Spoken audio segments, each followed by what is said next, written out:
Hi friends, good evening. This is Ankit Khanelwal, your host, joining us from Delhi, India, and we have Kimberly Calhoun joining us from North Carolina, and we have Nick Palaveda joining us from Raleigh, North Carolina. Good morning to US and good morning to the world. And today we are on June 1st, 2020, Monday, Economics Monday, and the journey is in the fourth month. We started in March, so March, April, May, and now we are in June, and we are discussing the live series of world news. And also, I'll tell you, today is our 81st episode, continuously every day, live news around the world with people, and we have hosted more than 100 experts around the world. I mean, isn't that so amazing? It blows my mind. Over 100 people we have interviewed. It's okay. How many episodes have we done, Ankit? 80 episodes, 4 hours every day, so you can calculate. Yeah, 80. Okay, all right. You got to calculate. Now that's just the one on the coronavirus, the one that we're doing, right? Yeah. Not to mention all the new shows that are coming up.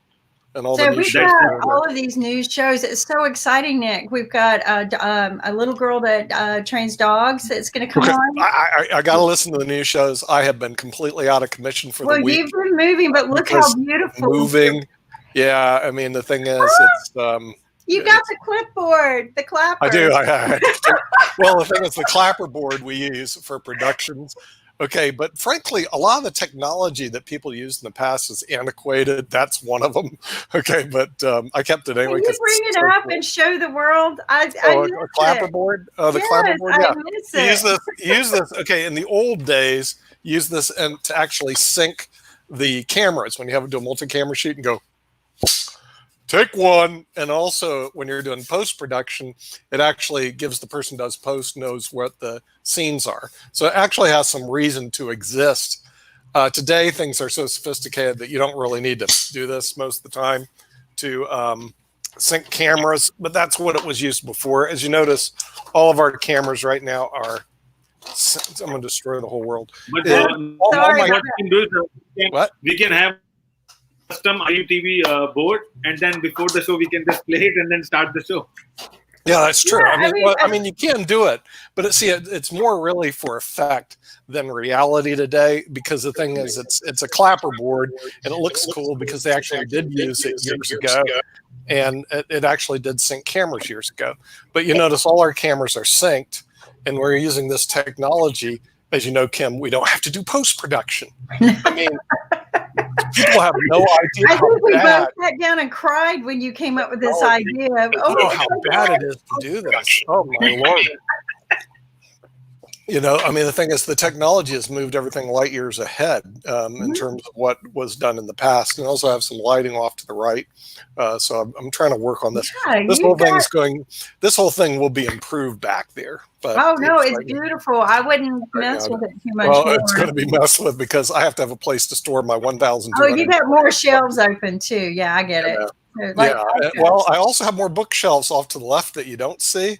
I could throw my camera back here. Let's go show you what I'm talking about. More bookshelves for books. Okay, wow. So and then I'm going to have some more bookshelves on the other side. So I'll have. Yeah, I've got bookshelves over here. I'm going to put some, and I got them in the closet. I turned this one room into an office, and so it's easy for me to put. I love to put shelves and closets, right? Bookshelves and closets, because then you can close the door, and everything. But no, it's I think it's great that you got moved, and we'll have to get together now that you're back in town. Yeah, I'm actually, it's not like it's a hour drive or something, but it's harder to go see Ankit because he's a 19-hour flight. Yeah, right. So it's like really tough. Or Alexander Starr, you have to get through the Canadian border. But Nick, your drive to the airport's 5 minutes. So there you go. Oh, I know. You're right. I literally, Ankit, if you flew into Raleigh-Durham, my country club is 5 minutes. 5 minutes. You could. Wow. It's actually like 1 mile away or so. You could actually walk it. If you knew how to I walk used to, through I used the to do that woods, when I was up in Seattle, Bellingham. I was a mile away or so from the Bellingham airport. I literally walked to the airport to take flights. It was kind of cool. it was So, faster. you It know, was probably faster. I did, rather than take the car. So it's pretty cool. So right now, my access to flights are great, but getting on flights is really No. a problem. And I have a free trip to India, by the way. Oh, you do? Yeah, courtesy Delta, because of frequent flyer miles. Okay. Yeah. Keep racking up the miles, baby. As you spend the money.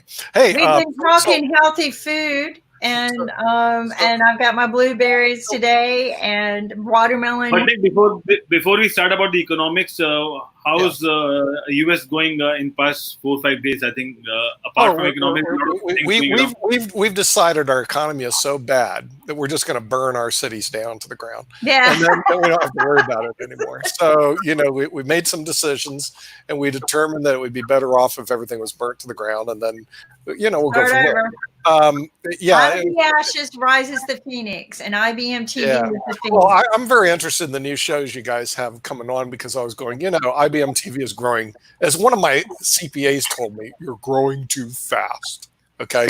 And he was right. And it can become an issue, but just realize we could be growing too fast. Well, in fact, I'm going to pull this interview out. I interviewed a young man in cryptocurrency over in the Netherlands. Yes. And him and his brother came up with this way to do cryptocurrency, and it was growing so fast they almost went crazy. Like they couldn't manage it. Yeah, right. Here's what happened. They didn't plan for it. They weren't prepared.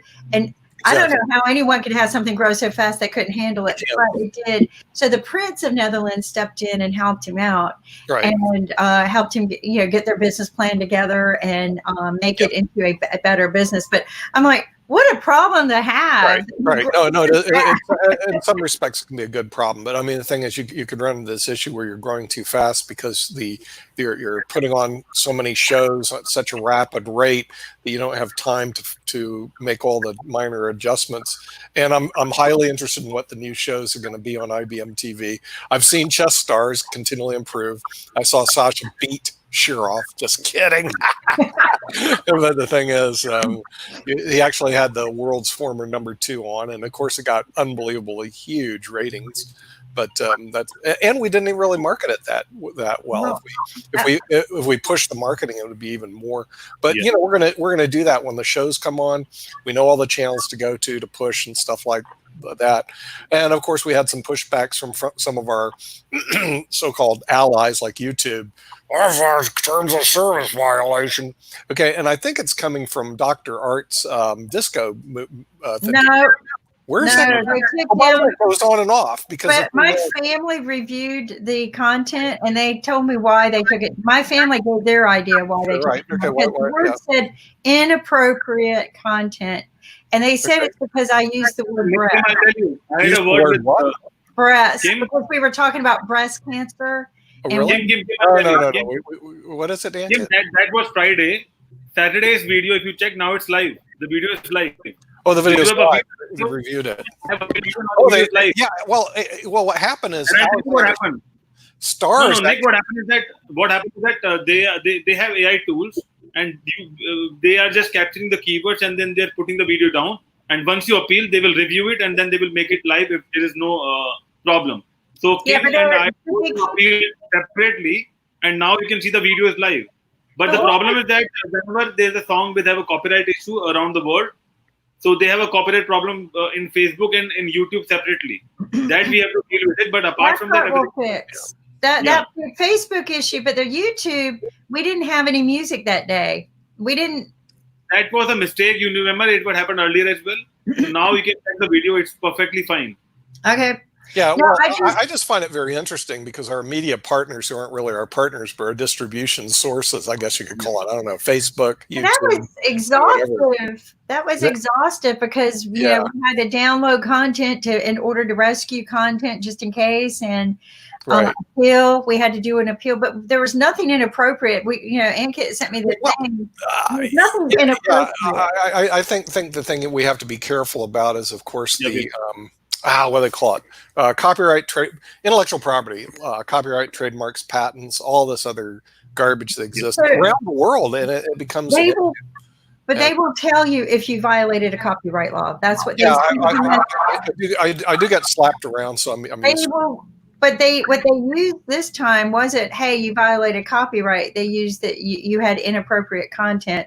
So I had my family go through and we discussed what was being said, and they truly believed it was just because of some words that were used. But you're right, that was Friday, not Saturday. But look who we have here. Good morning or good evening to you, Kim. Kim. Okay, hi, how are you? Sorry that I was late. Okay, so no I problem. for the smartphone, but it is not working. I'm very sorry. Okay, no problem. Where are you, Kim? Where are you from? Where are you from? Actually, I'm in USA, but I'm joining from Seoul, Korea right now. Oh, you're in Seoul, South Korea. Yeah. Really? Wow. Yeah, South Korea. Yeah, actually, my company is located in Virginia, USA. Oh, really? We're out in Virginia. That's not too far from here. Not too far away. Okay. And so, what do you do? We are doing some iris identification. Okay. So security. Security? Yeah, security application. Okay. Right. Like computer security?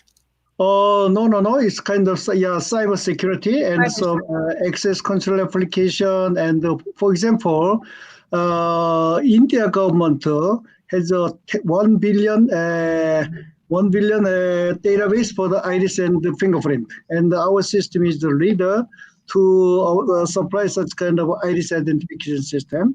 And also, same way,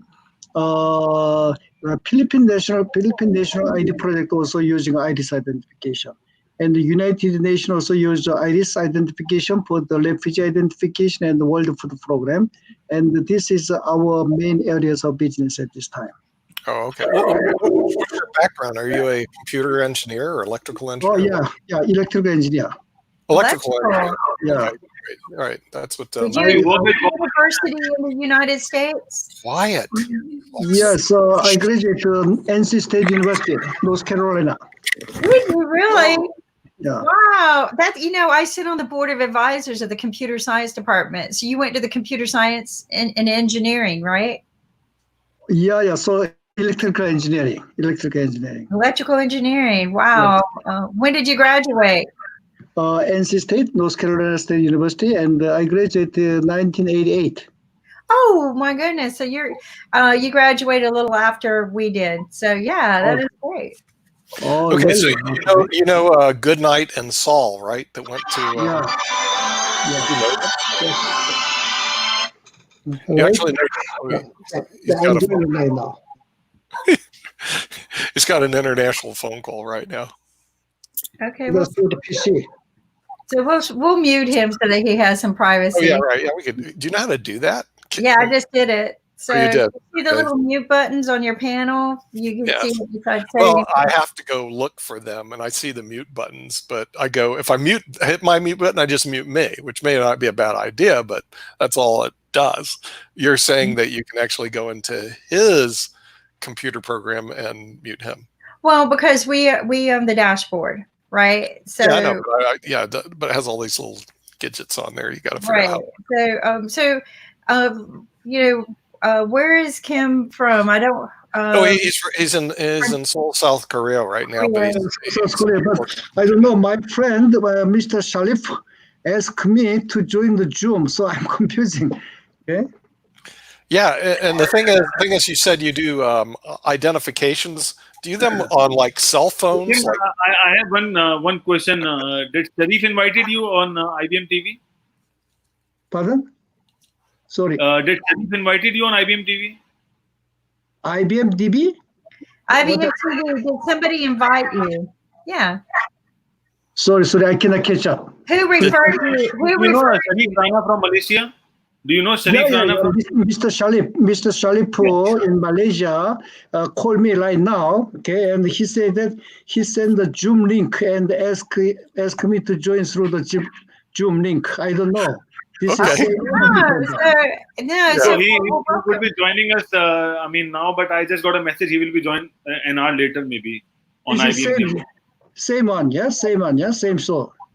Rana. Okay, but welcome, and this is a conversation I enjoy having because I have spoke on cybersecurity for many years at law enforcement conferences and high security, and it's a big issue, right? It's Yeah, that's right.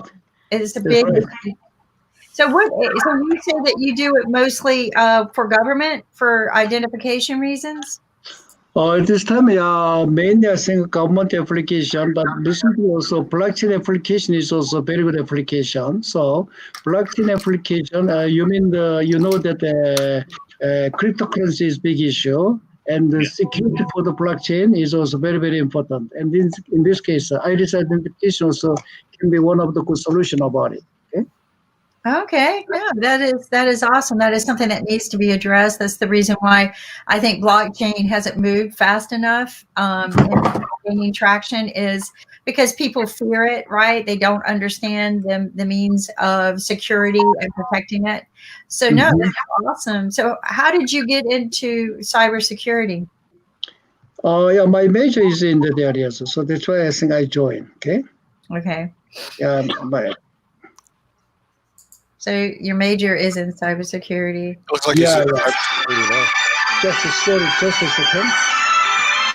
All right. It seems like he wasn't aware that this was going to be a TV show. Oh, you're kidding me. Okay, yeah, Mr. Kim, you're like broadcast worldwide. Oh, we can put you on mute so you can take your phone call. Just a minute. Well, I Kim, think you know he's how to do talking that, right? to the person who invited him, which is the guy Rana From Malaysia. Malaysia. Sharif from Malaysia. Yeah, he texts me all the time, so I do kind of Hey, know who he is. Nick, if our bookshelves were the same color, we would look like we were I in know, a right? It'll all go together. room. You could actually do that if you want to, if you're I'm psycho. sitting here moving my bookshelf. Well, why going don't we go around the world and find out what's going on? And let's move to Canada since he showed up first. Alexander Starr, what's happening in the great country of Canada? And you give us a report from Russia because we never get to talk to anybody in Russia.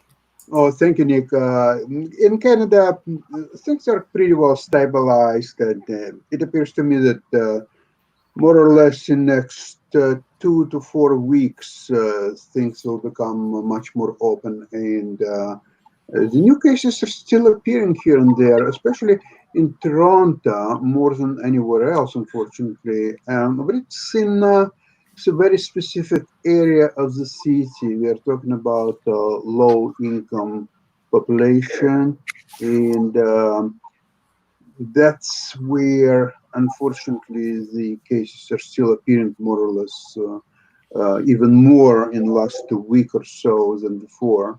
But certain steps are being taken now, and it will be taken care of, I'm pretty sure. Speaking about Russia, it's a different story. Yeah. Except Moscow, Russia is all low-income area, as you know, and therefore there should be many more cases than they're reporting. I'm pretty confident about that. And the tradition of lies and misinformation, of course, continues and will be. And by the way, I was listening to very interesting talk of Jordan Peterson, who lectured his students about the significance of Solzhenitsyn's work, Gulag Archipelago. And he was accusing Western and specific American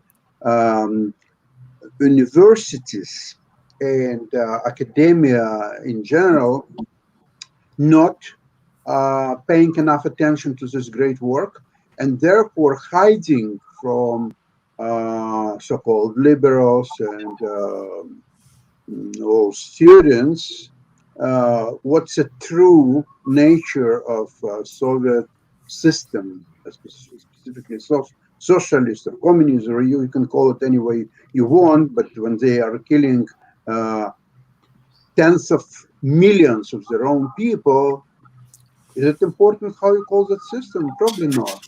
However, the result is obvious, but all the universities in US, most of them for sure, they have a liberal agenda, and they have all these left-leaning professors who are doing nothing but sitting there guarding their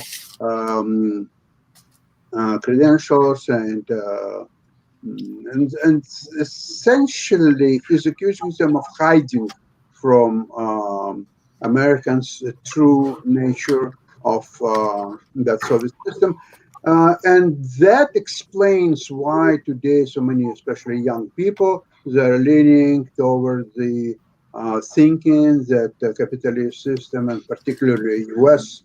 system, is all wrong, and they have to do something else, and that something else just might be so-called Soviet system. Well, be my guest, and and you can criticize Dr. Peterson and myself, but that's what I've heard, and that's I would tend to agree with him. Okay, well, I'm sure there are. I love these big terms like liberal and conservative and all that stuff. But here's my question, because I like to deal with issues rather than sweeping, as they say in law, sweeping generalizations.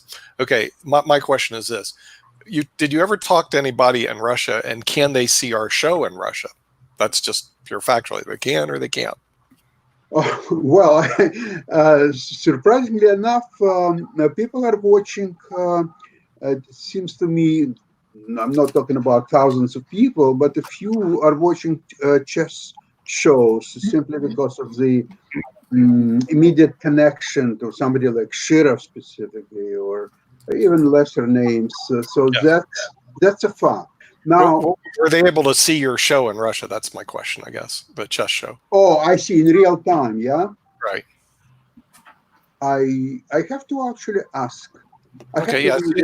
I know you know what I know is that some people here in the U.S., for example, Marty Hirsch, our programmer in California, he can't, for some reason, watch it in real time. He can watch when it's recorded later. So, but in real time, he can't watch it. He can't figure out how to do it.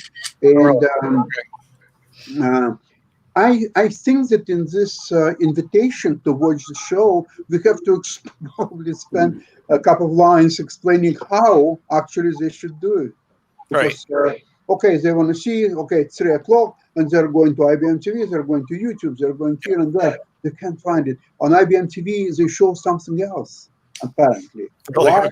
Right. I never tried it myself, so I can't verify. I was able to see it in real time, so that's the reason I didn't really have an issue. But what happened was that on the front page, YouTube blocked it as inappropriate material. Obviously, they messed up. I'm serious. This week's show was blocked on the front. Then you go down below, and you could actually see it live real time. But you had to go down below. So I went in and I posted, you got to go below if you want to watch the show, because it was actually blocked as inappropriate material. Now, why YouTube would think it's inappropriate, chess players could be very dangerous to the world. Think about it, Alexander Starr. So what you guys are doing, you have a number 2 player playing weaker players, and they're beating them up. Something's wrong here.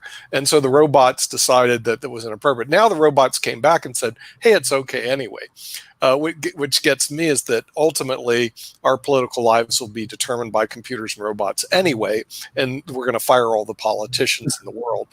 We don't need them anymore, and all your social issues are going to be determined by computer bots and programs. It's already happening. Hey, it is. A bot would be more fair to me than a human. So possibly even the legal system will be improved. Rather than having a judge go, "Hi, my name is Hal. I am your computer judge. What is the charge? The charge is he did this. I will find him guilty. Let me go look at the sentencing guidelines. By the way, there are sentencing guidelines for every crime. You will be spending the next 15 days in jail and then on probation. Have a good day. Click. Next case, please. You don't need Judge Judy anymore. You don't need lawyers anymore. You don't need lawyers. You're going to have every problem with the law. Our system is so messed up that a lot of people person cannot sue. The system is weird, but we'll probably have to a whole day discussing the weird legal political system in the United States. But the thing is, the future will be just bots, which we're already finding out broadcasting IBM TV around the world that a lot of our decision making through Facebook. Okay, Facebook goes, you have sent too many ads to too many people are listening to you. You will not be able to send any more out. Click. I'm going like, okay, Facebook. I'm not kidding. Too many people are watching your show. We don't want that many people watching. Click. Okay, and it's happening right now as it is. So, but my curiosity, just for curiosity's sakes, is there's two countries, because we've had a lot of people all over the world on. Kim was from beaming in from South Korea just earlier, and then he beamed out because he's got cryptocurrency issues. Okay, so we got people from all over the world showing up, but two places I haven't heard anybody from: Russia and China. Mainland China, not where you're at, Rakesh, in Hong Kong. And I'm curious why. Now, arguing about, hey, the political system's bad, the economic system should be improved. Okay, that's the subject of another show. I just want to see, does this work or not? And right now, I've heard no one from mainland China, no one from Russia, but from even Africa, all over the place, we get people. Rakesh, speaking of China, what's the report on Hong Kong? What's going on in Hong Kong? I went to the city today because we had an appointment with the New Zealand High Commission, and everything was just fine. There was no sort of unruly things or anything. It was just, business as usual. The crowds were a little more than usual in the trains, and looks like everything's just back to normal. I think I normally don't go to the city, but we had some work, and then so I went to the consulate, and then when I went to another part of the city too, no problem. So Hong Kong seems to be fine. Mainland China, that even Google is not available in mainland China. Google's not available in mainland China? Are no, you it's serious? not. How do they block it?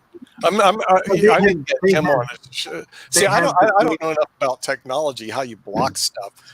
So Google, boy, we should make an announcement. Google, you're not welcome in mainland China.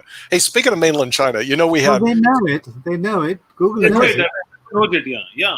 If you have a Gmail account, you won't be able to access your account in China.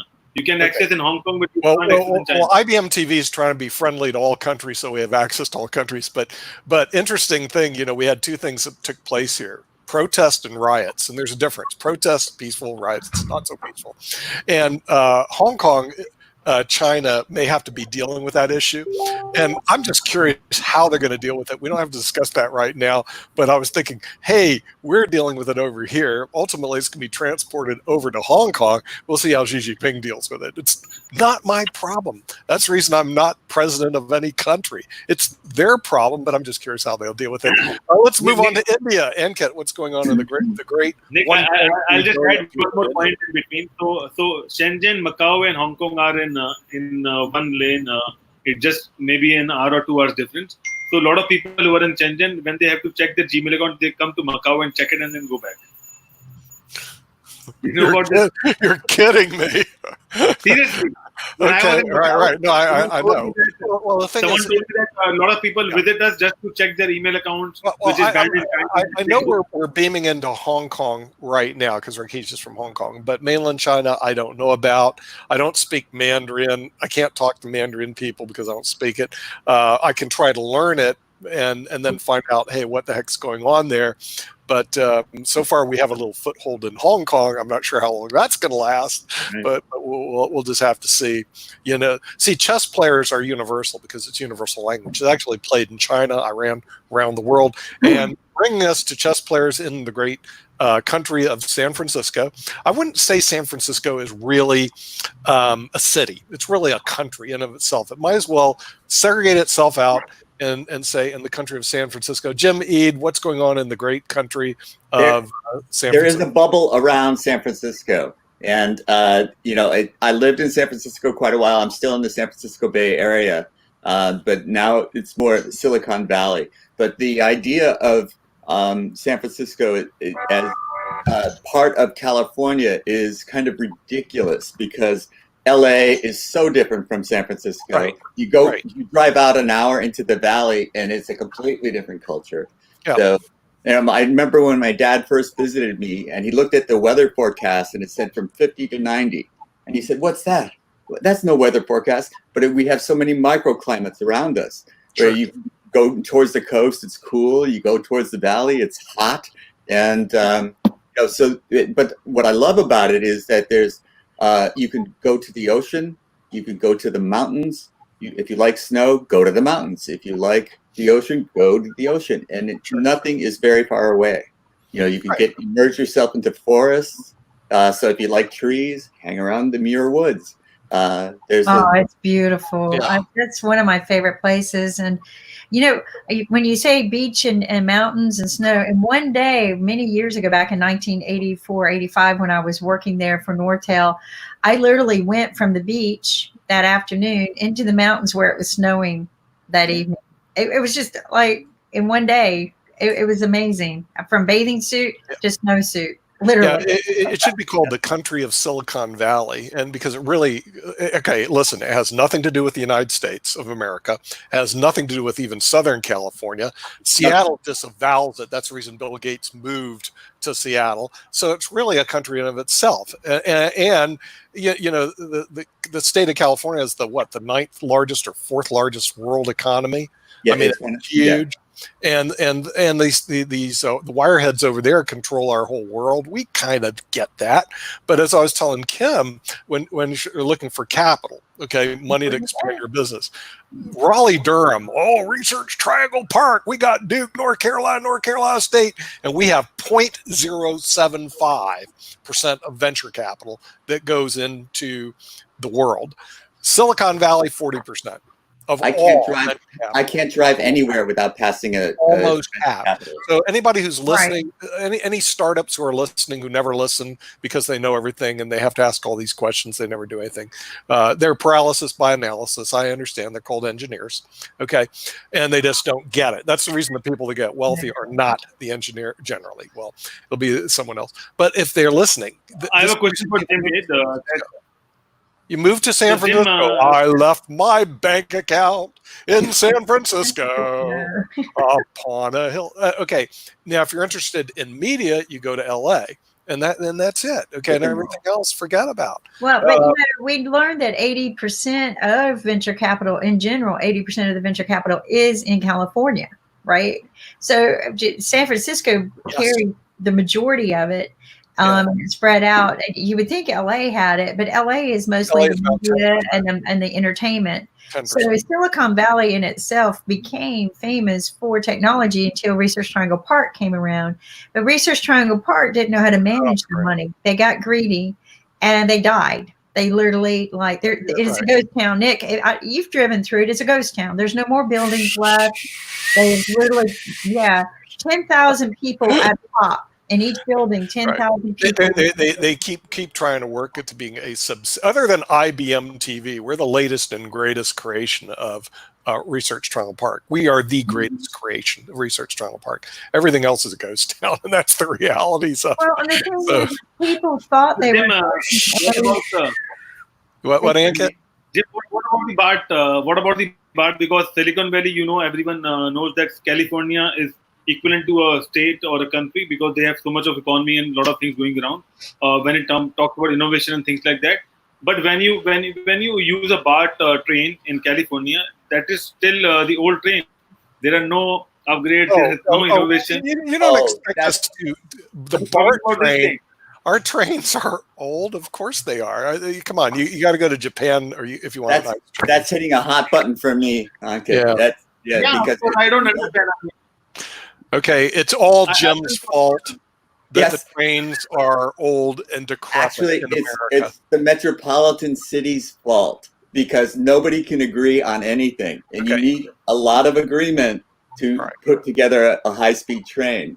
And nobody says, I want to stop here. I want to, not in my city. And so we can't just politically agree on something that it seems so commonsensical to us. I know. But Ankit, there's a systemic problem with the country of Silicon Valley, which you don't have in Bangalore or Hyderabad. Okay, seriously, this is a serious problem. Okay, you're going to listen to this. This is my prophetic, futuristic thinking. Just like Bill Gates said, there's going to be a pandemic. Okay, in Bangalore, they may have typhoons. All right, maybe, but a little rain ain't going to hurt you. In where he's at, in Silicon Valley, they have the San Andreas Fault. And sooner or later, that whole city is going to go bloop down into the gully of fire of death. And they'll all be gone. So why would you want to spend billions of dollars on a train system underground that's going to be crushed by an earthquake? And that's really what's going on. Well, right? Earthquakes are the thing that prevents a lot of people from coming here because, I can remember thinking, oh, there's an earthquake. I'm shaking. And then a minute, or not a minute, but seconds went by that seemed like an eternity to me. And I said, oh, that's not just an earthquake. And it was the earthquake that took down highway systems and, caused a great deal of devastation here. There's still ramps off the highway that have not been rebuilt from that earthquake. Yeah, right. Okay, so Ankit, here's the thing this is the thing that really bothers me, the juxtaposition of this one. Would really intelligent people live in a city that could be swallowed up into the ground in an instant without your notification? Would really intelligent people do it? The answer is no. Okay, so what happens, you get these real smart, but not super smart people, because the super smart people are going to leave San Francisco and go somewhere else because they don't want to be swallowed up by a stupid bloody earthquake. Some of the smartest people in the world live in San Wait, okay. They have two homes. They have two homes where they live, where they can have peace of mind. Yeah, exactly. They have two. Usually have multiple homes. I learned that. You got to think about this. All the venture capitals in San Francisco. So that's why they live there. But Ankit just experienced an earthquake last week. I didn't tell you. Yes, Those earthquakes aren't San Francisco. While on the show, we had earthquake. It was right on the show. It was on the show. You had an earthquake on the show. right on the show. Okay, guys. How are we able to produce that? Okay, guys, how do you produce that? Rakesh, what do you got? He's got Last week, while Jacinda Ardern was addressing a TV show, there was a 5.4 magnitude earthquake. And, we have about 100 earthquakes a day in New Zealand. So, hey, there are lots of people living there. Okay, yeah, but see, lots of people, come on, lots of people living there. There's like 3 million people, maybe 5 million live in the whole bloody country. There's more sheep. A suburb of New York has more people in the whole country of New Zealand. Let's get real, okay? We love your country, but the only people who live there are sheep, and there are lots of sheep. Okay, there are no people in New Zealand. Just get over that. Those are just sheep caretakers that live there. That's it. The tour. What are we doing here in New Zealand? Well, we're either going to film The Lord of the Rings or we're going to watch our sheep. One or the other. But that's it. That's New Zealand. I've been there. Come on. My wife went to high school in Whangarei, north of Auckland. So we had to go back and look at the school bus that was built in the 1930s, because that's what they still drive today. I was going, you're kidding me. What about the washing machine? They use Ringer washing machines. I didn't even know they existed anymore. That's New Zealand. They're in a time warp. They're in a time warp way, way back there into the 1800s. It is beautiful, though. It's a beautiful country. It's a beautiful country, yes. I think I considered buying the whole country at one point in time, knowing that I'll have to be able to buy the bloody sheep, okay, because the people will come with it, no extra charge. Okay, so that's New Zealand. So you just got to get over what New Zealand really is. And I know you love your country. I love New Zealand too. A lot of people. I mean, how can you hate a bunch of sheep? Come on, how can you hate a bunch of sheep on a green island? Come on. Nick, but listen, I'm thinking about something. If New Zealand would recognize ships who live in New Zealand for 3 years or longer and give them citizenships, all of a sudden you would have 55 million. Oh, that's right. That's right. There's more sheep than there are people in New Zealand. I mean, and that's the reason you bolted to Hong Kong, because hey, a real city. I didn't know those existed. Yeah, it's called Hong Kong, buddy. Okay, what about New Zealand? No. I left New Zealand only because my wife wanted to come back to Hong Kong. Yeah. Otherwise, I would have stayed in New Zealand. There's nothing wrong with that. Nothing wrong with it. Okay, now I got something for you guys. Okay, because you probably didn't hear about this around the world, but we had this dude got killed by a cop in Minneapolis, and they showed it on YouTube. It was really bad. I mean, there's no doubt about it. This guy really pulled a number, and he was a Minneapolis cop. Well, we got telephone technology to thank for. Well, I know. I was going like, real fast. wow. You know, if you're a defense attorney, you got a real big problem on your hands with that one. And so what happened was there was this whole thing. Hey, cops are bad, blah blah blah. But I want to bring this up to you because this is, or at least a problem in our cop community, and everybody here should be familiar because this is smart television, right? The famous case, Jordan versus the city of New London. Are you all familiar with that case? Jordan versus the city of New London. No, we haven't read that case. Okay, so I'm going to brief you on it, counselor.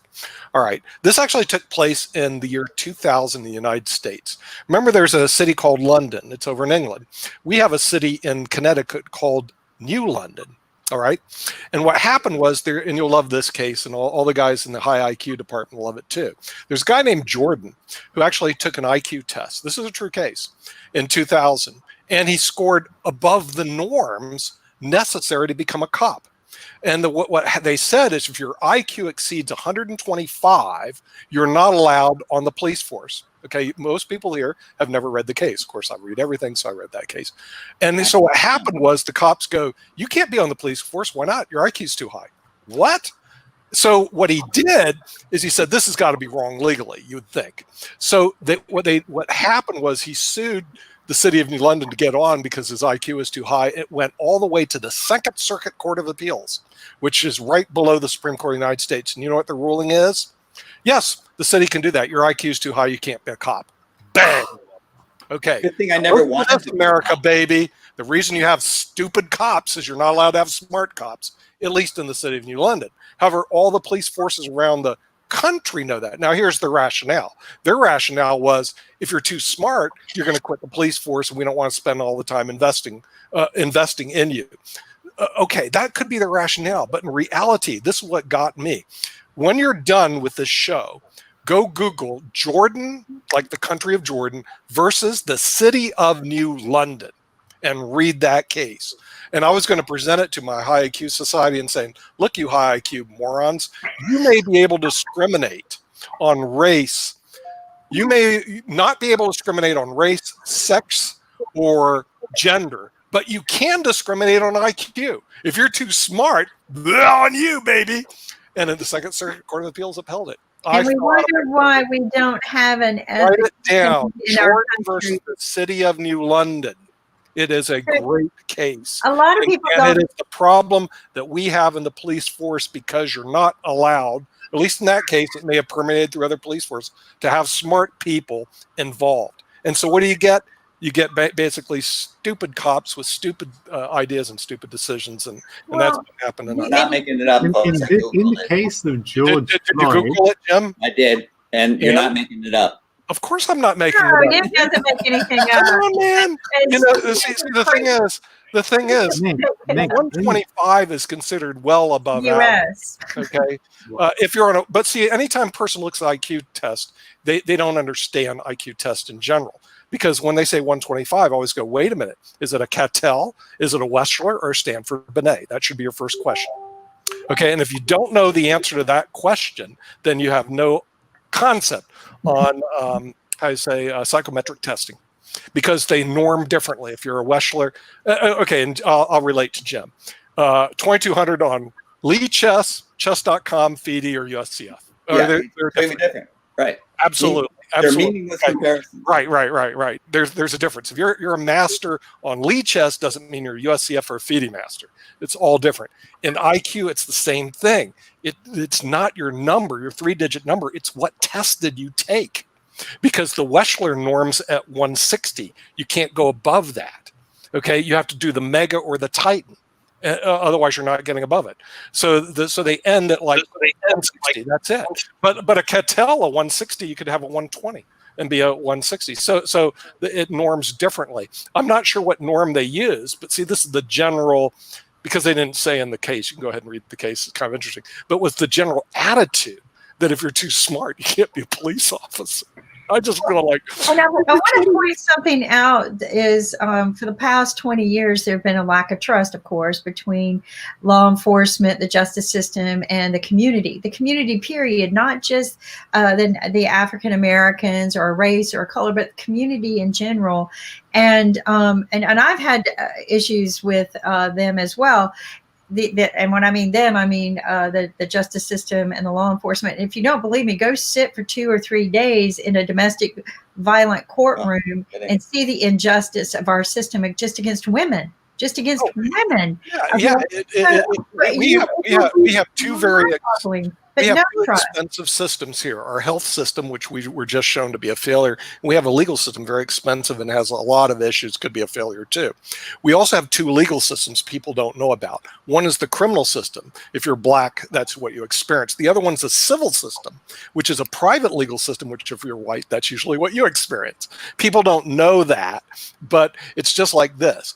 What was this guy's crime? He was counterfeiting a $20 bill. Okay, I've had personal experience, and he was a black person counterfeiting a 20. I've had personal experience trying to get people in jail for embezzling $6,000 to $147,000.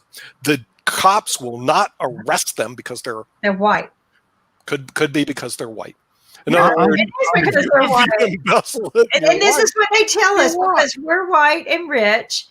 They think we're rich. We're not. They tell us this is a civil matter. You need to take a civil matter. I've had that happen to me.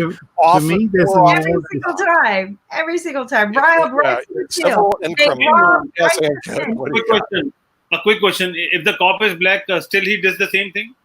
No, because they're all trained the same way. You know, in terms. See, the civil matters. Gosh, what do they call it? Okay. Argumentatively, that crime could have been pushed to a civil matter because there was no violence. Remember, what he did is he was counterfeiting counterfeiting money. And I say purportedly because it was right. And non-violent. Usually what they would do is they'd say, okay, this is a civil matter. You need to take this up to court, get this guy's name and address passed along, and they would be out of there. Okay, but that's not this case is a little more complicated, Nick, because both of these people knew each other. They worked in the same nightclub. Somebody else arrested this gentleman, Mr. Floyd. Sure. He was handcuffed and he was cooperative. Then suddenly, out of nowhere, Mr. Chauvin arrived. And then within 8 minutes, this man was dead. There's something Mr. Floyd knew that Mr. Chauvin wanted to keep him from revealing to the world.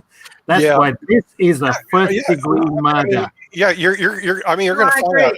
But at the end of the day, it's murder or manslaughter. I mean, at the end of the day, but see, the thing is, what the real problem is, there is a systemic legal problem in our criminal justice system, which I thought after going through law school and 30, 40 years later, they would have solved, but that's not what happened. Okay, in other words, our legal system hasn't improved much in 40 years. And so, I made joke by having, judges be robots and bots and remove people from the system. But it may be a better system that way. And see, the thing is, because the average person doesn't know what the problem is, all they can do is protest and riot. Because they don't even know. Because we don't give legal education. They're two separate things. The protests and the riots are two separate things. Yes. I know they're two one separate side things. you have 14 million people out of the job, riots are illegal. want to get some money any which way they can. Right. Those are the rioters. Sure. And then you have the protesters who are really, feeling fearful. Right. Yeah. Who are demonstrating that. Is this an act of someone that paid them to do it as well? Because that has been known to happen. Let's go to criminal law and criminal justice, the criminal procedure. Okay. In law school, I took criminal law and criminal procedure. Okay. In elementary school, did you take criminal law and criminal procedure in elementary school? No, I was not trained on that. Did you take it in high school? No, I was not. Why not? Law was not available to me, nor was. There you go. Okay, you can stop right there, counselor. it's not available to you. Is chess available to elementary students today? Yes. Is chess available to high school students? Yes. Okay. Why do we do that when we know high school students and elementary students aren't intelligent enough to learn chess? Yeah, my experience was I would go to principals and say, I'll teach chess for free. And they would look at me. You had to go teach them. See, here's the problem. There's a myth out there that our elementary school students and our middle school and high school can't understand criminal law. Okay, and that's a myth. I can't. Okay, the teachers don't know that to teach them that, and we could teach criminal law and criminal procedure to elementary, middle school, and high school students. Unfortunately, the teachers don't know that because they've never been trained to teach them that. You know But how they should know that because then they would know. They would know a lot about criminal law and criminal procedure. There's no reason for them not to know. It's just like chess. And could an elementary student know this? Absolutely. Then they go, well, my problem was I couldn't understand my teachers. You know, I could have understood law. I could have understood financial fitness, but the people teaching me, I couldn't understand them. It is another failure in our education system. And so when they were saying that, hey, we're going to move education online, oh, no, you can't do it. You got to have these old 18th century classroom. Here's the reality. You could have online a person to teach criminal law to an 8th grader. Seriously, online, because your teachers aren't educated enough to do it. And then you could have all the students know the difference between a riot and a protest. one being legal, one being not legal. There are, and by the way, there's so many fine points in the law that a good lawyer could teach and scale it basically throughout the United States, or frankly throughout the world. But the thing is, we don't do that. And years ago, I read a study that said, hey, look, the top teachers in the world are going to be, or in the United States, are going to be paid a lot because it can be scaled using through the internet. And that never happened because we have a vested interest in keeping our same old idiotic system, school system that existed literally in the 18th century. Seriously, that's how we teach students today. Well, that's because I witnessed a hearing recently, and any legal system should be such that a common person of every day could come in and represent themselves. If it's a free, good legal system, I'm not talking free for money. I'm talking about a freedom, right? But it's not. I sat there and watched the judge chastise a common, everyday, hardworking American for coming into his courtroom and taking up his time because this is a federal courtroom. We are very serious here. And if you don't understand our laws at our level, but it shouldn't be that way. That man should have had a right to come in and represent himself as a common man. He doesn't have $100,000 to pay a freaking lawyer in this country. Kim, remember I told you about the case Lexus, buy LexusCars.com versus Lexus, okay? In case you want to read. Let me tell you, buy LexusCars.com versus Lexus.com.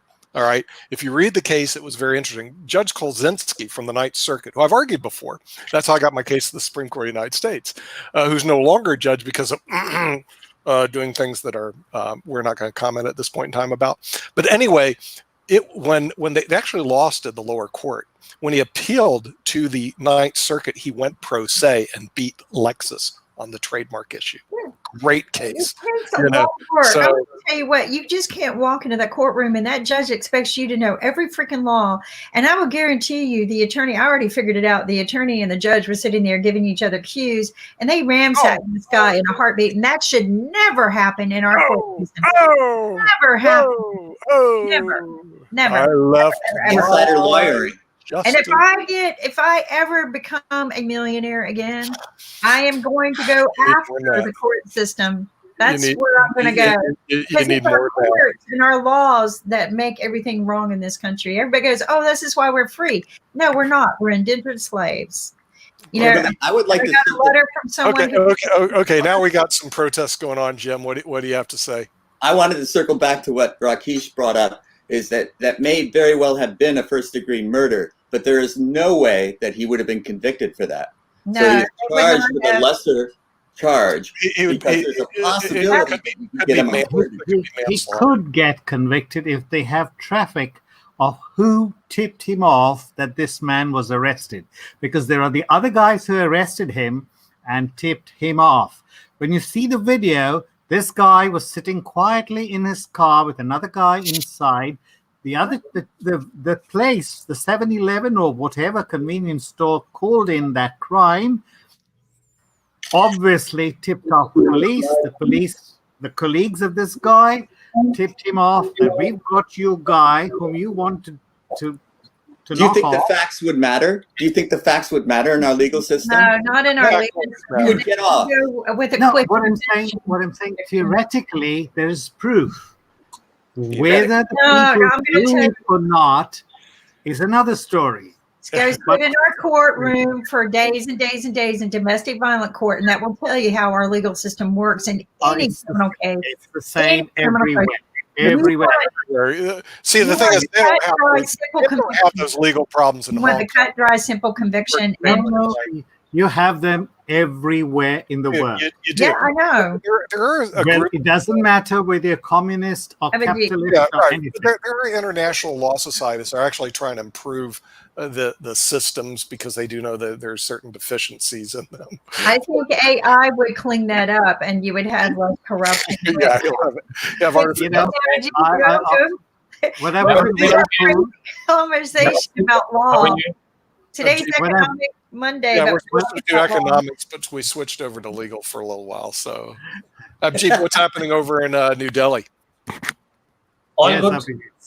It's going very well. नमस्कार, कैसे हैं राकेश? बस ठीक है, आप कैसे? All good.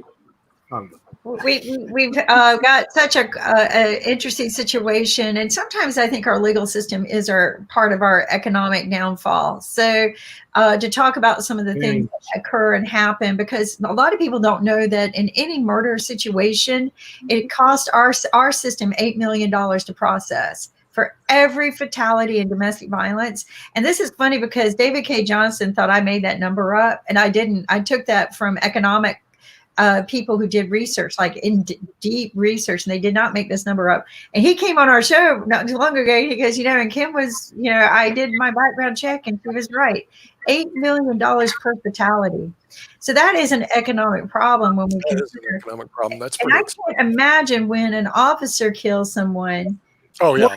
What economic cost that is to our judicial system, because they have to do even more. Well, you have to realize that if assuming he can't hire an attorney, he gets a public defender. So he has a public defender defending him, which is paid by the state. A prosecutor is paid by the state. Free room and board for the rest of his life, paid by the state.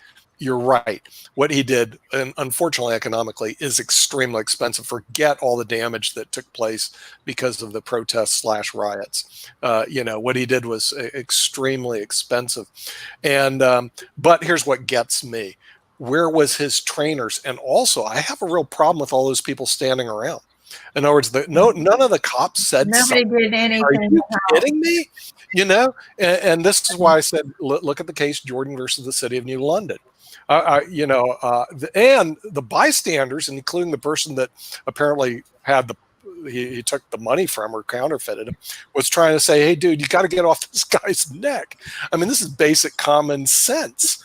And there was no protest. That tells me the city of Minneapolis has a very serious training problem with their police force. Not just a little problem, a serious problem. Well, here's the problem I had. Not one officer there had a camera on their suit, which I thought had become an issue thing. And I know in San Francisco, every officer has a camera on their suit. And the reason why I know this is I know the inventor of the guy. Cool. Yes, I do. Yeah, he's a very young man, very, very young man from a university, and came up with the idea of reusing cameras from phones to embed them into the suits of officers so that we could have evidence of wrongful things. But, and his way to sell things was to reduce cost, right? It wasn't. Hi, Edward, welcome. Hello, Edward. Edward, you're he's muted. Muted. Abhijit, and how are things going technically in your part of the world? Do y'all use technology to help enforce crime? I believe that what has happened, there is a system already in the place for understanding that who is culprit and whose mistake is this. If something has happened because of non-duty negligence or the problem of training for somebody, then obviously it is not a mistake by the system or by the department. So violence which has happened against one person and done by again one person, he might be a police officer or it might be somebody who is related to administration, but there is a way to handle such thing in the democracy. There has to be compensation, there has to be legal process for that, and they may lose their job, they may lose their dignity or pension or whatever. And how difficult we have to make life for them if they does something wrong with people being owning an police uniform, it depends on us. But in vice versa, when people take law in their hand, the kind of losses which as a whole city goes, I think more than 7 or 8 cities has gone under violence, and lots of loot and robbery has been reported. Lots of firing, not in terms of gun firing, but lots of fire and incidents has been happened. So if one person has died because of some one individual mistake, a system or a city or an area or a country cannot be set on fire for that. That is I think everyone would have to agree. Then the second thing which comes is we have precedented a very wrong idea of entering into politics. Lots of people try a political angle into this because the precedence has came into that way. You do not do something constructive to enter into politics. What you do is there is a project, okay, I will go and call for a strike and it will be stalled. There is a nuclear project, there is a hydropower project, there is a dam, there is some solar project, and somebody who has a manpower or someone who has a communist type of mindset behind and have a support of people who are workers or who are laborers, they go and they stop something. That becomes the political entry. So people who are trying their luck on politics by these violences, they should be strongly deterred. Other than that, there is a way for doing it. If it is not working, then I would give a very serious warning that people who are extremely and who are very, very much aggressively talking about human rights and personal rights, if tomorrow they will be in power, police will remain same. They will not change a lot. Well, I have one comment to make on that because I agreed with very much what you said. But if, as a chess player, if checker players had singled us out and killed us and done horrible things to us, lynched us, and did unspeakable things to us year after year after year, decade after decade after decade, and all of a sudden I'm sick of it, I'm tired of it, I can't stand checker players doing this to chess players, and ever again, I just might light a match and set fire to something. If this has been happening for so long, and no redress. I wouldn't, but anyway, I would be too busy playing golf and tennis. But since Professor Schneider has joined us, and he is in the jurisdiction of, I believe, well, no, he's not. He should be in the First Circuit or Second Circuit Court of Appeals. There's a famous case, Professor Schneider, that we went over earlier, called Jordan versus the City of New London. And the City of New London is in your state of Connecticut, I believe, right? If you read that case, it was actually in the year 2000. Here's what happened. A guy who, they give you IQ tests to get on the police force, the City of New London. He scored too high. His IQ was over 125. And what happened is the police force in the City of New London go, oh, you can't get on the police force. Why not? You're too smart. We don't allow smart people with high IQs on our police force. So this is a true case. Go Google it afterwards. Jordan, like the country of Jordan versus the City of New London. So he appealed.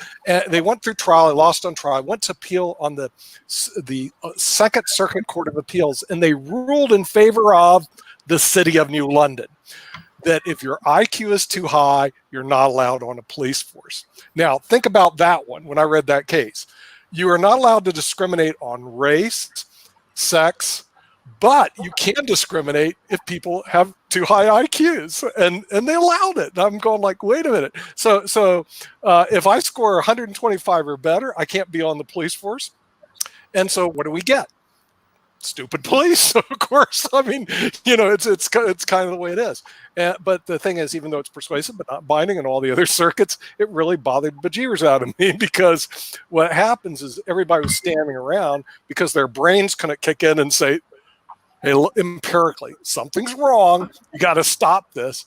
Nobody did anything except the bystanders were trying to stop it, and they couldn't stop it. And I was going, this is incredible. But Jordan versus the City of New London is a really bothersome case, at least in my opinion. And I think it should be read by everybody, especially the people in the Mega Society Titan group, and if you're a mental level, you're not allowed on a police force. Are you kidding me? And that was passed by the Second Circuit Court of Appeals. You'd think those judges would be smart enough to go, we can't allow this because we'll end up with this. So great case. I told everybody you should read it. I read it years ago, and I'm going like, okay, it is. In other words, it is what it is out there. But to me, it's bothersome from constitutional principles that you're discriminated.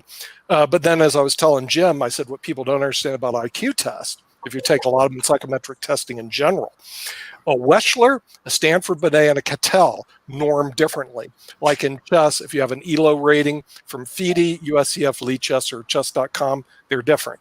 So 125 can be different depending on what type of test you take. But it bothered me because when I saw this case come out of Minneapolis, I was going, well, you're getting adverse selection here. And in general. Pardon? It's a big problem, and I think Jordan versus the City of New London should be read by elementary school students, and this is another problem that we have in our education system, since you're into that, Professor Snyder. And Jim is into chess. Years ago when I was playing chess, there was a myth that elementary school students aren't smart enough to learn chess, so they didn't teach it. Right, Jim? You were there too. Yeah. Today, what's the biggest group of kids that play chess? Elementary school students, because guys like Jim came in and they trained elementary school students to play chess. So now chess is big in elementary schools. There's a myth that criminal law and criminal procedure can't be taught to elementary school students. Are you kidding me? Of course it could. The real problem is our teachers haven't been trained in criminal law and criminal procedure enough to even teach the students, which also we saw in the chess community. The teachers didn't know enough about chess to teach the chess to the students. And we got a real problem, in my opinion, Professor Snyder, in our education system. We have an 18th century education system in the United States. Seriously, same old, hey, you go to a classroom, you learn the stuff, you show up, blah, blah, blah, and you move through and you progress through tables. We have an opportunity because of coronavirus to scale everything through the internet. And years ago, I read a study, maybe it was SSRN.com, that said, well, the future of education is you have one bright professor who scales worldwide or throughout the whole country through using the internet. Okay, and that myth never took place, by the way. I mean, I thought, well, that's going to happen the next 10 years. Never happened, because we have a vested interest in not changing our education system. But literally, you could have one great criminal law professor, criminal procedure professor, teach elementary students throughout the United States the difference between a riot and a protest. Why one's legal, why one's not. Okay, I mean, it's and some of the finer points. Because remember, when I was studying criminal law and criminal procedure, I thought, when does freedom of speech become not freedom of speech? Of course, the old case was, well, you yell fire in a crowded theater. But there's all these little fine points of law that could be taught to elementary school students, as opposed to what we've been doing. And we have an opportunity to do that. And this way, people would know, hey, why is this manslaughter, not a murder charge? What's the difference? There's fine point differences, but that would take a major overhaul of our education system. And I just don't see that happening in the next 10 years. It's more theoretical than advanced, but in other words, you could have the Yale professors, some of the top professors in the world, scale through the internet. And we had the gentleman on, unfortunately weren't there, from University of Illinois, the dean of the Illinois Business School. Now what they did, and I fell out of my chair when he told me this, they created a internet master in science and management, and of course internet MBA, which means they get to scale worldwide.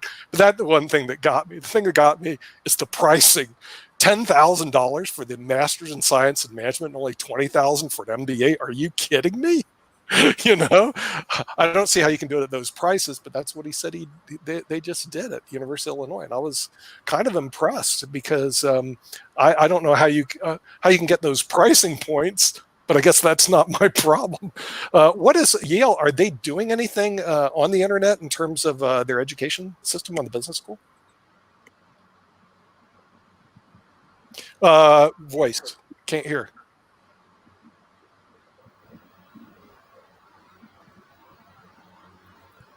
Volume.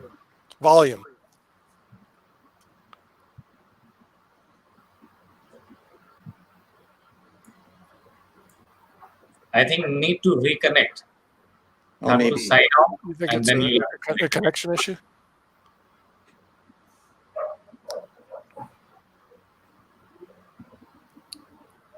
Well, as a fellow nutmaker, I could take that question, Nick. I'm just kidding. You could? I was born in New Haven, so. Oh, I didn't know that. Yeah. I used to have a place up in Greenwich. Well, when you talk about New London, as though we adopted London, right? We had New London, New York, and we had New England. So we copied a lot from the UK. we have New Delhi. New Delhi. Delhi. Well, yeah, I have New Delhi, and I have to ask Ankit, what happened to Old Delhi? Well, Old Delhi's in the middle of the country, and just to there you go, folks. This is from the real government database. This is not from LexisNexis. I don't have access. What is it? You have to be an attorney to get LexisNexis. No, you don't. You just have to pay a fee. Yeah, unless you're an attorney, you have to pay a really big fee. But anyway, this is from one of the courthouse, basically. There are other ways to get this information, not as easy, but this is from the government. And the title. What does it say for us blind people who can't read? So the paper discusses the recruiting and selection process within the United States law enforcement agencies, the role of intelligence in police selection practices, and the potential impact of a U.S. district court case in the Connecticut. Oh, is that a publication you pulled on? It's a court publication. Jordan versus the City of New London. There we go. Yep. Famous case. Okay. Now, Jordan of the City of New London, in my opinion, is like the famous case that. I mean, seriously, it should have been on all the reporters' mouths when this thing came out. Instead, we got about this. This is the research paper on the I guess the full. Okay, one of the research papers on SSRN.com dealing with Jordan versus the City of New London and the selection of police officers. Okay, right. I tried to listen to as many news reports as I could. No news media in the country. Was it his IQ? This case, not one.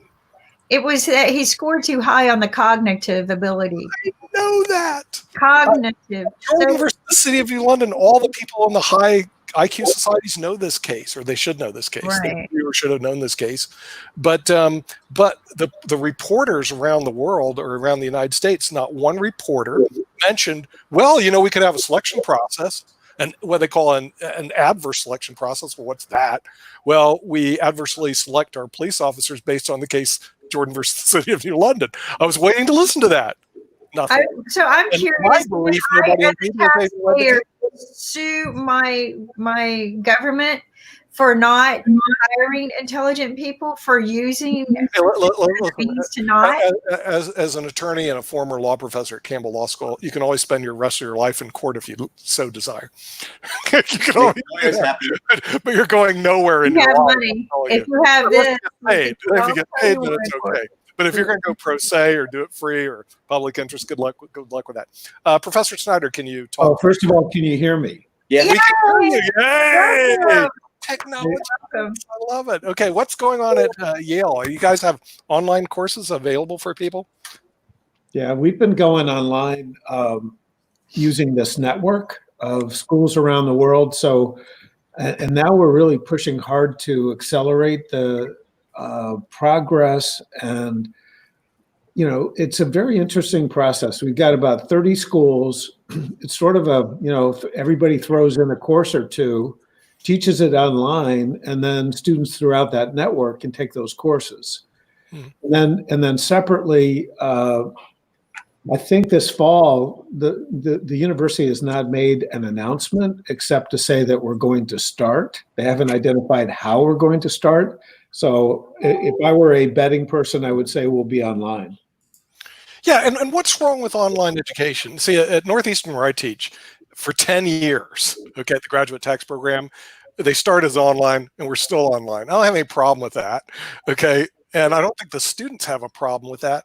Why is there such a resistance? Okay, of course, when you just graduate from high school, you want the social life of going to school, okay? All the parties, the people you get to meet, you know, the social interaction. It's the first time away, but you know, okay, that's great.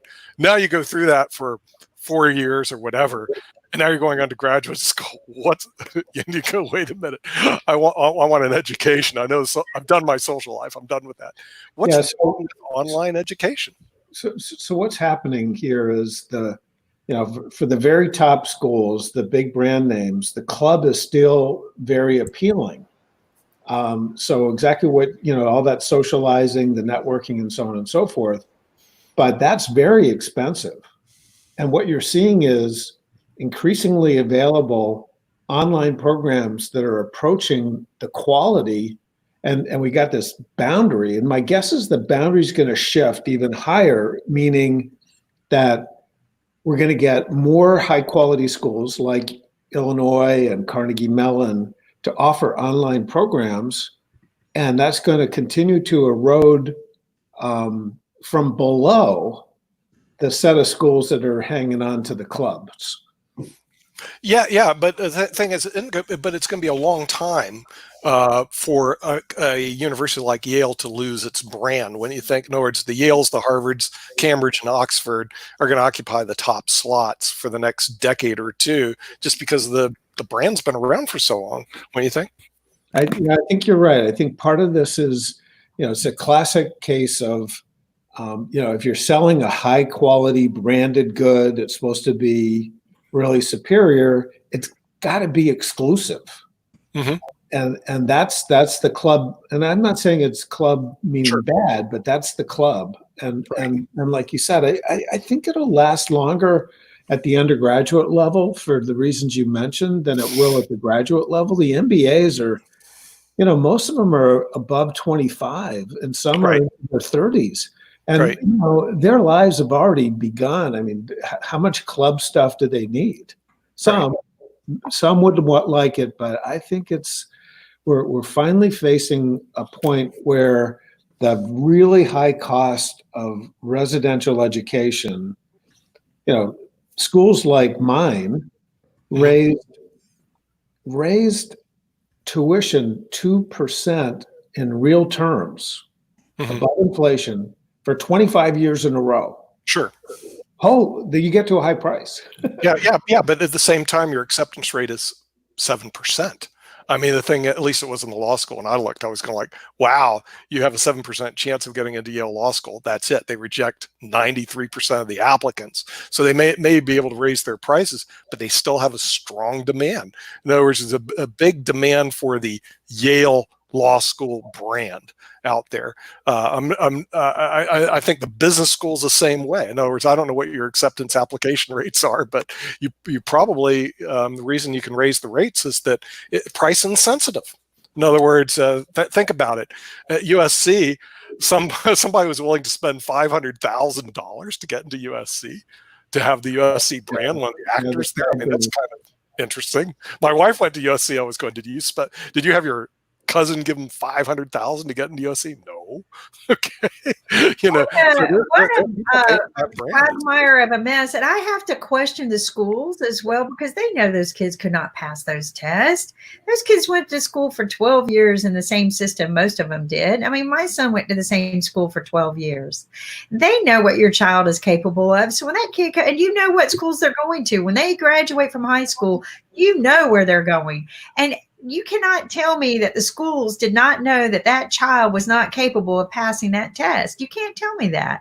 I'm sorry. Yeah, I think that is a check. It's not it's not always effective because sometimes you get students who are apparently qualified, you know, and there are a bunch of them. Mm-hmm. And then you can, you know, can you tip the scales? But I agree with your first point. I mean, there's some people who are just out of the money. They, you know, and somebody should step up and say, hey, there's something's going on here. Well, Nick, The reason why I know this is that we even do it at a university graduation. We know where people are going next. So we sit there and we check off during the graduation, SAS, GTE, and we add up who hired the most students and things like that, right? During the graduation, we listen, and that's what it's a game we play. But what's interesting to me in high school, they know where these kids are going. And like you said, just one simple check to make it legit. You don't have to question. I mean, I wasn't the best high school student. I had to work a lot to go to high school. And so to get into college, I didn't try the big university at first. I went to the small schools. I probably didn't qualify in most ways other than I had a high IQ test. That's why I think it's funny Nick brought that up today, because I remember my teachers telling me, you test so high in IQ, let us help you get into university. And I was scared to go to university because I did not have the money to go to university. So I was scared to put my family or myself into a debt I couldn't manage. So I chose a different route and built my way up. But there are the schools know, you know, and I feel like that there's some liability somewhere. Someone knew that this was happening, and this has been happening not just there; it's been happening everywhere.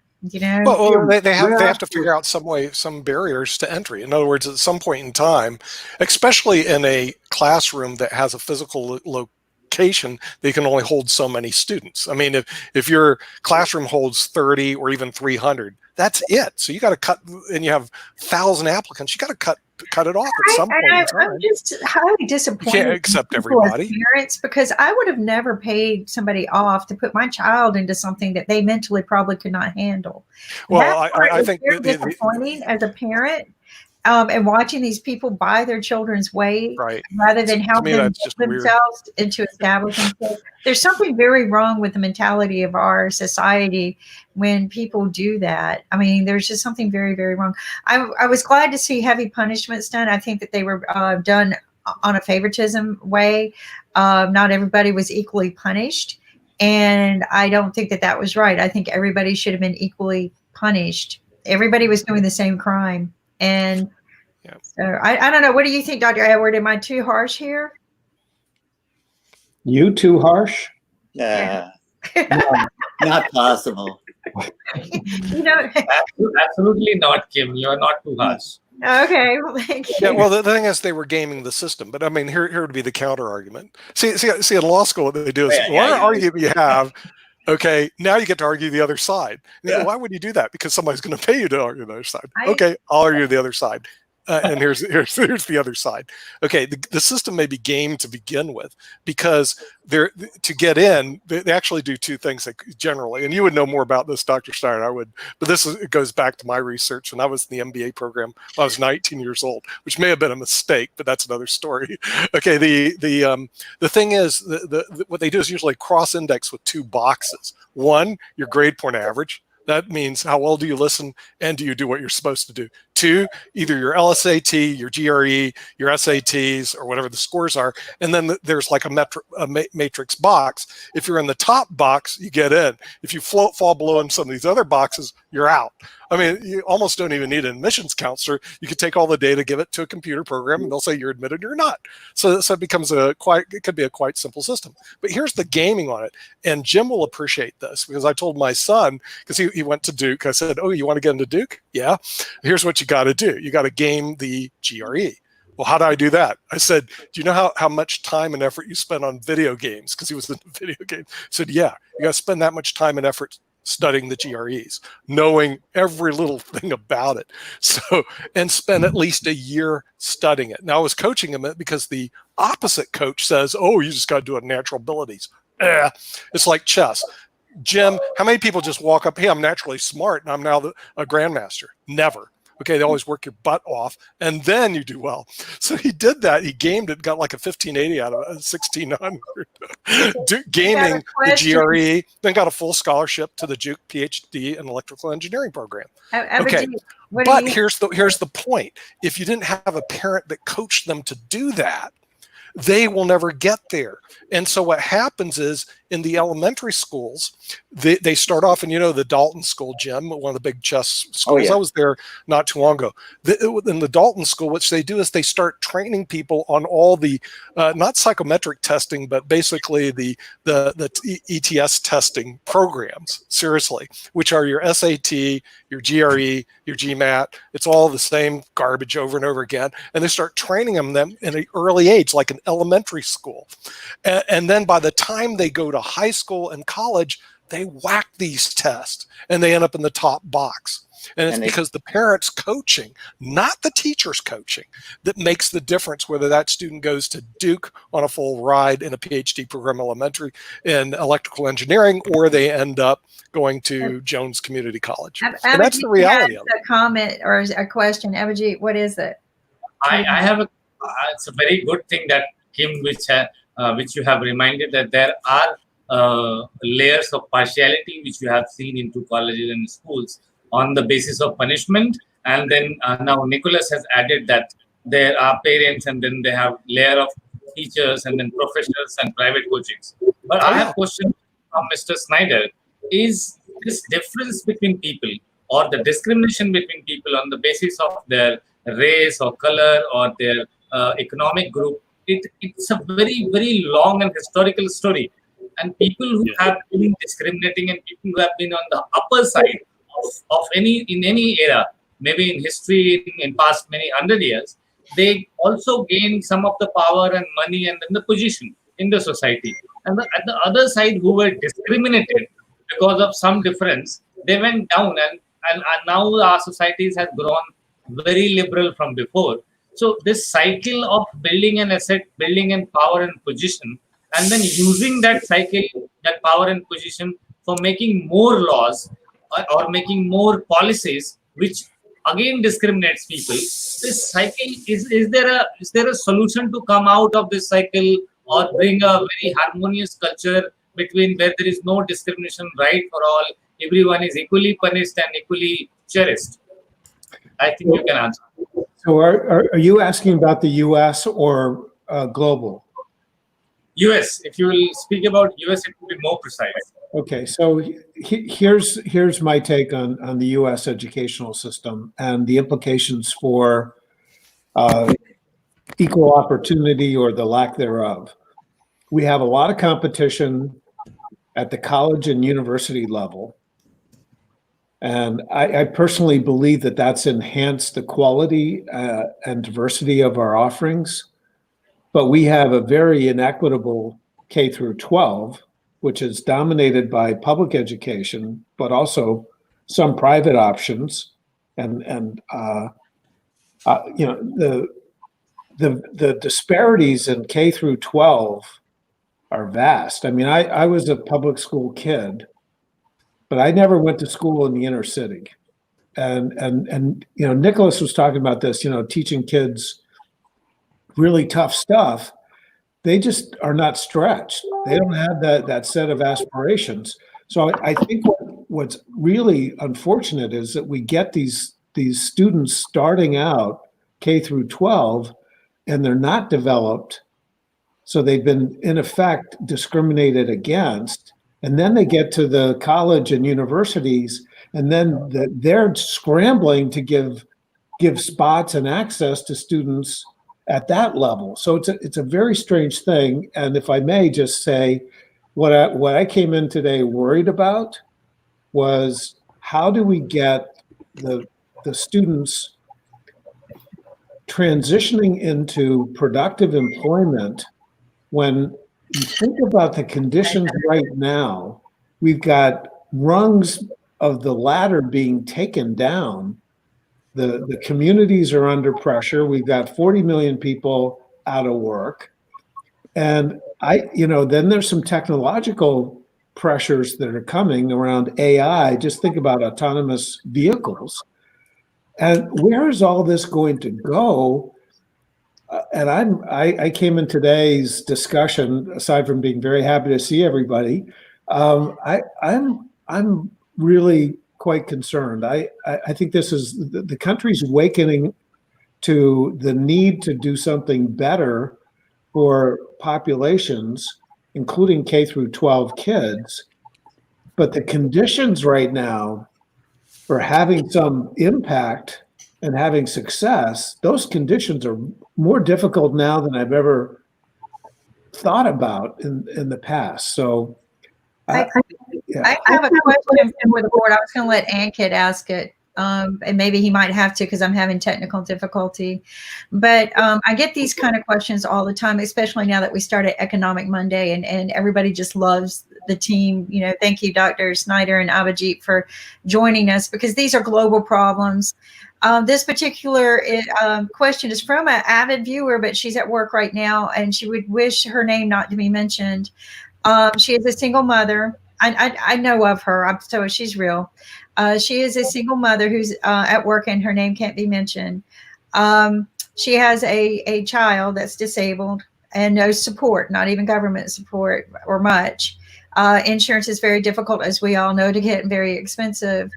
She has a huge student loan that is just no way out of, like Nick keeps mentioning to us. You can't charge off the student loan, and no way out of it. And it's so expensive that it costs more than her ability to even pay for housing, right? And utilities and things like that.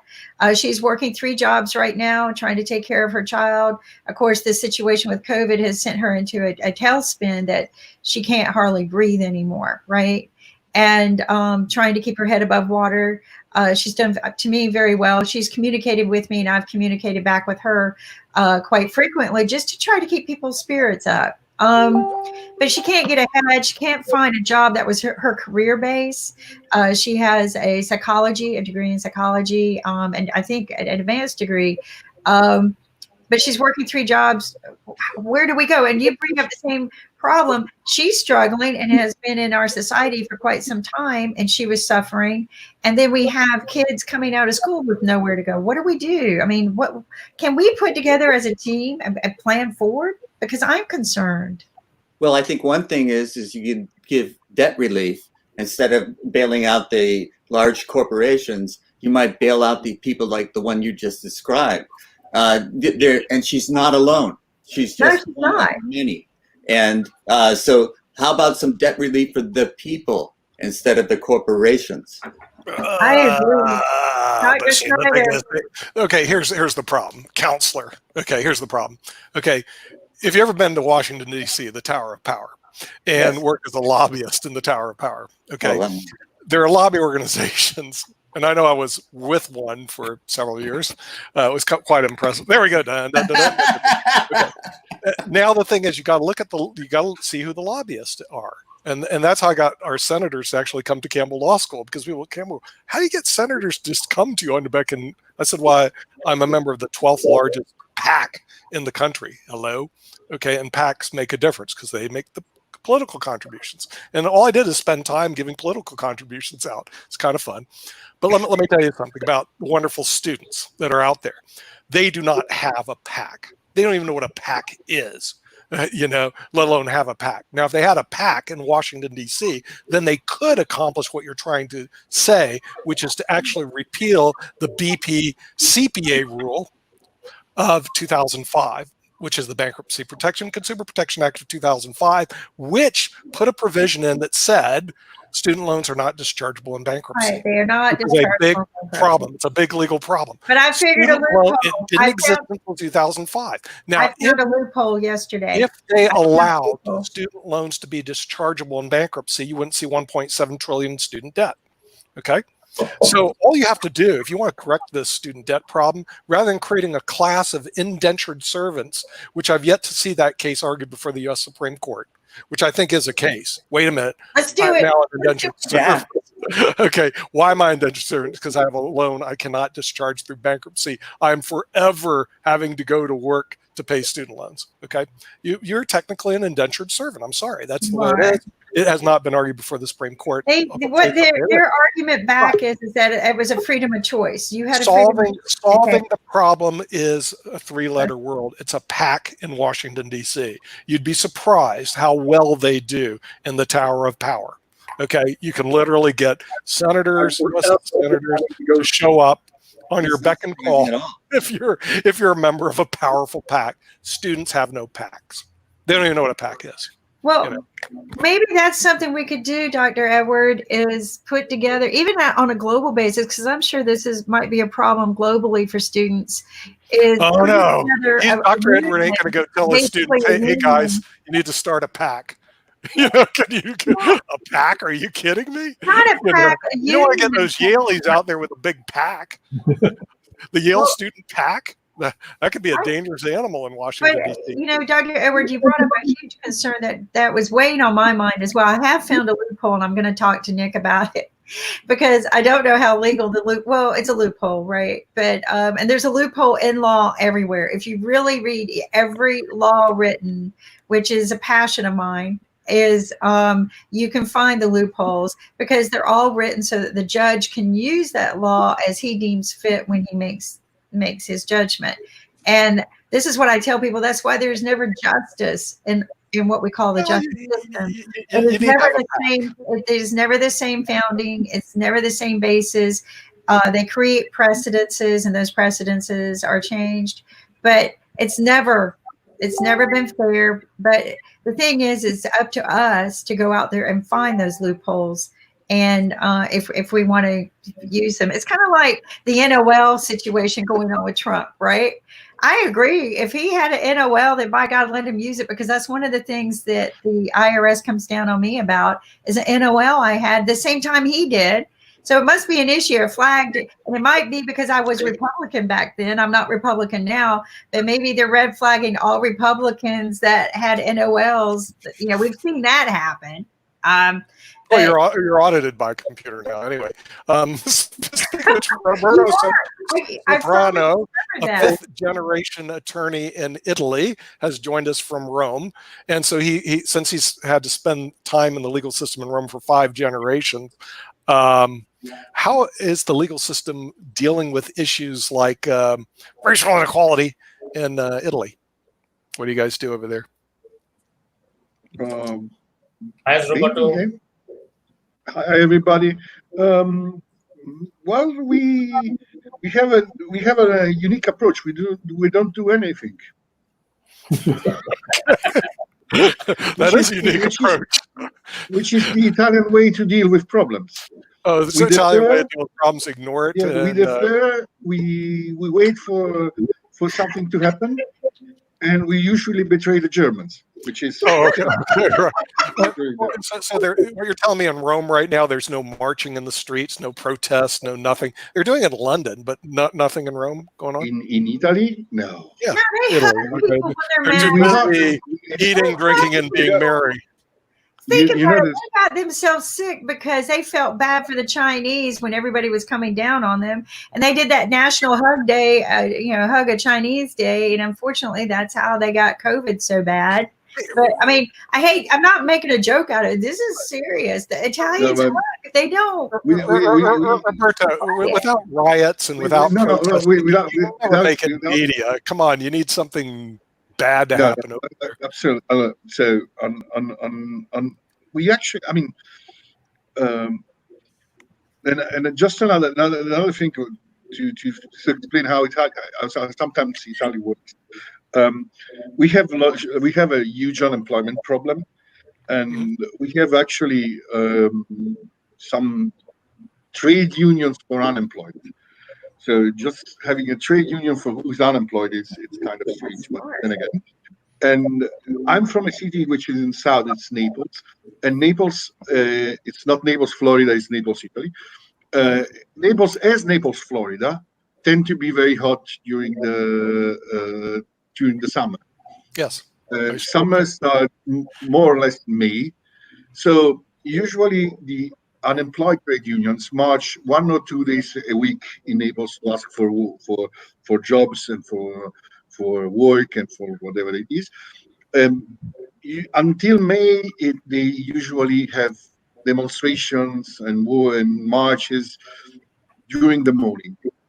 When May starts, they shift everything after 5 o'clock, so that the sun is gone and they don't have to suffer too much while they're marching. So that's the way we approach usually problems. But besides jokes, we as race and all those things, it's a complex issue for Italians. We think we aren't really racist, and race has become I would say problem, not an issue. Let's call it an issue, which is very, very new to us. And since basically we had, since the immigration started in Italy, but generally it's more a matter on, it's not a matter of the color of skin or whatever. It's more a matter of fear of the people that immigrants are taking jobs or are basically somehow hampering the possibility to get a job. Color has never been a huge Really, issue. it's taking jobs away.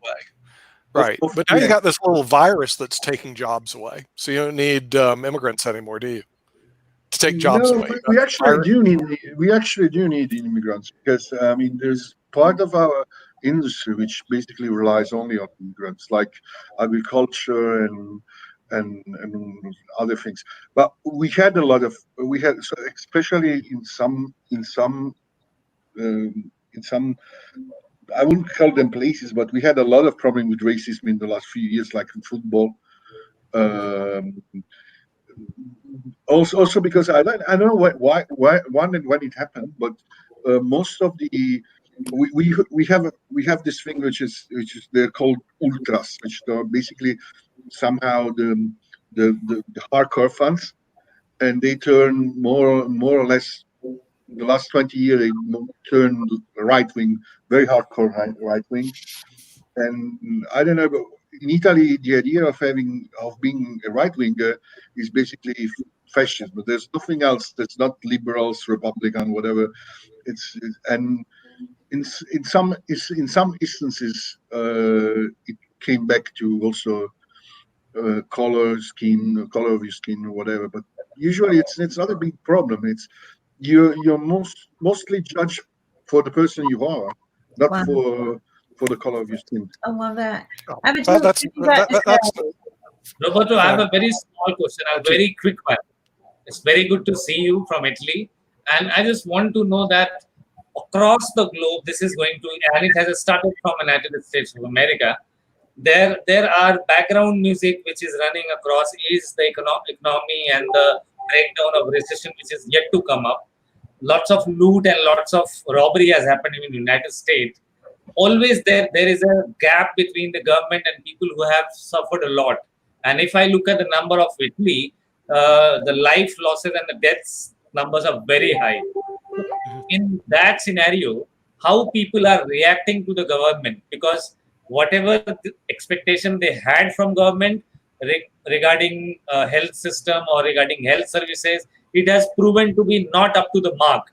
It has failed to save their lives. So people are not revolting, they're not responding to government, or government is so powerful that they are keeping them calm, tight, or maybe government is very good, very nice to them, giving lots of freebies and lots of repairing work is happening. I want to know about it.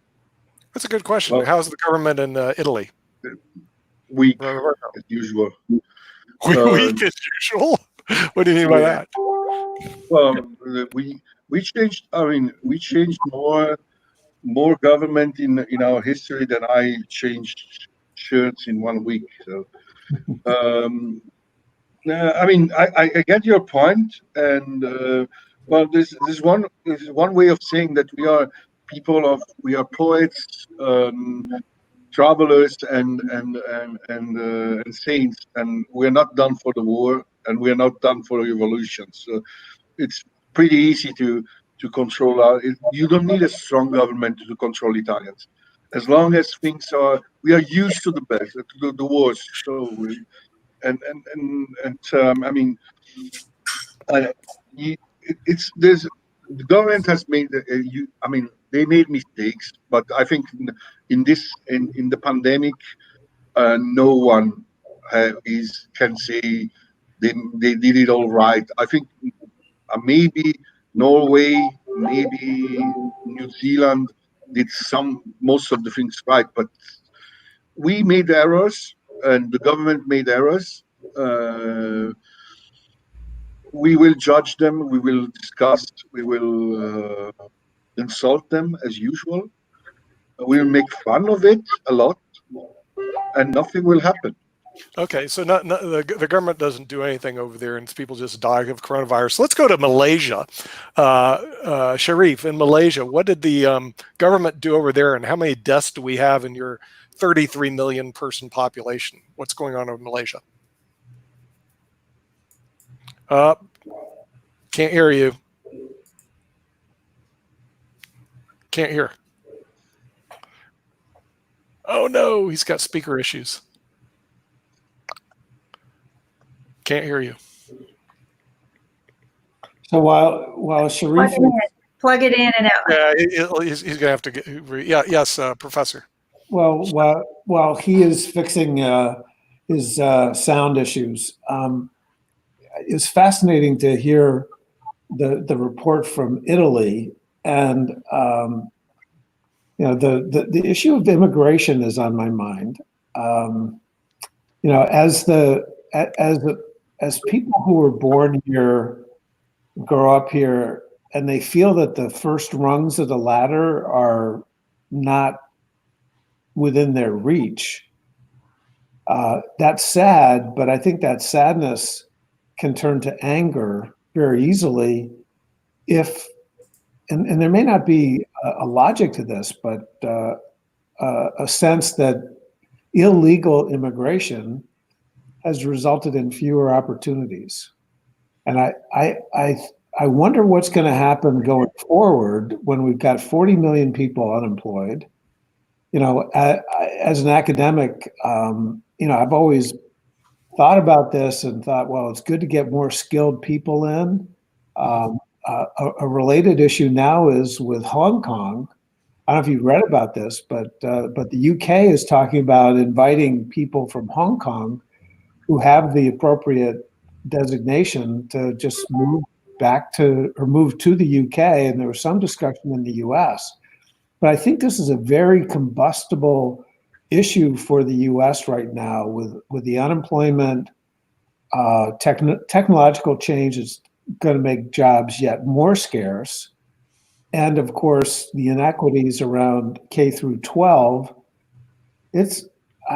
I think this is fascinating. And Italy, maybe I'm wrong on this, but Italy has a problem with illegal immigration that's potentially very significant. There's so many access points through the Mediterranean. So I'm just, I just wonder as we go into this period, whether it's the U.S. or Southern Europe or various parts in Asia, whether immigration is going to become just a really difficult issue and combustion for the politicians. It has been used in Italy as a scare tactic for a long time. For the right-wing politician has used immigration as basically the mother of any evil, and of course it is combustible, and people is sensitive because there's also a cultural clash.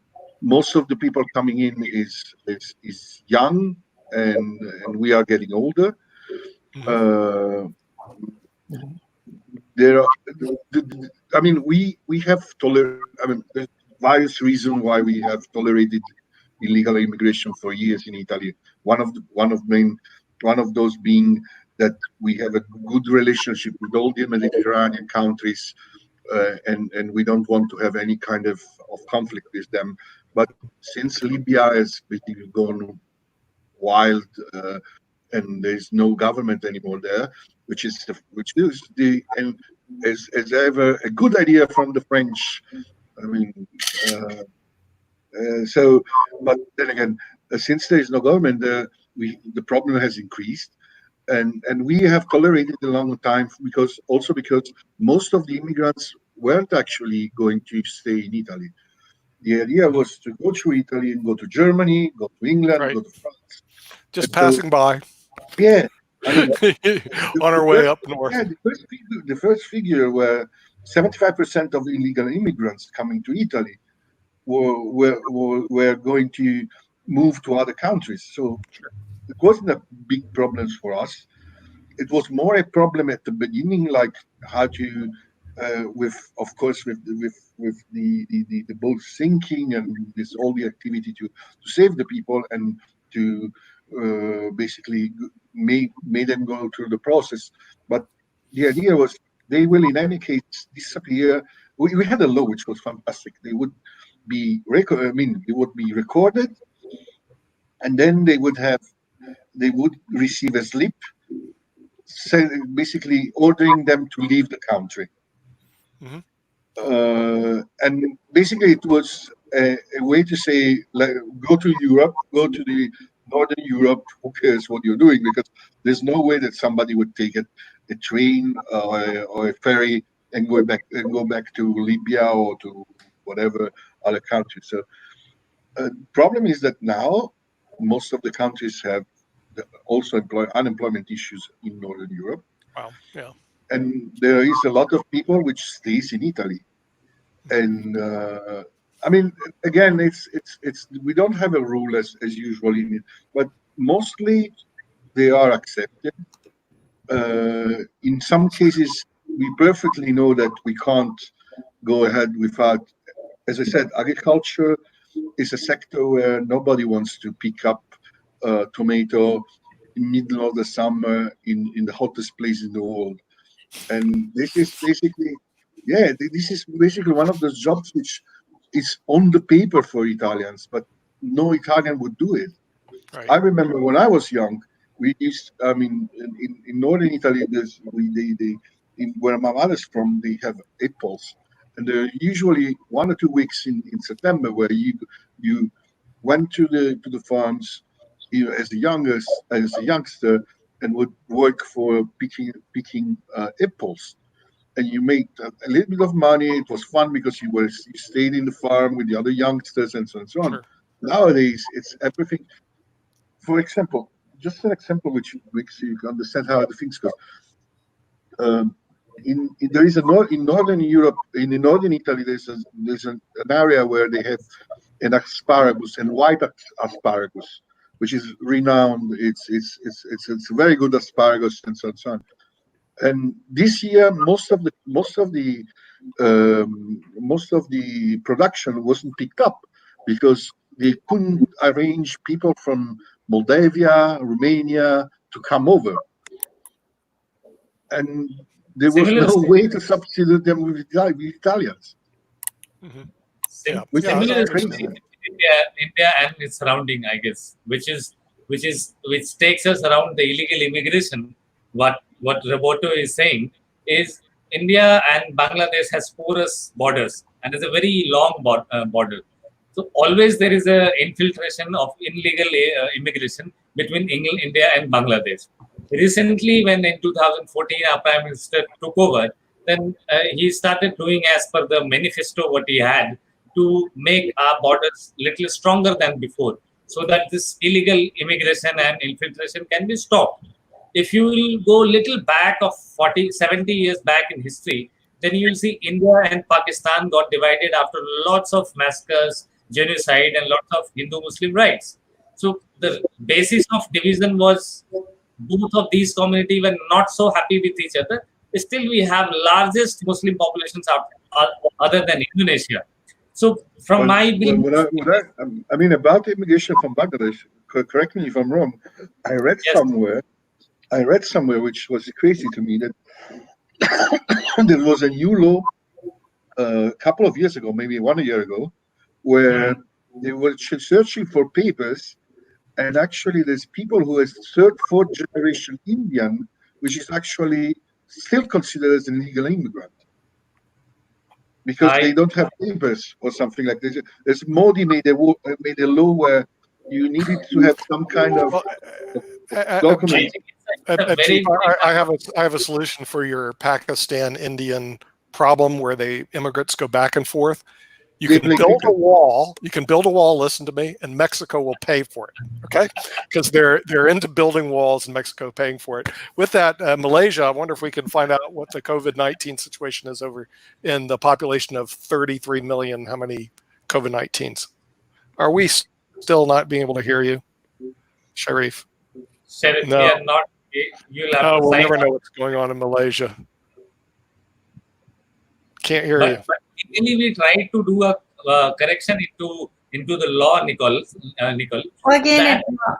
Take your headset and plug in and out. Really?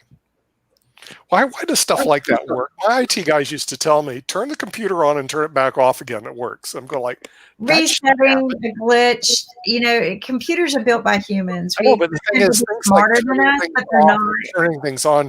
See, technology really bugs AI me. is not smarter than humans either. I bought a new iPhone, and the thing is, the person puts one iPhone next to the other, and all the data got transmitted over. I don't know how stuff like that happens, but This is what I speak on, Nick, and I tell people it's only also, people who Professor feel Scott, I good. wouldn't worry about Sorry. the job. The jobs are all coming back. They're all coming back. Okay. You know what I miss right prior about to the this? election.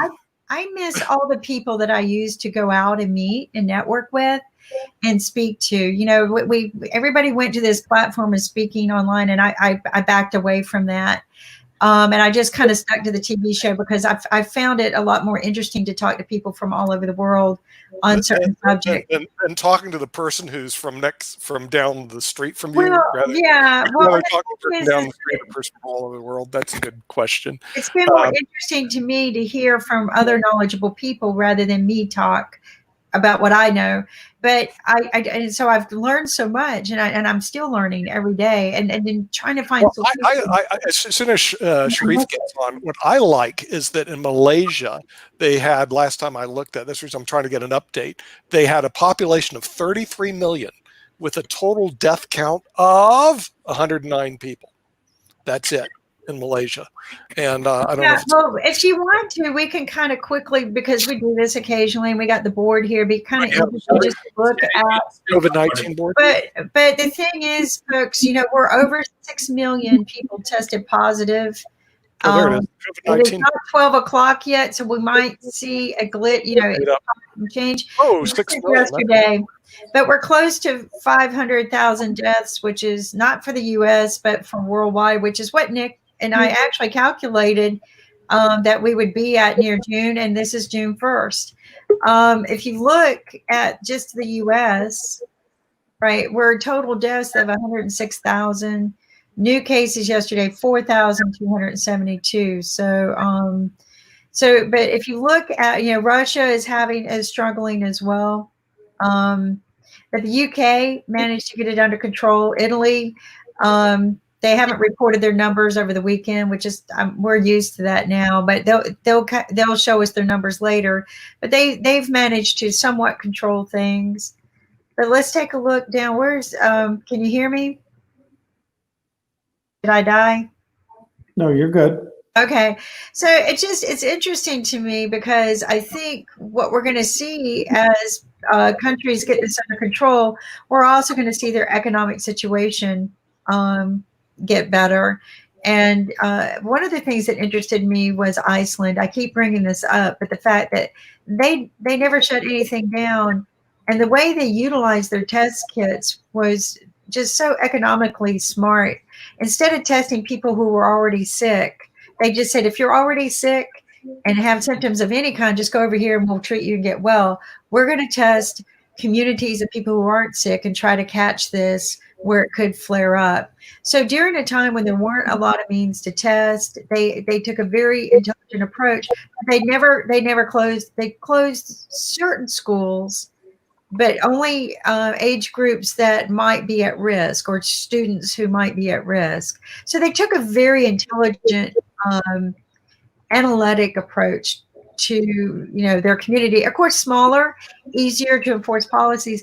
But what I told Nick that I found very interesting about Iceland compared to most other people that we've talked to, but Hong Kong was another one who did this. They had pandemic policies in place. So they already had their flashlight and their tools for an emergency situation, right? That also applies to South Korea. Right. South Korea was another one that just better prepared because they've experienced these pandemics in a more serious way.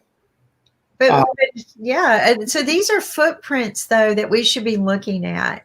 Even moving forward, we should take a look at just containment, because this is what I tell people.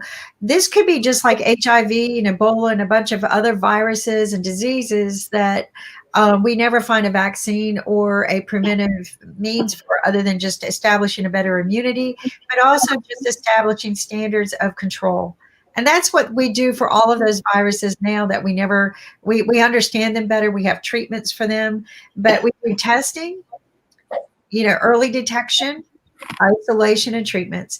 And this might just be a situation where we have to learn to do that.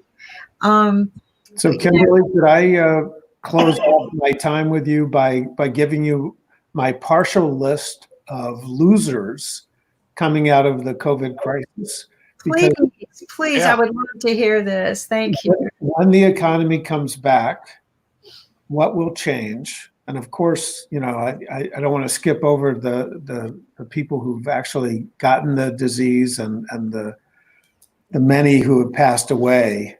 But if we go beyond that, and we imagine that we're going to get beyond this in some way, whether we have a vaccine or not, we'll maybe have better treatments, better testing, and so on and so forth. Which sectors are going to be under the most pressure for the longest period of time?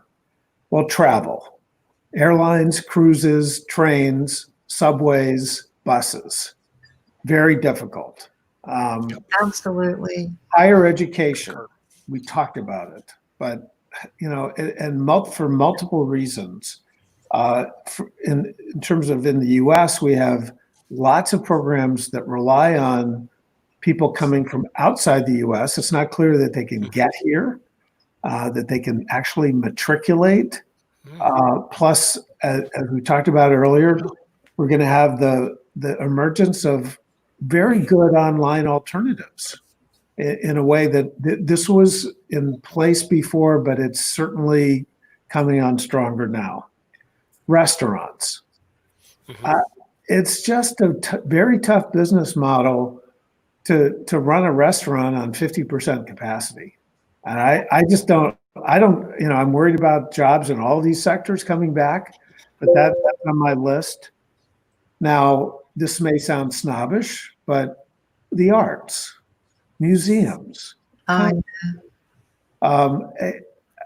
going to want to go? And also fun stuff like improv and sketch comedy and Second City in Chicago. I don't know if you've been to live theater, but if you catch it, sometimes they're projecting their voices and you can just see the spit coming out of their mouths. And it's like, who's going to want to be in the front row? So the art. Hotels, cities.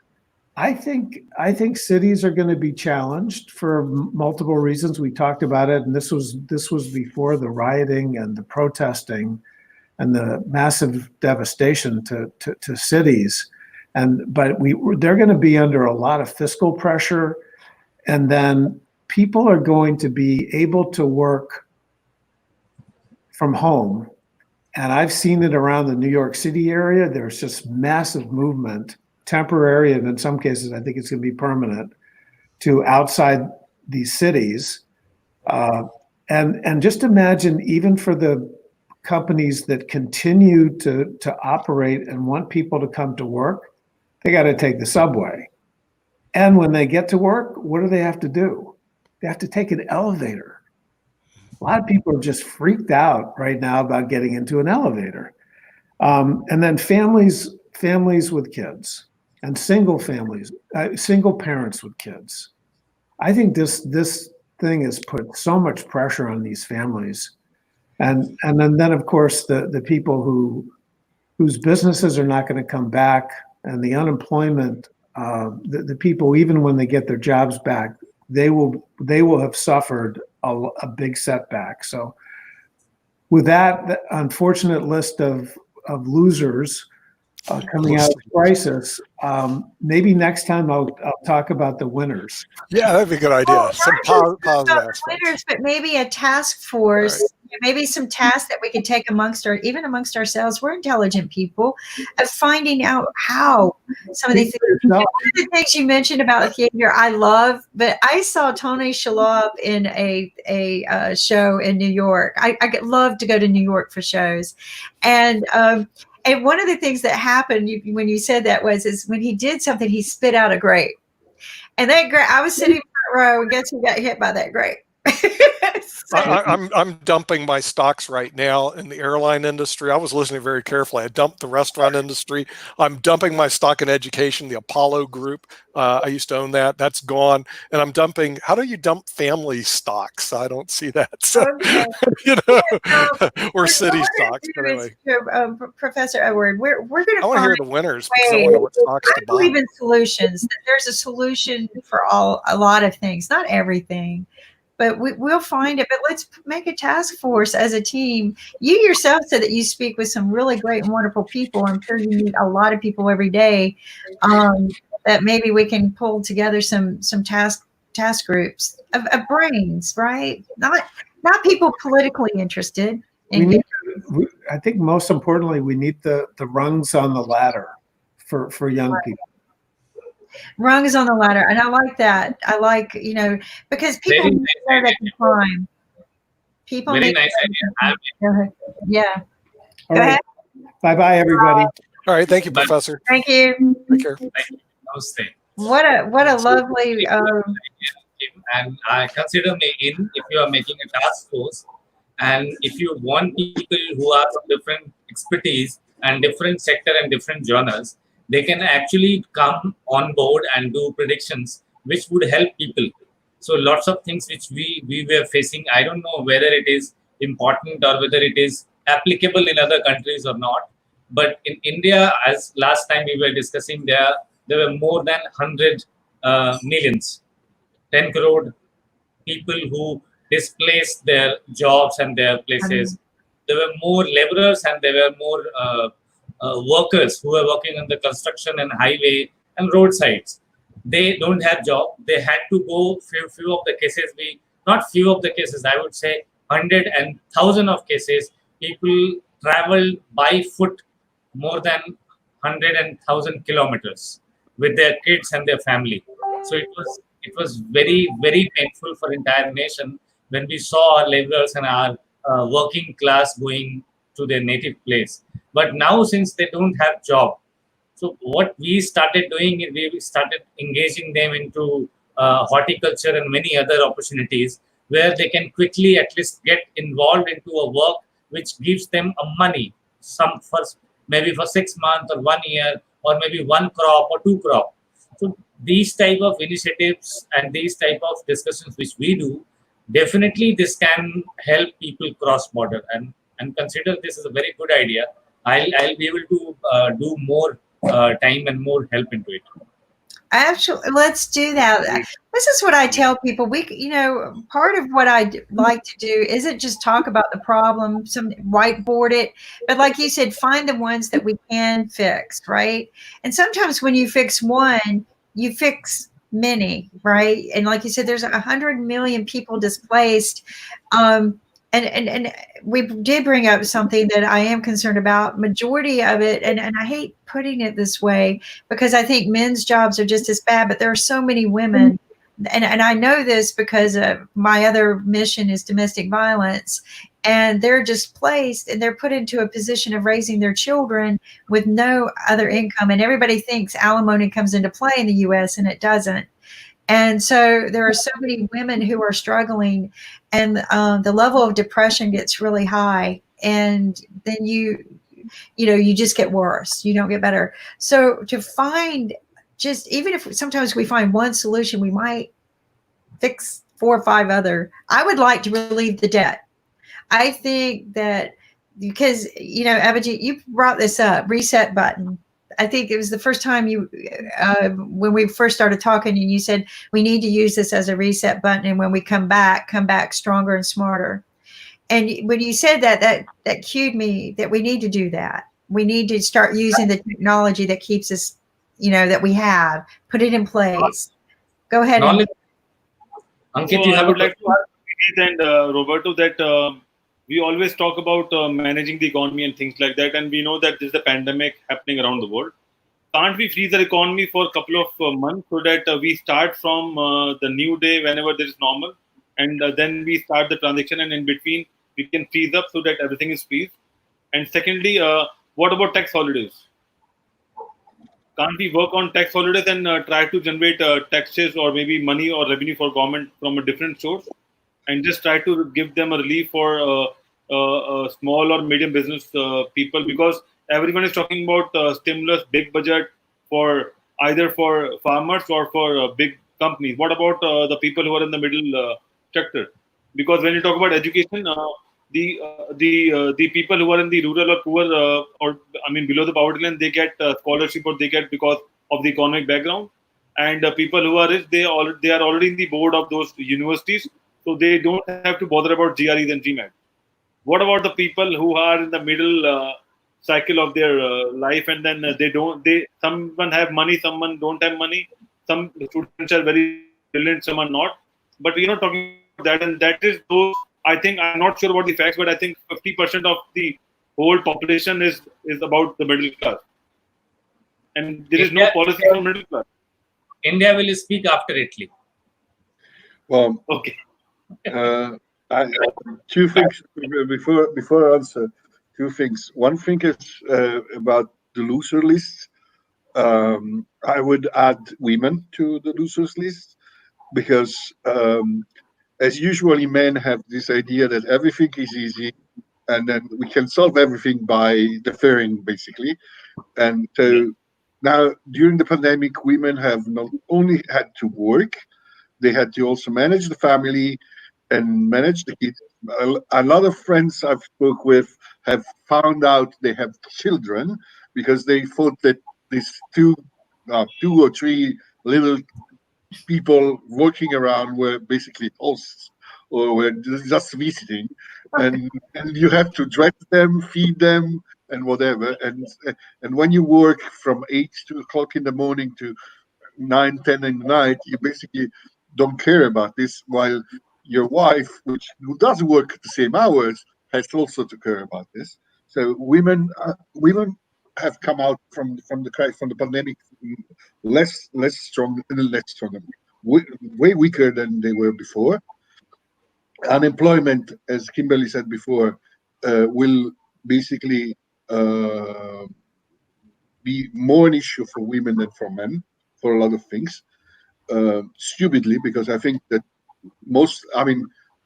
also being a minor you can be a woman and a minor. That doesn't make any difference as long as you can do your job. It's not gender. It's the ability you have to do something. It's thinking that gender as color can make difference on work, on the way you think, and on your basically intelligence. It's basically completely out of. I think it's one of the most stupid things that exist.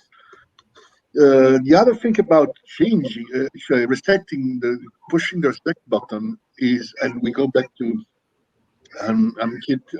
question is, we are using economic recipes, which go back to Keynes, whatever and those are recipes which are recipes of the 50s, 30s of last century. If everything is fine, if most of the economy has changed, then also the answer have to change.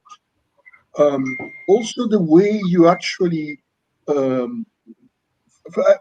go back to an example. there was a huge talk in the US about having the lowest unemployment rate in history.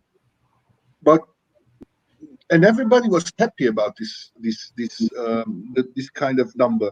But if you go through the number, you understand that a lot of people were working 2, 3, or maybe also more than 3 jobs, if it's possible, which means that it wasn't, I mean, the problem wasn't really unemployment, but the quality of the job available.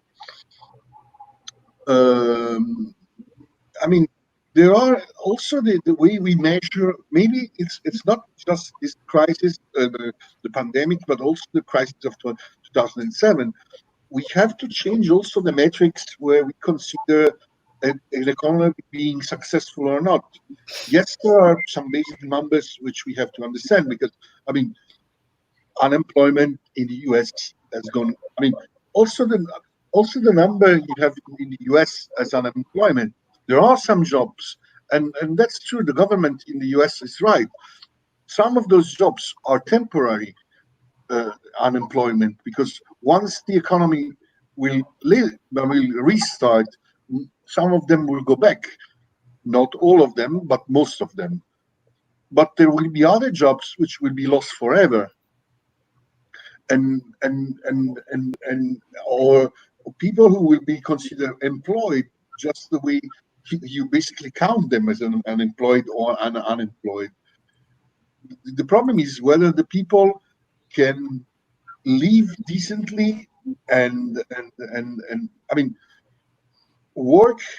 job is not the final. I mean, it's not the final aim of the life of a person.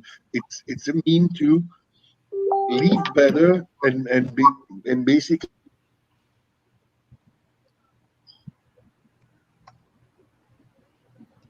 to live better and to live, basically, not to live better, and that's it. So if you do 3 jobs, it's what's the quality of your life? So going back to the stimulus, I don't think there is a recipe really to really solve the problem. The only would be put as much money into the system as possible, which is not basically something realistic. And but I think we have a possibility. I'm a real skeptic about the possibility of the humankind to change, but we have the possibility to change some of the main characteristics of our life, of the modern life. We should try to do it and have a better standard of life, reduce the gap between the rich and the poor, which is, from my point of view, very complex, because the system is rigged so that the rich. I mean, there's a song of an Italian rapper which basically says, "The last will stay the last, since the first. I mean, since those who are first cannot be catched." So that's the way the system is constructed, and maybe that's one of the things we have to try to deconstruct, and have the possibility also for the last to give them the basic need. I mean, the basics support, and give them also the possibility to grow and to better their lives. And because I think at the end of the day, if there's more people who has, I mean, I don't think that there's one pool and you have to divide the pie of the richness. Richness can always grow. There's not a dimension and a limit to the growth of richness. So if you can divide it, if you can basically invite more people into it, maybe there's the possibility to invite even more people and have better life for everybody. I know it's utopistic, but maybe somebody in the US would say it's socialism. It's not socialism. But then again. Yeah, and you've got a good point. Abhijit, you said you want to answer from India's point of view. What? Ankit, I'm basically answering what you have asked, that what kind of tax holiday and what kind of direct benefit transfer can be done, and how much we have at as of now, how much we have achieved. But before COVID-19, what was our economic situation? everything what we take today in account is coming from there. So I would quickly take 10-15 seconds to explain you how it works and how it was doing there. Because from last 4 to 5 years, and now I'll include 6 years, India was going through a very strong transitional phase in terms of economy.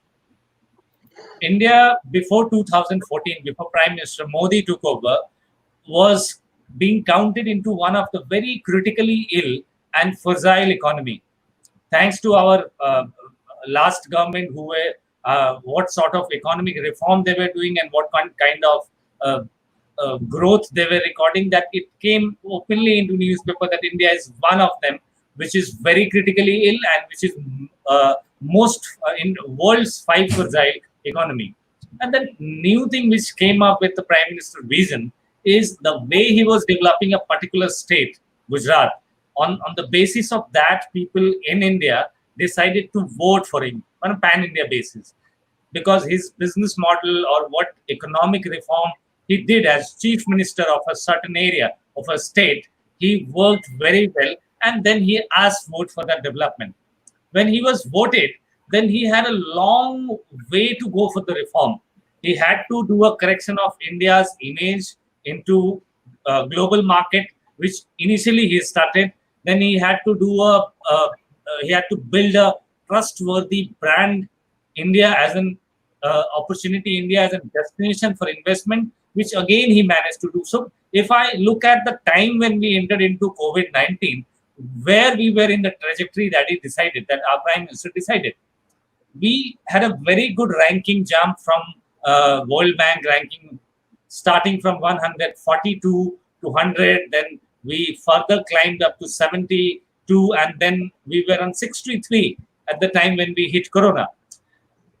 From 63, his idea of making and developing India as a world's favorable destination for investment. What problem we have with our economy is it's a limited economy. We have manpower, resources, language, and we have all potential power which can challenge the economy of China in Asia. We are more open to world, more open to adaptive languages and to work into shifts, and more open to learn new things. And it is something which people around the globe like about India because of its IT infrastructure and lots of back-end job which we do for the global IT. So these are the things which require only one or two, you can say, components. One is investment, basic investment which we needed from a foreign company as FDI, and second, skilled manpower. When you reach to skilled manpower, then you have to start skilling people, and it does not happen overnight. It takes months and years, and sometimes when you have to do a correction, then also. So one of the tenure of our last government, it took over. It just gone into doing the repair work. What happened? What went wrong into last 70 years? If you discount 7 years of Vajpayee government, then in this term we were targeting mostly on the side of bringing industry from China to India, and it happened to some extent. It happened also.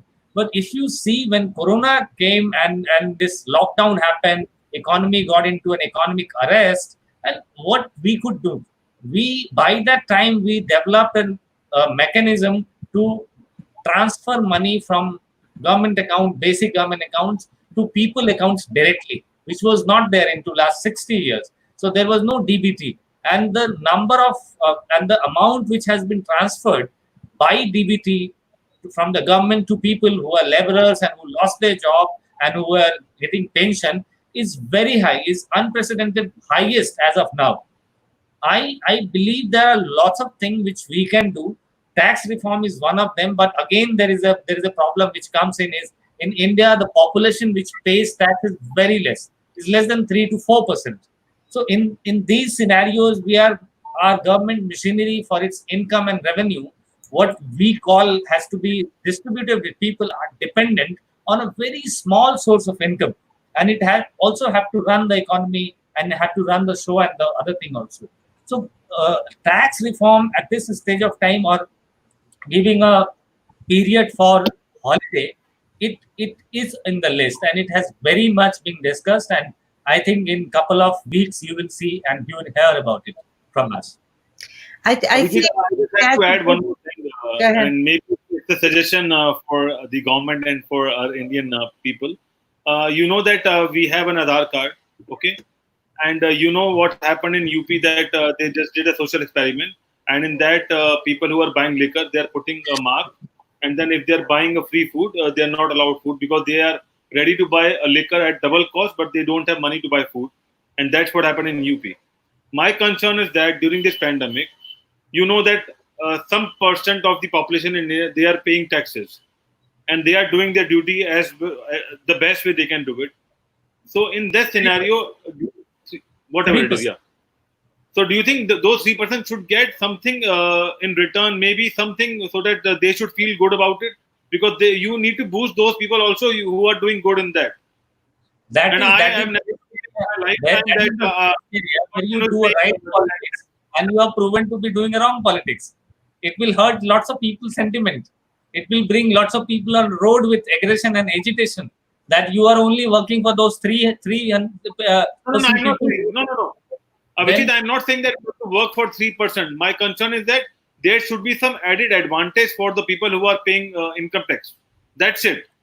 An advantage can be in some form or the other. I'm not saying that you have to give some money back to them or things like that. But there should be something are divided into layers, and these layers are decided by if you go for a loan right now and you want to start a business. Then, if you are a taxpayer, obviously you have an advantage. If you take lots of things and you show that you are paying tax to government, then it is giving you a very upper edge into business, into your personal life, into your professional life, everything. But even if you are not a taxpayer, then also you have to be included into the mainstream of the economy. This is what government has been doing, because million and million of people did not have bank account in India. So they were included in the economy after opening a bank account. If government wanted to reach them, they did not have an account. So you have to send it to state government, then a state government has to send it to the district. District has sent to county, and then it goes to village and panchayat. So by the time what government has decided to give to them and it reaches to the actual beneficiary, it shrinks to 10% to 3%. The benefit.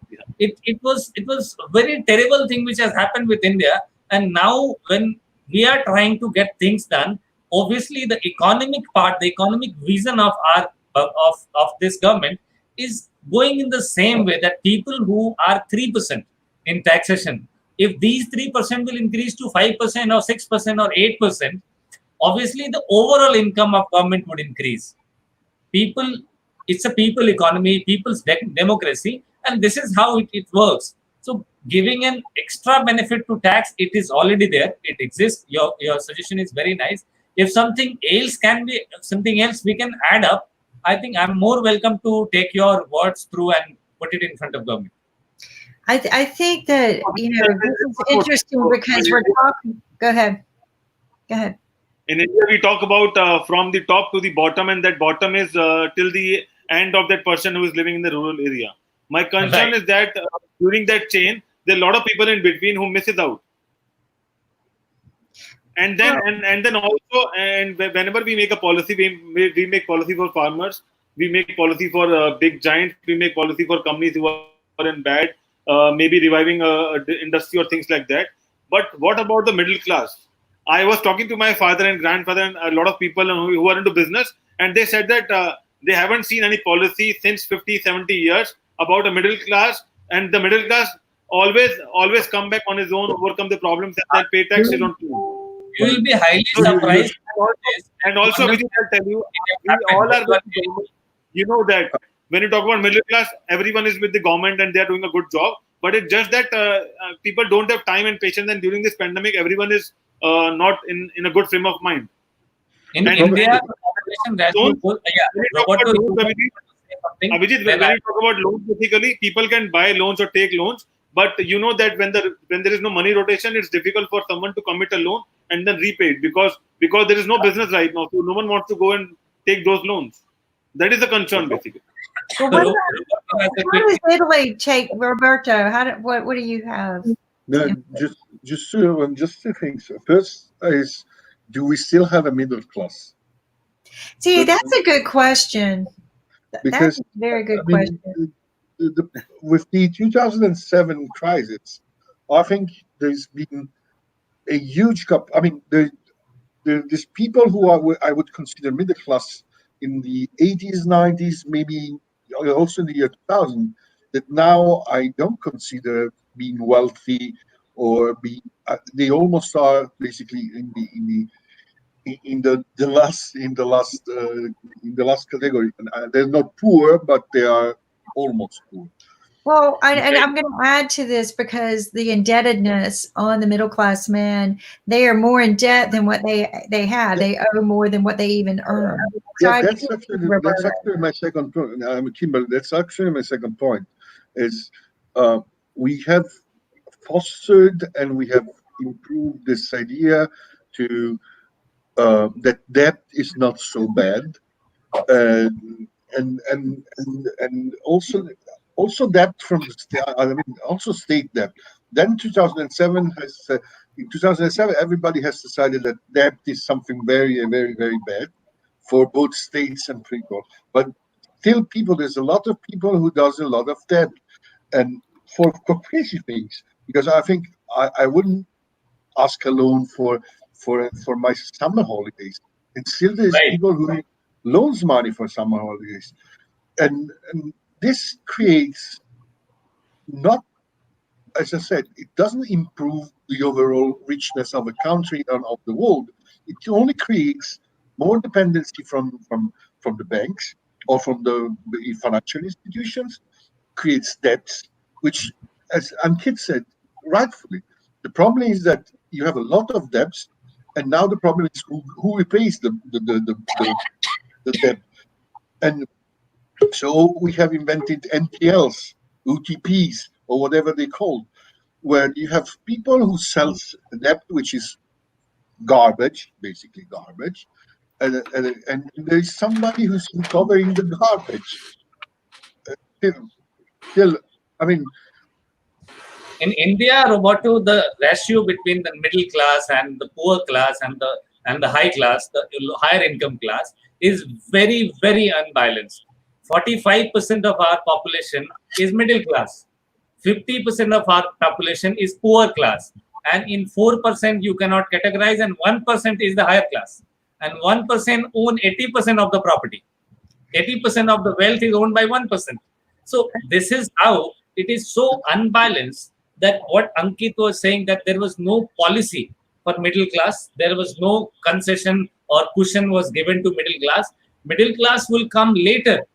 There has been shocking absence of policy in MSME, micro and small industries. There was no definition of MSME.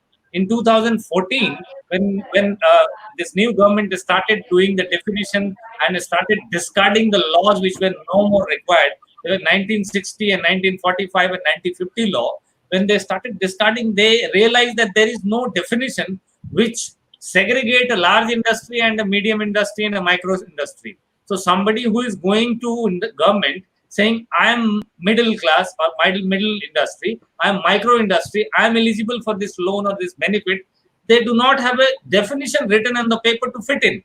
So then the definition is still under progress and it will be out.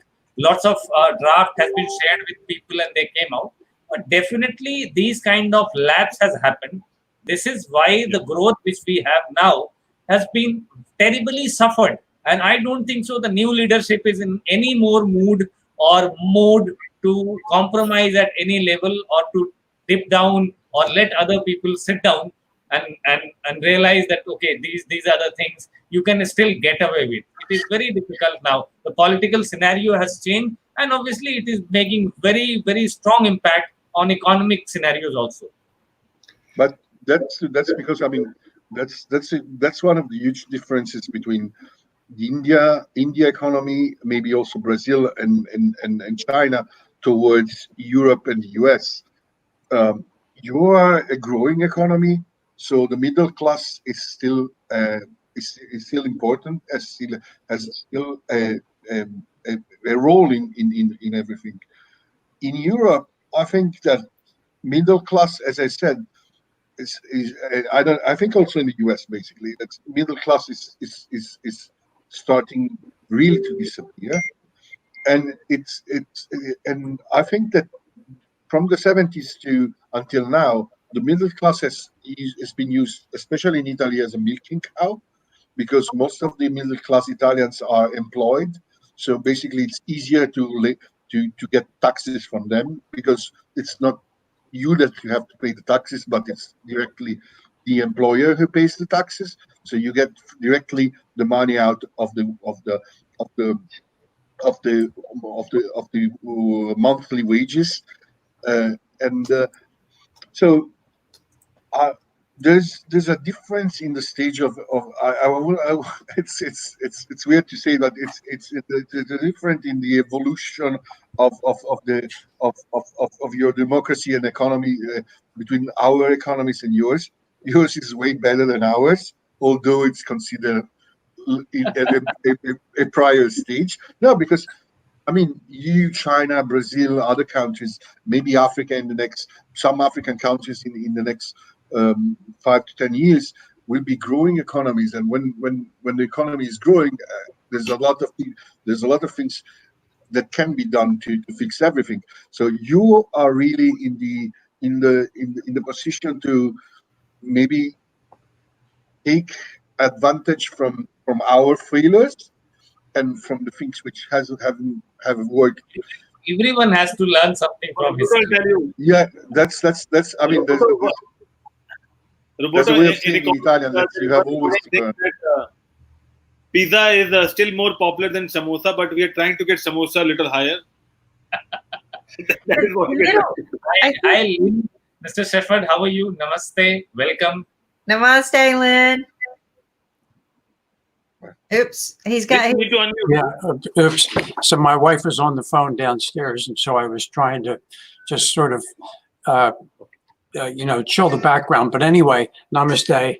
Namaste. You have met. I don't know if you got a chance to watch us earlier. We have talked about everything today. Oh my gosh, I cannot believe and I've been getting text messages. I wish they would post up on the comments of people watching us in a totally different world right now, like in another country, and I think it's in Afghanistan. We're actually on. Yeah, I tell you, I got a message from someone from Switzerland.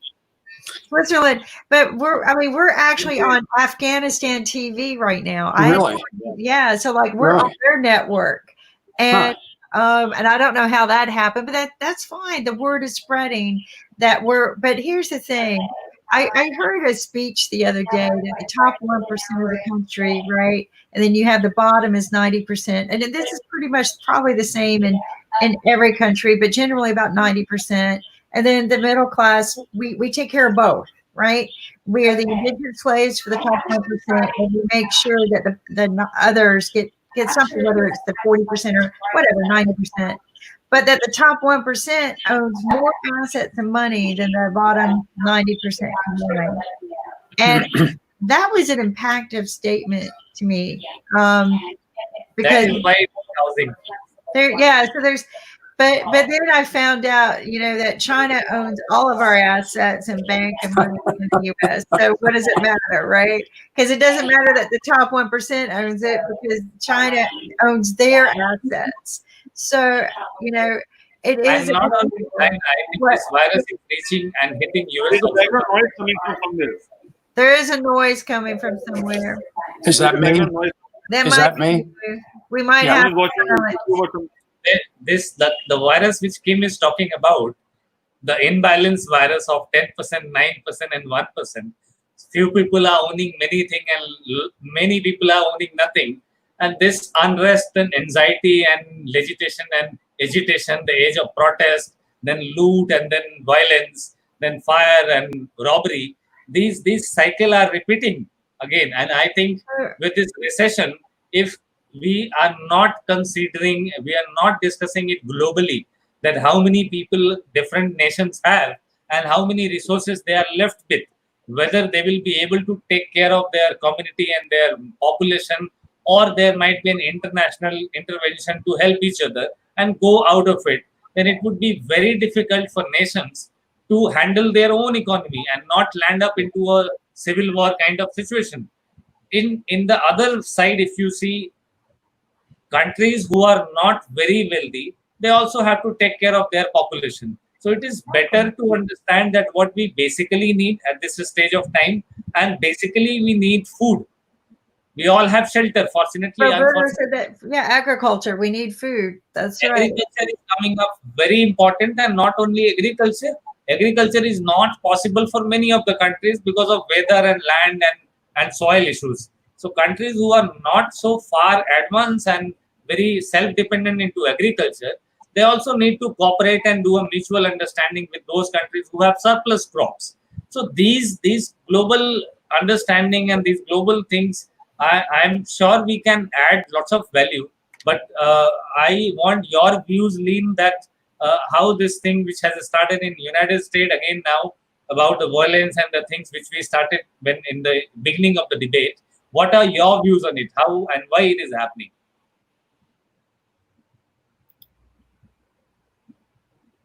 Can you talk, Lynn? Lynn, you got to hear my question? Yeah. The background noise got really loud because I have a big dog and he was barking at something outside. So I really apologize. So Abhijit, what was the question again?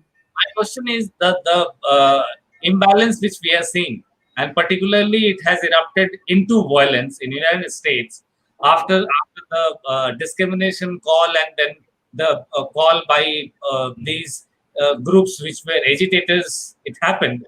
What are your views on the balance which we need to create post-COVID? Because it's not a story limited to United States. It will spread wherever there is an imbalance. People are not getting rights, food or clothes or home. Right. They will get agitated and they will come on road and they will revolt. So lots of violence is on the card, I can see. What are your views? How to balance it now? Well, I'm not sure. I mean, part of the issue we have right now is just solving the problem we have, COVID. This country hasn't been very good at solving a lot of the imbalances, Abhijit. So do I personally see it changing? I hope it will, but I'm not sure that it will. Because this has been going on. I'm the oldest one here in this group, and it's been going on a lot longer than my lifetime. So it's not one of those things where all of a sudden you put the brakes on and you say, okay, we're going to go in a different direction, and it happens that day. It just can't. This is going to have to change over a long period of time.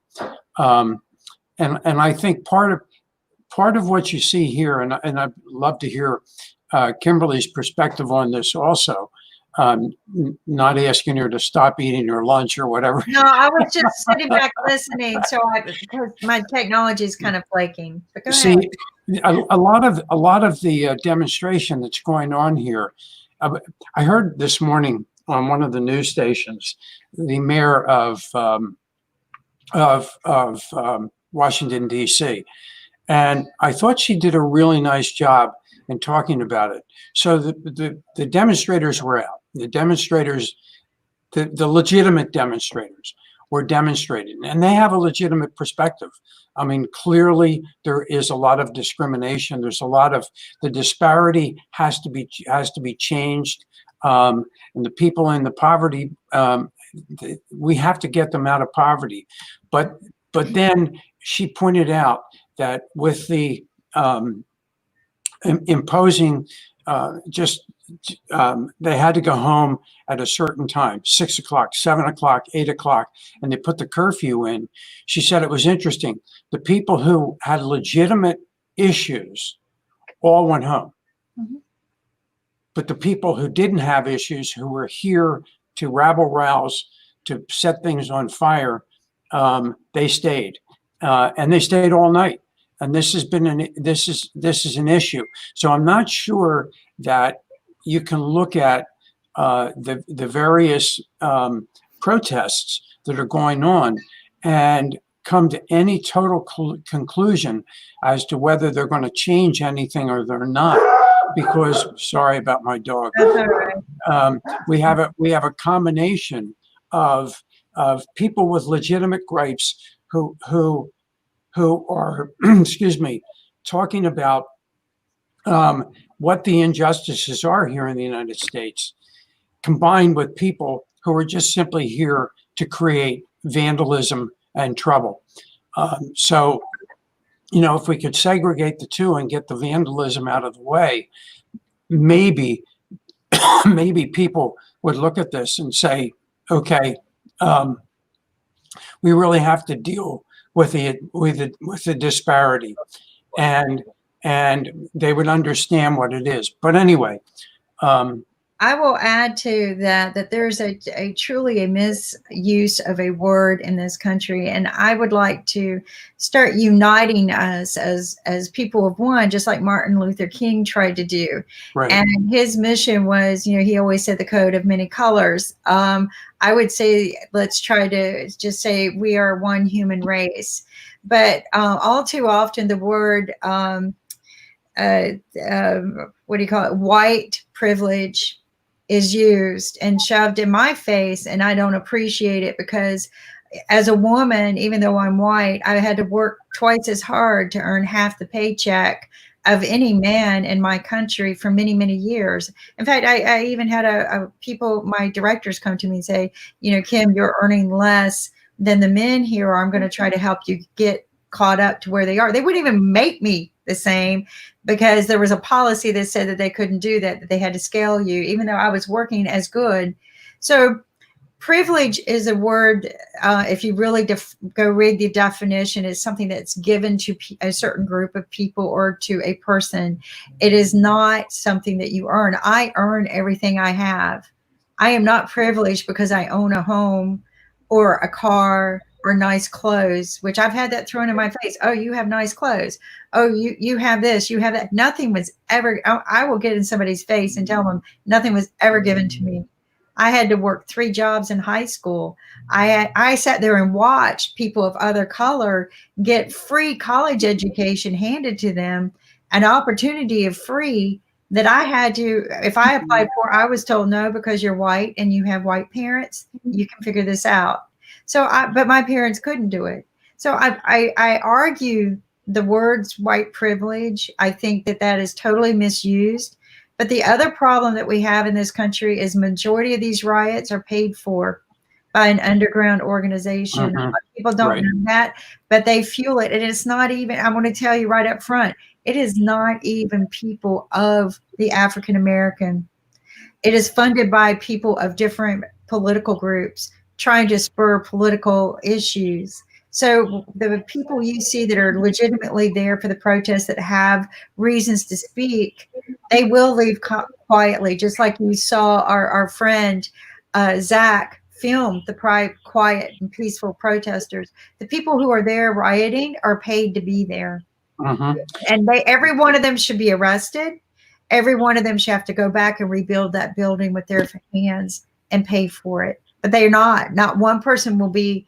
Not one person will have to pay a dime for the damage. And here's what bothers me: you are protesting for the right of a life, yet you're taking away something that you don't even know.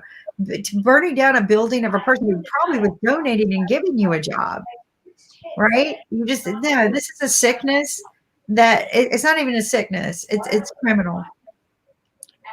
I agree. Well, I Criminal. absolutely agree with that. Actually, the mayor also talked about the fact that you could see the people coming in, and they brought, she called it tools. They brought all their tools with them. The real protesters had no tools. I mean, she defined the tools: Molotov cocktails.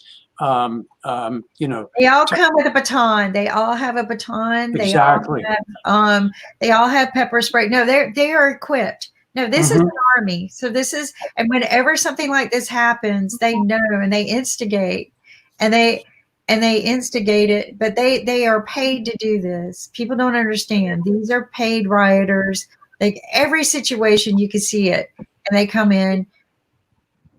Yeah. Go ahead.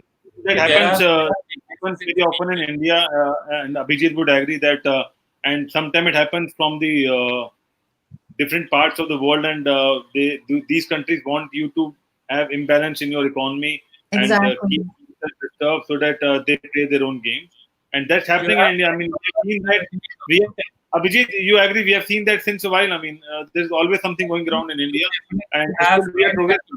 We have enemies all the time. You cannot have a country being into war. You cannot drag it into war.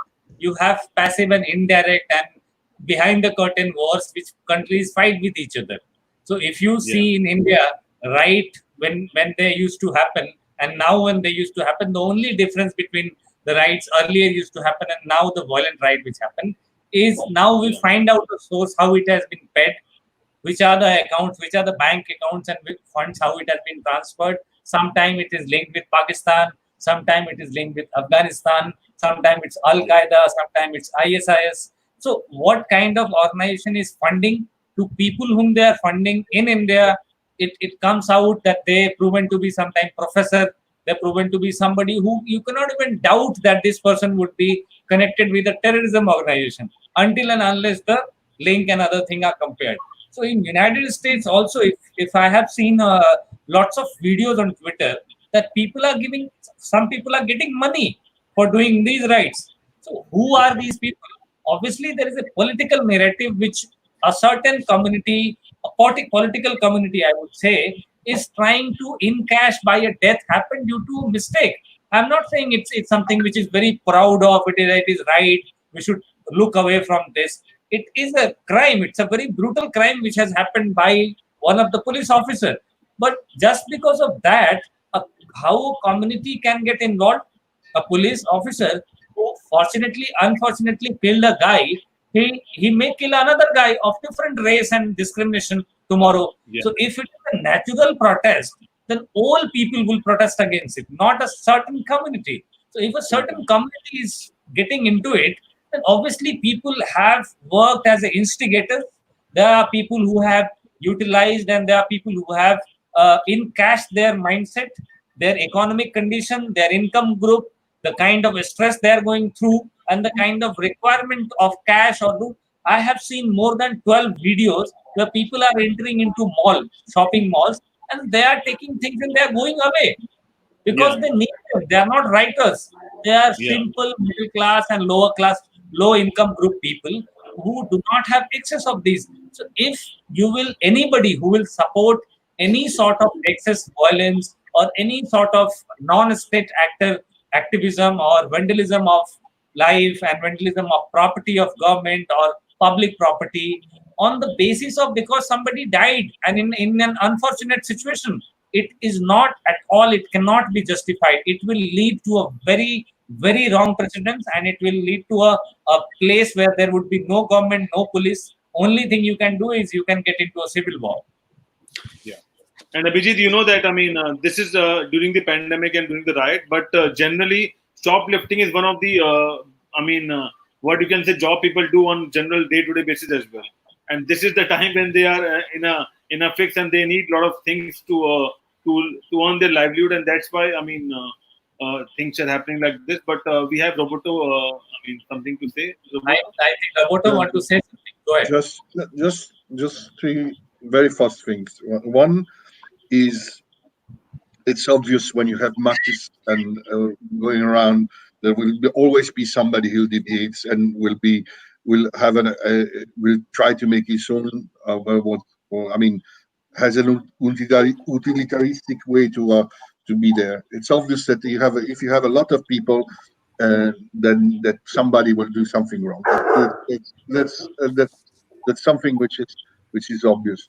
I think it's always obvious that if you have a lot of people who have no access to, because it's to what they think it's the American dream, like buying fancy shoes, fancy stuff, and whatever. If they have the possibility to loot and basically have it for free, they will try to get they will make the best out of the occasion, which is a crime, absolutely, but still it will be it's basically human. Another thing is about being paid. Let me say, what goes around comes around. The social tension policy has been one of the basics of the U.S. policy for foreign policy for almost 30 years. And no other, I mean, one of the countries which had the most suffered the most about this was Italy, because we have been basically for years during the 70s and the 80s, and basically, there's a strange rumor that we have been basically the field where the communists and Russia and on the one side and the US on the other side were battling for supremacy in Europe. And it's an agenda. If somebody has a political agenda, one of the things which makes people more upset and more uncomfortable is deaths and riots and things like this. So there will always be somebody who will exploit it. Finally, going back on what happened in the US, I personally think, as far as what I've seen, the US, I mean, the United States have a problem with police. I mean, there are things which I've seen, whether it's on TV shows or whatever, done by policemen, which it's completely unheard of and impossible in Italy. In order to basically throw you on the ground, touch you and whatever, in Italy, you need to have a real reason, not just when you say go down. And, I mean, you cannot go stop and because you're a policeman. I mean, there is nothing wrong with having a political agenda, which in US case is highly mixed with the incident which happened. But the problem is people who are of a certain class or income group or a color or any discrimination or any sort of culture or creed, they may have a feeling that I am being neglected, I am a minority. And in that case, if they ask for some certain right, the state cannot bow down in front of them. It has happened in India. So if you would not earn or if you would not understand from what happened from our side, we started a reservation system. So what Kim is saying, that I have to work more to earn equivalent to male people in the United States, right? In here in India, what happened that if your degree or your ranking or your merit is not so very high, but you belong to a community, that community has done lots of protests in past, that we are very less in number, so please give us some sort of special category reservation. So few seats in all jobs and examinations and colleges and degrees, it is kept there. This again creates an imbalance. So there is no scope of doing violence, one thing. Second, these kind of violence and people who get erupt out of some political motive out of these violent right, they are not right people. They do not do anything for the community, but they just try to balance their politics with this. Third thing, if anybody, I do not know how the statement of your President Trump has been taken by media when he said he will mark an organization, a terrorist organization. I don't know what is the name of that organization, but it is not welcoming, but it is not also bad, because it's very difficult to hold violence for this structure of time when you are trying to play with the sentiment of your own people and making them stand against your own police. Tomorrow, what would happen? Who will die? How many people will get affected? Nobody knows. So these kind of democracy is not meant for this. Democracy is meant for there might be lots of people, they can get together, they can have their opinion, they can have difference of opinion, they can protest, they can choose their leader, they can make policy. If they are not happy, they can change the leader. These all are democracy. Democracy is not looting and doing robbery, killing people, putting vehicles on the fire.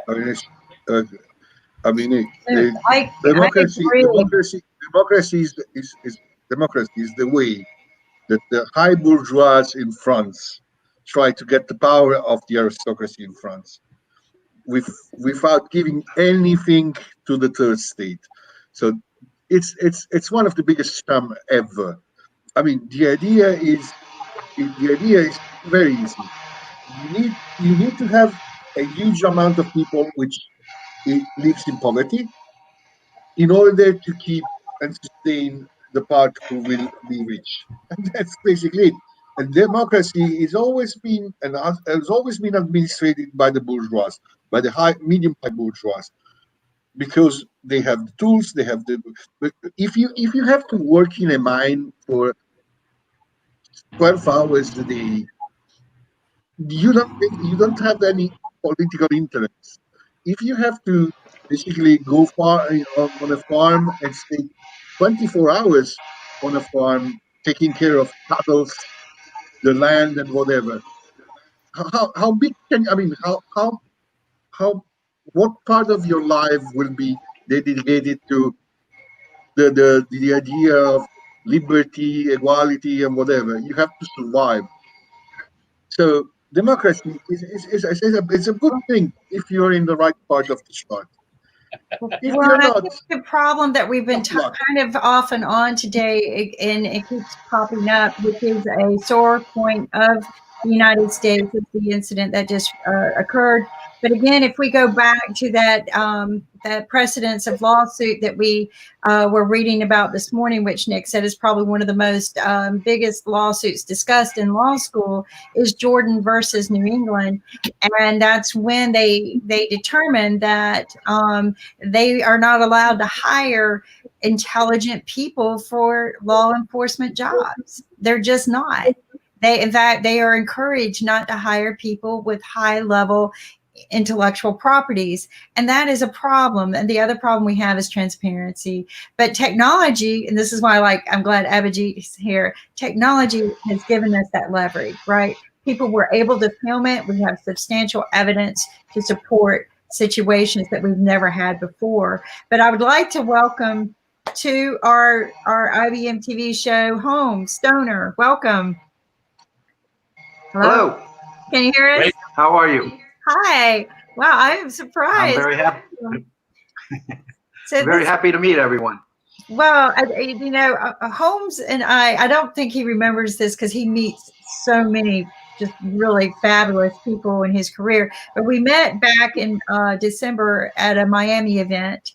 And then I think moving forward, I might have met you again just in quick crossing because you're everywhere. And then all of a sudden, I see your name listed with a very good friend of mine, Henning Morales, on a poster. Oh my God, I keep bumping into this man. I have got to sit down and have coffee with him. He's just everywhere. So then I realized that you're part of Henning's team, which is always just, I love watching Henning do things because he just gets the best teams. But welcome. Well, thank you. I know Henning because we are working together. I'm on several different film projects. One being the Asian Film Festival that we do every year. And then on the Family Film Awards here in Hollywood for family films. So Henning and I are very dear friends.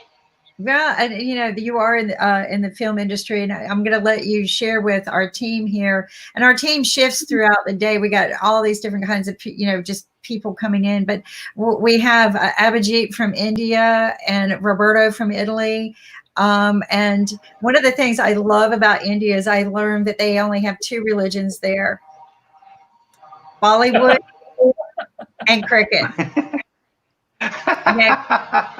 Bollywood and cricket. And I've been on this, doing this show since March 4th, I think it is. Ankit might come back and correct me. But those are the two things I've learned about India and love, is because they put so much into their film industry, which is still a thriving industry even through this COVID problem. How do you feel that the U.S. is doing with the situation in the film industry? Well, I'm the chairman of the Pacific Rim Business Council and the American International Chamber of Commerce. So yes. I see things myopically. I see them through the eyes of the small businesses. We have over 500,000 small businesses that we have as participants in our organization from here to Mumbai. So seeing things from an American perspective is a bit hard for me, seeing that we're in 22 countries and in over 50 cities. So I see things more of a outside the United States perspective. But as the United States perspective, as far as the film industry is concerned, we see that probably as we move into the 21st century and we start sustaining ourselves with our new facts of life, we're going to see this business morphing dramatically into digital, into smaller events, into a lot more satellite transmission, where we are going to internationalize the film industry much more so than before. And Bollywood being a very strong part of that, as well as Chinese producers and Chinese super colossal King Kong type movies. These are in the horizon. They're coming, and they're coming very quickly. And the Americans have to start realizing that no matter how they want to retreat and kind of retrench themselves as being the hallmark of the industry, this industry has gone digital. And when it went digital, it means it went international. So all these different cultures have all this talent and all this amazing creativity that they're bringing to the fore. And we have to learn to live with it and meld it all together and make sense of it all and start understanding it and communicating more effectively. No, and you make I think the biggest word you just said is communicate, right? We need to be more, yes. You could have said a better word today. Go ahead. You take people, you have people here from Italy, people here from India, okay? People here from all over the world that are meeting with you and speaking their mind. We're communicating as people, you know, and we're using that technology that has been given to us, and we're trying to make the best of it, okay? And the thing about it is, it has good parts and it has bad parts. But the fact of the matter is, when you have the ability to communicate properly with people one-on-one or one-on-three or whatever the case may be, you're breaking down those barriers, okay? And when you start retreating and closing yourself off is when the problems begin. And that's true. And one of the biggest things that we have to do now is, as much as ever, is a favorite phrase of mine from the Japanese when I worked with them for many years, is we have to open our kimonos and keep them open right now. We have to open your kimono. I picked that up and it just made sense to me that if we're just transparent and open with each other, it's amazing what can happen. But one of the things I've enjoyed about IBM TV is that it has been so global. We have had people from all over the world, and just I hate saying everyday people because they're all top in their professions, right? But we're not politically driven. We're all about this, right? And how can we solve the problems? We're not here on a political campaign. And I think that's one of the things I've enjoyed about what we've been evolving is the conversations that pan around that. Share with our team a little bit more. You kind of gave a little opening of who you are and what you do, but share more about what your job entails. I have a question, quick one from Mr. Holmes. Okay. Yes. I have a very small question. Is about in this pandemic, when the world is living inside their home, inside their houses, the intake and consumption of video and Netflix and everything which we see on the phone or internet or YouTube has tremendously increased. And in this increase, also the supply has also at the same time increased. Lots of webinar invitation which we gave daily, we do not attend, that's another matter. But in this, quality of content has gone down, and plenty of new content which is irrelevant, which somebody is trying to say something, maybe there are very few people who are willing to even listen it. So that has also came into about a number of webinars and videos. In this scenario, how do you look that the entertainment industry, particularly the phone entertainment industry, I don't know what is the exact terminology of Netflix and Amazon Prime, what we call it in the industry, but how is it going to respond to the content and people who are creating content, since the content has increased this much, how they will cope up with the competition in this time? That is a very big issue, and in the fact that policing content is becoming nearly impossible. Just look at YouTube. YouTube has close to 1 billion pieces of information that they just disseminate every single day. How are people supposed to police 1 billion pieces of content? Sorry, I haven't asked for policing. I have asked how they are going to meet with the competition between each of them, because people are so fed up with lots of content, and we want to hear or see or let any video with a very high input quality. It is obvious because of lockdown. So not policing. You mean to try to do an SEO on the content, right? How does one do an SEO on movie content? That I couldn't tell you. That would be a quandary for me. I wouldn't understand on how to do that, seeing that there's so much volume. Every country in the world, including the Philippines, is making a movie every day. Mexico makes up 2 movies a day. Even Puerto Rico is making a movie a day. People all over the world are film crazy. Okay, they're involved with this. I know because I do the International Film Festival.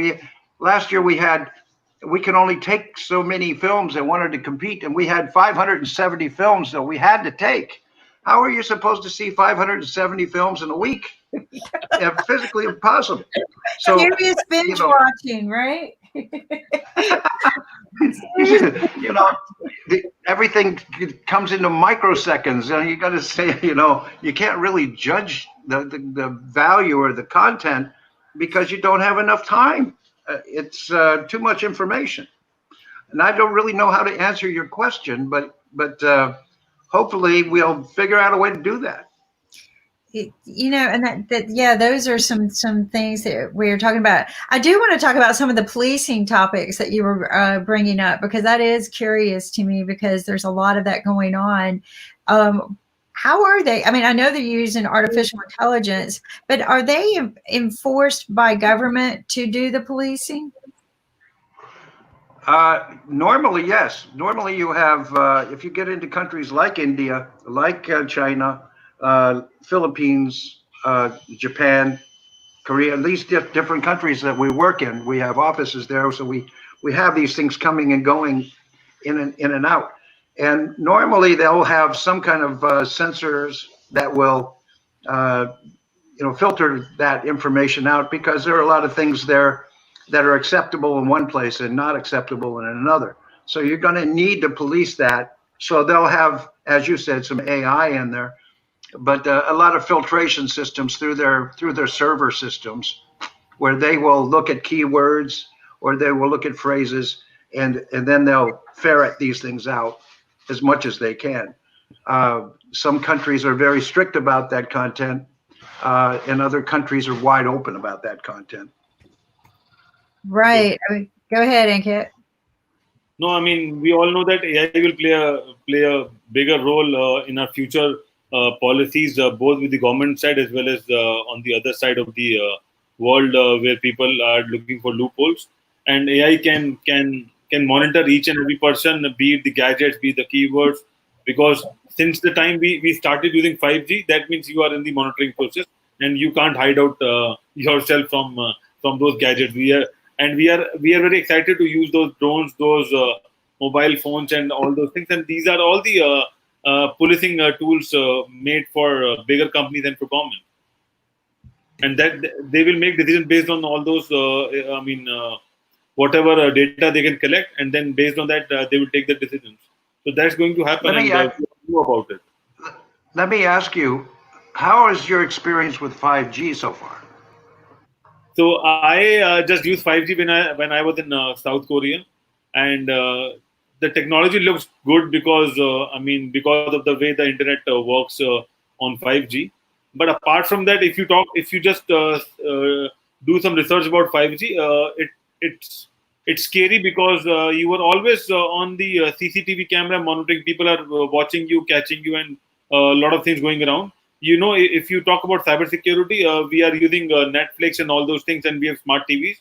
And using 5G, I can play a camera on your smart TV, and I can watch what you are doing. It's so a lot of things. 5G is hackable, not secure. So Kim, it's not about hackable. People like us have developed 5G, so we know how to crack it. And people crack it for their own purposes. I felt like 5G. So 5G was supposed to solve a particular problem in the tracking industry as well, not just easy for hackers to get in, because they didn't close off certain gaps that they should have. And this is my background in engineering for over 35 years, is building out telecom networks. And was curious. Everybody always came to me about this particular problem. One of the problems that most networks had is they could not track Z-axis, right? And that in itself is a huge, great step to meet if you want to provide better security solutions. But as you said, with every technology comes good things and evil, right? So you have to be very, very careful when you open that door, that there's always a Pandora box of evil that it can be available for.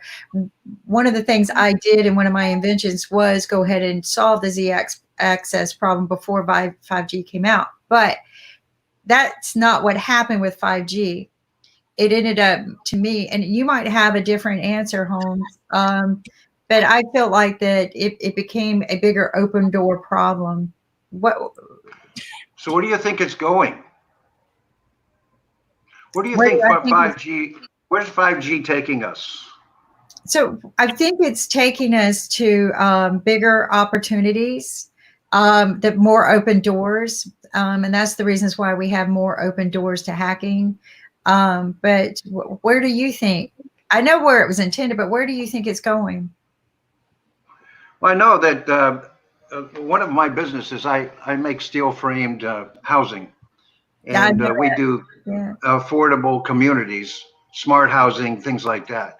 And the 5G is very handy for what we're trying to do, because it does everything from security to appliances. I mean, everything that the future as we see it electronically, 5G is very handy. But what you were saying about hacking and about radiation and all these things that you hear from the outside, I was very curious about that, to see, you've got the yin and the yang. You've got these two, as you say, the good side and the bad side. I'm just trying to figure out which is more equitable. Are there more bad things or more good things about it? Well, so I'll tell you something. Go ahead. So it's a simple thing. If we use 5G in a democratic way, it's good. But if you use it in the other side of the world, it's bad. So now you can imagine how you have to use it, and you are in which part of the world. That's it. Good answer. Good answer. Yeah, and that's what I guess Ankit was writing, because we talk about this a good bit, that cybercrime is what, $8.6 billion. So for the hackers, I guess it's a pretty lucrative business. It's going to be lucrative for the good people too, because there's so many good things we can do, right? It's going to improve our ability to track for security, not security against crime, but just for security of your own employees, because that's what solving the Z-axis was to do, was to help solve certain problems. Your smart home. Kim, there is one more thing. Kim, there is one more thing. We are not talking about something which is very important, and that is hardware. We all use mobile phones, and all the data are in the phone right now. Okay. So whenever I change my phone, I transfer the data from the old phone to the new phone. But what happened to the data which is there on the old phone? And then we just scrap it. Okay. And then people take those phones. There are a lot of companies who buy old phones, and then they manufacture new phone out of the old phone. And that way they are doing their businesses. And now when you are scrapping your phone, a lot of companies are taking the data from the phone, and then they are utilizing it in n number of ways. So as whenever you install an app, you give your access to all those companies. I didn't know that. Yeah. So when you store an app on the phone, even if you clean your phone, this is what I was going to tell people too. Even if when you clean your phone, it's not designed to clean everything. So you got to really almost like fry your phone so they can't get the. But you gave them. I'm sorry, I didn't mean to bump into Ankit, but he's right. The apps alone are still there for them to access. So all my phone data are here right now. Whatever phone I've used, I put the data in here.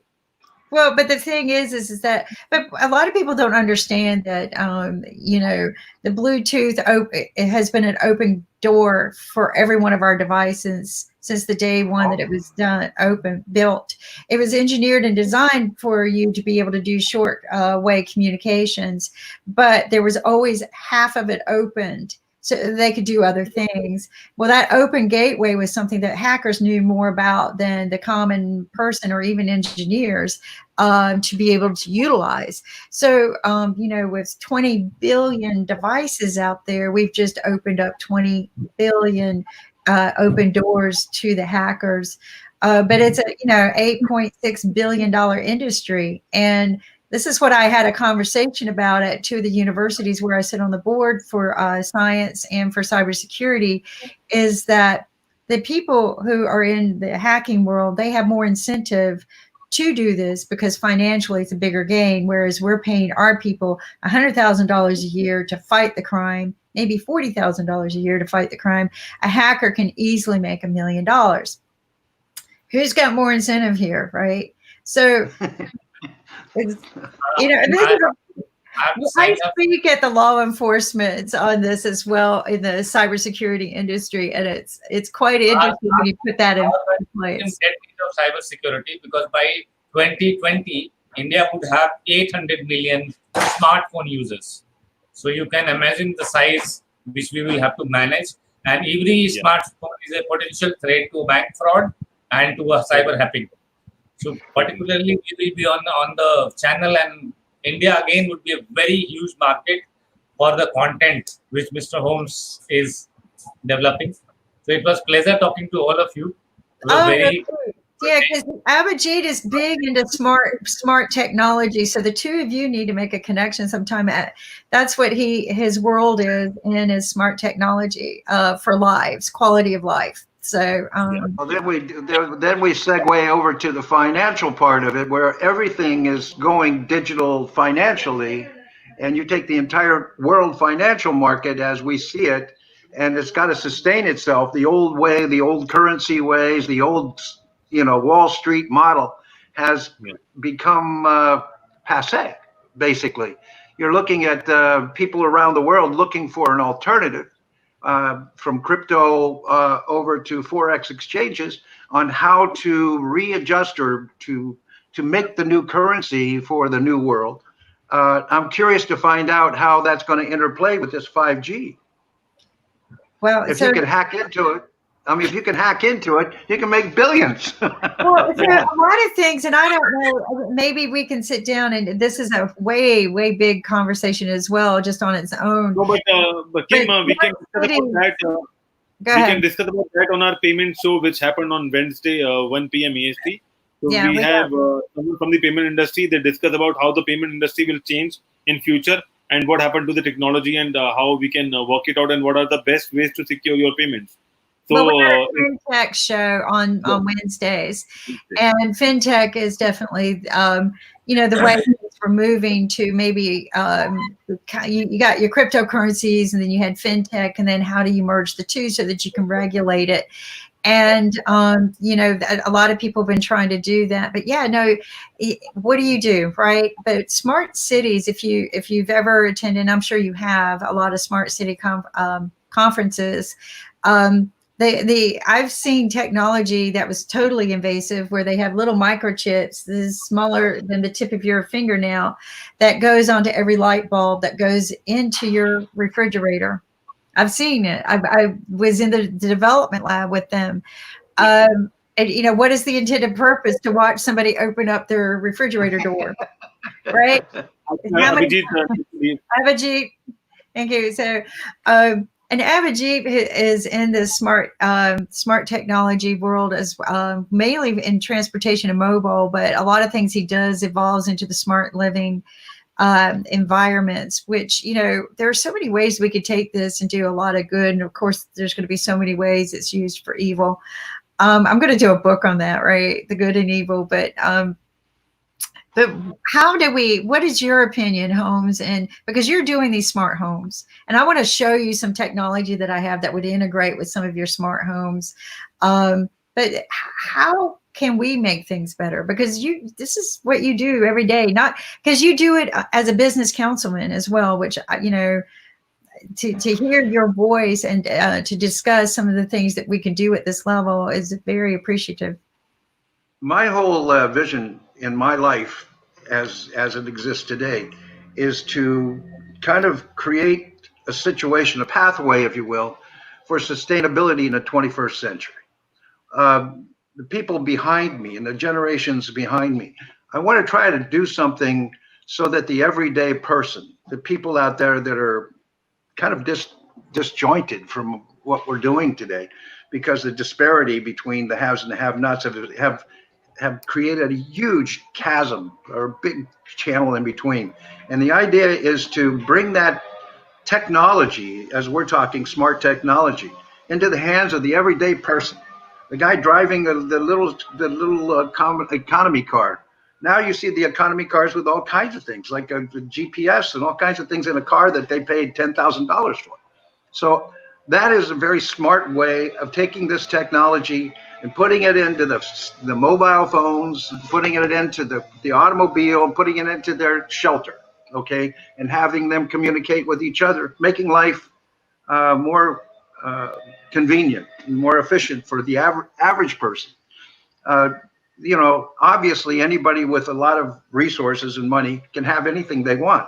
Yes. But to get something into the hands of the average person in India, the average person in China, the average person in Bolivia, the average person in Brazil, to put it in their hands and teach them how to use this technology so that they can sustain themselves in the future. As this population expands and the resources contract, people have to learn how to sustain themselves.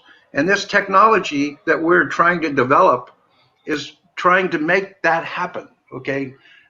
That's the whole system, is sustainability in the 21st century. And that's what we're trying to do around the world with all the small businesses, giving them devices, giving them access to technology so they can survive, they can sustain themselves. That's the whole purpose.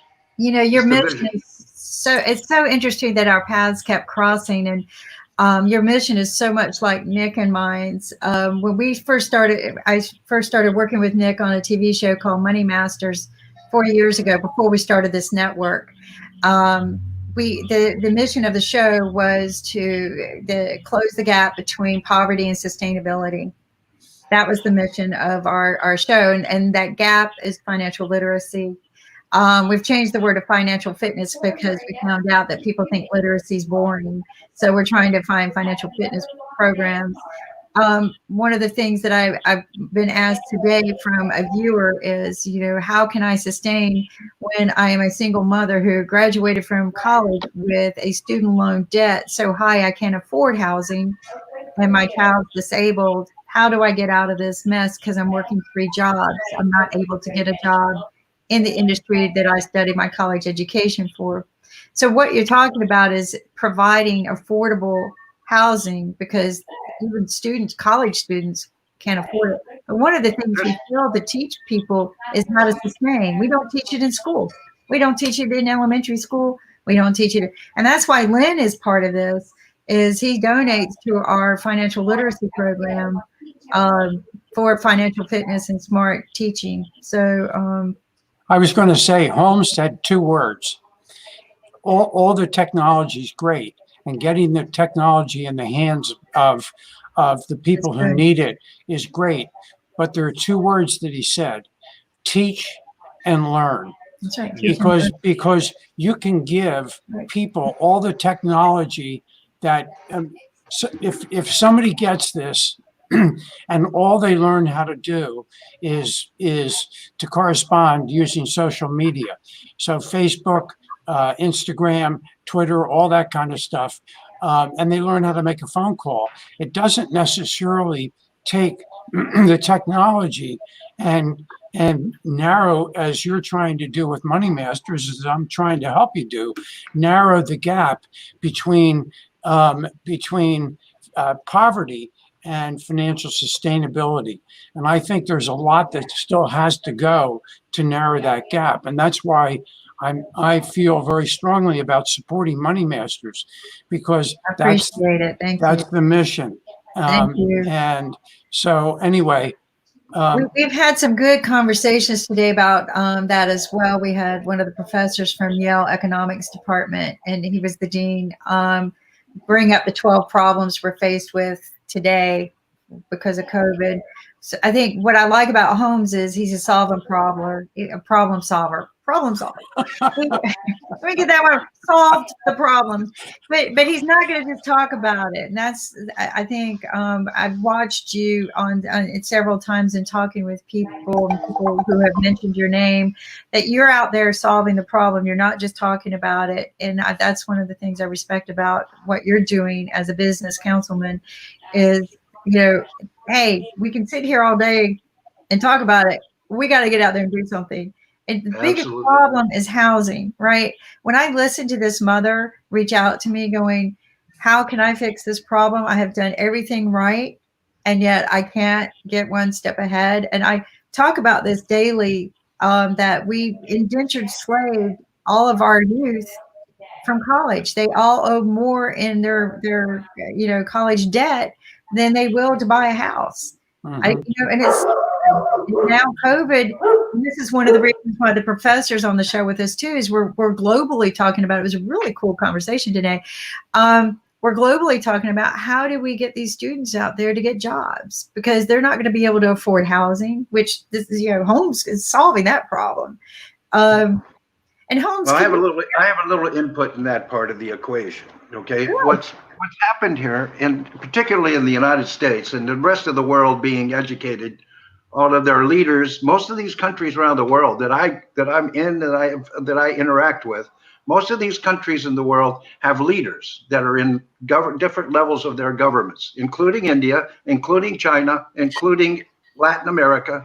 If you interview most of the people that are leading these countries, you'll find that almost a third of them graduated from some major American university.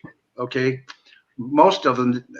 These people are running these governments in different parts of the world, but they were educated in the United States or in the UK or in Australia or New Zealand, a Western country. Okay, so they have been trained by the highest levels in Princeton, Harvard, Stanford, Berkeley, of the highest minds of the United States have taught these people, and they went back to their country and implemented what they learned. Okay, so I don't know why the Americans are so crazy about foreigners being in this country, seeing that we've educated the world, and now we're so shocked that they've grown so fast, and they've become affluent, and they've become technology savvy and whatnot.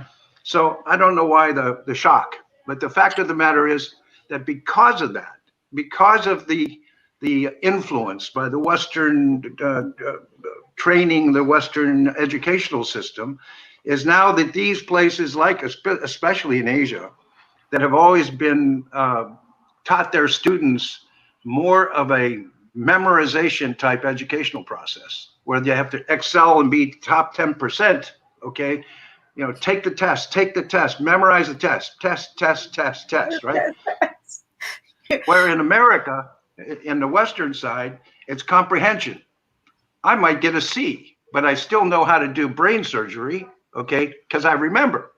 If you get into this memorization and this maximization program, you'll find that 10% of people that came to the top a year later forgot everything they learned because they just memorized it. They didn't comprehend it, okay? It didn't stick in their head. And now, since most of these people have come and been educated the last 20 years and supported our big universities, and these universities have thrived from all the people coming in from around the world, now they are the diaspora, if you will, running the world, okay? And they're thinking comprehensively instead of the other way. So we're looking at this morph. The world is changing every day, every day, every day. And the people wanted to stay the same. They want to retreat, go back. I liked it the way it was before. Well, I'm sorry. You let the cat out of the bag, okay? And he's running all over the place, right? And you trained him. You taught him. You taught her, okay? Now you're going to have to live with it. Now that's what I'm seeing as the challenge for the 21st century, is trying to put it all back together, okay? Right. Because it's with shelter. You got people out here in Venice Boulevard, hundreds of them, sleeping on the sidewalk. You've got 1,000 veterans in front of the Veterans Hospital in Westwood, okay, sleeping in the park, 1,000 of them in tents. This is the United States of America, okay? It starts with shelter. Shelter gives you some kind of human dignity, whether it's a little tiny place or a great big place. The fact of the matter is, until you have some kind of permanency, something you can call your own, a roof over your head that will shelter you from the cold and the snow and the rain, you have nothing. You have no identity. You have nothing, okay? So I dedicated my life to shelter first, and then you build around the shelter, okay? Then you just make the shelter better, better, better. Give somebody purpose, some people reason, hope. That's what they need. Hope is the magic word. No matter what country it's in, okay? They need hope. We have to give them hope. They need to, instead of saying, you know, we always use the term the light at the end of the tunnel. I always say, if you take your flashlight with you, right, even when the lights go out, you'll find your way to the end of the tunnel. That's you know, Girl Scout, right? So you learn to be prepared. I just have to point what Holmes said from India, that a lot of our politicians, they have studied in the United States, but what happened is that a lot of our neighboring countries, those people, they're coming to study in India. That is also a part of the same globalization, what you call. And also the top leader of India, I mean, I don't know, but very few of them are educated in terms of, in terms of they have graduated from big colleges, but they have that political knowledge because they are serving the country, or they are doing it social work since 40, 50 years or so, and they know how to build it. And they are in government model since they were teens, or maybe starting their early age. And that experience made them doing all those things. And also a lot of our Indian scholars, they go to United States as a professor, and they teach in big universities, maybe Harvard, Stanford, or things like that. And that is also part of globalization, because they are sharing their best practice from India and going to US and teaching to the world audience, and vice versa as well. I don't have the fact or data, but a lot of these scholars from around the world, they go to United States just to be a professor in a big university. And that is also a part of sharing the culture around it. But the matter of fact is that I think United States are not able to consume most of them and utilizing there in their political situation. But what happens is that people, when they go out from India to there, and then they come back, they share the best practice, and then we implement it in our country. That's what's happening around. So it's a part and parcel of what Holmes is saying. But eventually, when you talk about shelter homes, I think that smart home and shelter home is something which we have to take care of, and we also sustain people that how they can produce their own food. If they can produce their own food and they have a shelter, they are good to go. And when you talk about smart solutions and smart homes, we also have to think about infrastructure, which is a digital infrastructure. Because if someone is having an internet in a rural area like Africa, that person is capable to attend or maybe make a lot of calls or communicate to the world. Because without internet, it's not difficult. And also, an internet can serve a person in education as well, because with the internet, that person can learn what's happening in big universities and colleges, and they can learn themselves. So internet in terms of infrastructure is very important. That it should not be a luxury, it should be a need, and it should be a part of our basic home solution. That's what I believe. I agree. I agree with you 100%. I think it's a common problem around the world that it's going to have to be addressed moving forward after this situation is the affordable home. And how are you doing it? I mean, so you've got a company, you've had it. Share with us a little bit about what you're doing with the affordable home. Well, what we've basically done is digress back to the basics, to basically. And with the room you're sitting in, and I'm sitting in is a box. It's a rectangle. Okay, it's a box. Now, whatever that box is made from, whether it's plastic or if it's cardboard or brick or whatever that building is made out of, is up to you. It's the building material that makes the difference. Okay, the building material is what will sustain human beings far into the future. As long as you're using building materials that are toxic, that are non-recyclable, that are not biodegradable, you're just creating refuse. You're creating trash that can't, that's just going to pile up and create this this carbon in the atmosphere that's just going to make things warmer and exacerbate the problem. So what we basically have done is we cut steel. Steel is the most prevalent mineral on the planet. We've got 21 miles deep of iron ore in our planet. And in fact, the core of our planet is molten steel, is molten iron. Okay. We are an iron planet. Okay. So this is the most readily available mineral on the planet. So we take this mineral that's recyclable, we can melt it down, make it into something, make it into different shapes and different sizes. So we take this material and we make a frame out of it. These are containers, so we don't use containers. We make frames. Okay, we make boxes. Yeah, I was looking at the original. I don't know how those got in there, but I was in your gallery of different examples of what you were doing. So go ahead. So basically, you see this, like this building right here. Okay, if you look at it, it's just a series of boxes that are put together. Okay, you're dropping walls, and sometimes you'll slide in a panel that'll make a room. Sometimes you'll slide in glass to make a view. Okay, these are what we call panelized, compact, modular houses, and you can stack them up 4 or 5 high without any problem.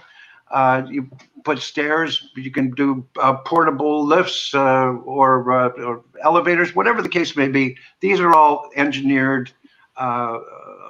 Livable spaces, workable spaces, commercial spaces, whatever the case may be. And we can make these things by the thousands. Okay, we can bring the cost down by almost 40% below a wood house, which is a wood house is flammable. A wood house can collapse in an earthquake. A wood house can blow away in a big storm. A wood house has termites, all kinds of problems. And there's still 40% more than this, okay? And this will last 50 years at least. And if it starts to wear out, you take out the panels and you slide in some new panels, okay? So it's that easy. And the fact of the matter is you can pick it up and move it around. If you're gonna live in Chicago today and live in Miami tomorrow, you pick your house up, put it on a truck and drive to Miami. It's just that easy. Take it apart, pack it up. There you go, okay. Modular living. Something here. They didn't teach us about this in the Three Little Piggies story, right? Because you had the sticks, you had, and then you had the brick. Where's the steel? You're right. The core of our earth is made out of steel. Where's the steel house? Yeah. Thank you. Okay. And the other part of it is the environmental impact of all of this, because basically what we're trying to do is we're trying to make our houses as a zero carbon footprint as we can do. Yeah. We use bamboo that we can grow 3 or 4 times a year for the flooring. We use plant seed oil and other products for the insulation that can go all the way up to R30. We have LED lighting that uses a lot less power. We have all kinds of paneling, including magnesium oxide and hempcrete and all kinds of things that we can use that are zero carbon footprint. And that's where we're going. We're going here in the direction of environmental shelters that And it will doesn't sustain have to be- people far into the future. And look how beautiful they are. It doesn't have to be They're- ugly, right? And It doesn't have to be ugly. no, Can we also install solar panels in that? yes, And yeah, these are three kinds of energy that we use normally in a packet, which would be solar, wind, and hydrogen fuel cell, so that we can mix the three of them and have enough power to drive heat and air conditioning, as well as water heaters and things like that. Because the normal life, people use microwaves, they use a refrigerator, heaters with coils use a lot of power. So you've got to bulk up on your power sources. And we don't use much lithium because lithium is very volatile. Lithium will blow up on you. But the hydrogen fuel cells, they're also kind of volatile, but you can put them outside or whatever you can, but they're much more efficient than anything else that we've seen. yeah. So this- we're looking at all the different, we're looking at all the different alternatives for this future right, living. there's more in the And gallery. what I've can we stopped. sustain it, These are the pretty views. I mean, look at the view, and and it's cost effective, and it's smart engineering. It's not complicated engineering. It's very smart. I mean, And- brilliant. Go ahead, And you Ankit. look at to know look at the what is the ideal temperature have- for these places? I'm sorry? What is the ideal temperature for these houses? Because in India, I mean, if you go up north, we have like -7 or -8, and then in Ideal some places we have around 110 or maybe 115 degrees Fahrenheit. That's all about insulation, my friend, and insulation is an art by itself. Okay, and right now, most of the insulation that people are using, like, are R40. chemical. They're synthetic. They're toxic. If they get hot, they burn. We use nothing but biodegradable materials that are non-flammable, and we can bulk it up so that the inside of that house will be like a being inside of a thermos jug. Okay, I mean, it is. You don't need an air conditioner in Saudi Arabia or in the north of India if that wall is 4 inches thick, full of non-toxic insulation. Take a look Okay. at this, for example. It's got the solar, it's got good windows, which you can get good airflow. It's very, it's not again, this is probably not intended for the people. It's intended to help people get from homeless into a home, right? That's exactly true. Cost-effectively. Exactly true. So when you've got one solar panel, and I know this because I got a solar panel research business that I'm doing, and I actually have got one solar panel running my shed. And the reason is that in North Carolina and a couple of other states, it's illegal to go off grid unless you let the power company do it, and they charge you $85,000 to install your solar panel. I know, right? But if I do it and I go full off the grid, I can be arrested. So I don't go full off the grid. But it's one panel. I've got a smaller panel than this. My panel is the size of a suitcase, can run a full 3-bedroom house, including pump water, and the pressure being what you would have in a house to flush a toilet or anything else. So there are systems out there that exist that are very affordable, but they don't let you see that, and they don't want you near it. But what you're doing, I love this, because this person doesn't have to rely on the power company bill, doesn't have to, this can be a completely off-grid solution. Self-sustained solution. We're doing 2 projects for homeless veterans. The big project we're doing here in Lancaster, California. Now that's in the middle of the desert. Okay, high desert. Okay. We're doing 447 units Look at with 8 grow-tainers, so they can grow their own food inside. that. Inside. Okay. We grow lights and all that sort of thing, and hydroponically. And there are 2 sides of the project. One side is for married veterans with children, and the other one is for single veterans. And then there's a small grocery store and a coffee house, and it's all it's a smart complex. So we've got a couple of engineers, like unkitted engineers, that are out there, wiring it up and getting all the latest technologies in there. And it sits there in the middle of the desert, okay? And it's got 1,000 people moving in there the end of this year, okay? Wow. That are all homeless, okay? They're going to live in a brand new house, okay? And this thing is half the price of a wood house, and it's going up like case an example, if you look over in Fukushima in Japan, or down in Wuhan where they had the outbreak, if you see those portable buildings, those portable hospitals, and those portable houses, we did those through our factories in China. Wow. And we put 1,000 units out there, 1,000-room hospital in 10 days. Yeah, I read about that. You can this kind of portability, you can stack, build it any way you want. I want one for the garden. So I'm tired of my garden just being the summer, and hydroponic. Again, hydroponic is another conversation. I would love to have you come on the show and share with us how you're doing this in the communities, because I love that way of growing. You don't have to have perfect soil. So, Kim, I would like to invite Homes on Wednesday, because on Wednesday we start with the Pod Hotel, a guy who is having a Pod Hotel in Hong Kong.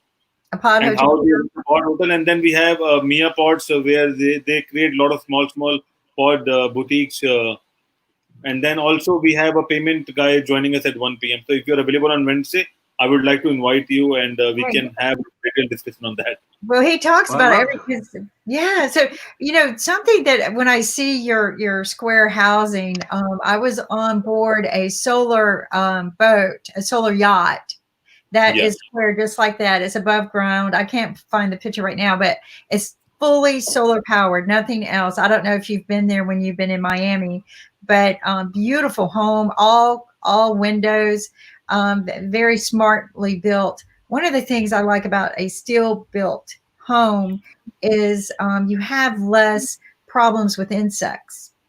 And one of the things I guess my son learned when he was living in New York was about the bed bug problems, right? So when he came back home, believe me, he got the horrible experience. Whatever steel he could put in, right? No wood, no fiber product, nothing, right? Can we steal the bathroom? Yeah, go ahead, put it whatever you want. If steel plate, everything.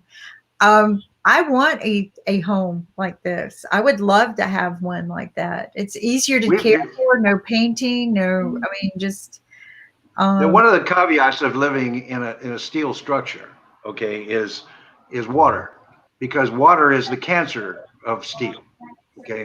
So if the steel is not protected or coated with the right product, the steel would contract cancer. That's why you see all of these old containers. They're all rusty and falling apart or whatever. It's because the water will erode the metal. So what we have done is we've done exhaustive research. One of my partners, Mark, is an expert in coatings. So he knows all about the different coatings of all the different things that you can use for steel, because he did the coatings for very expensive cars, sports cars, things like that. So he knows all the different coatings for steel. And so what we basically have done is we've developed this whole line of products to protect our steel for 100 years. So once these things are coated, they're done. Plus there's another coating that you can put on there that will be antiviral. So no virus can get in. The virus, is just like kryptonite for the virus. It won't come into your house. It's been sprayed on to the steel. So that penetrable.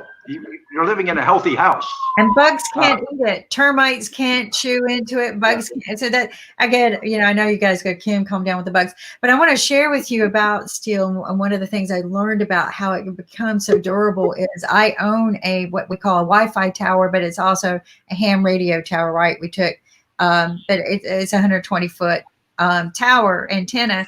And it never rust. Never, not an ounce of rust. It was built out of a special aluminum alloy built for airplanes.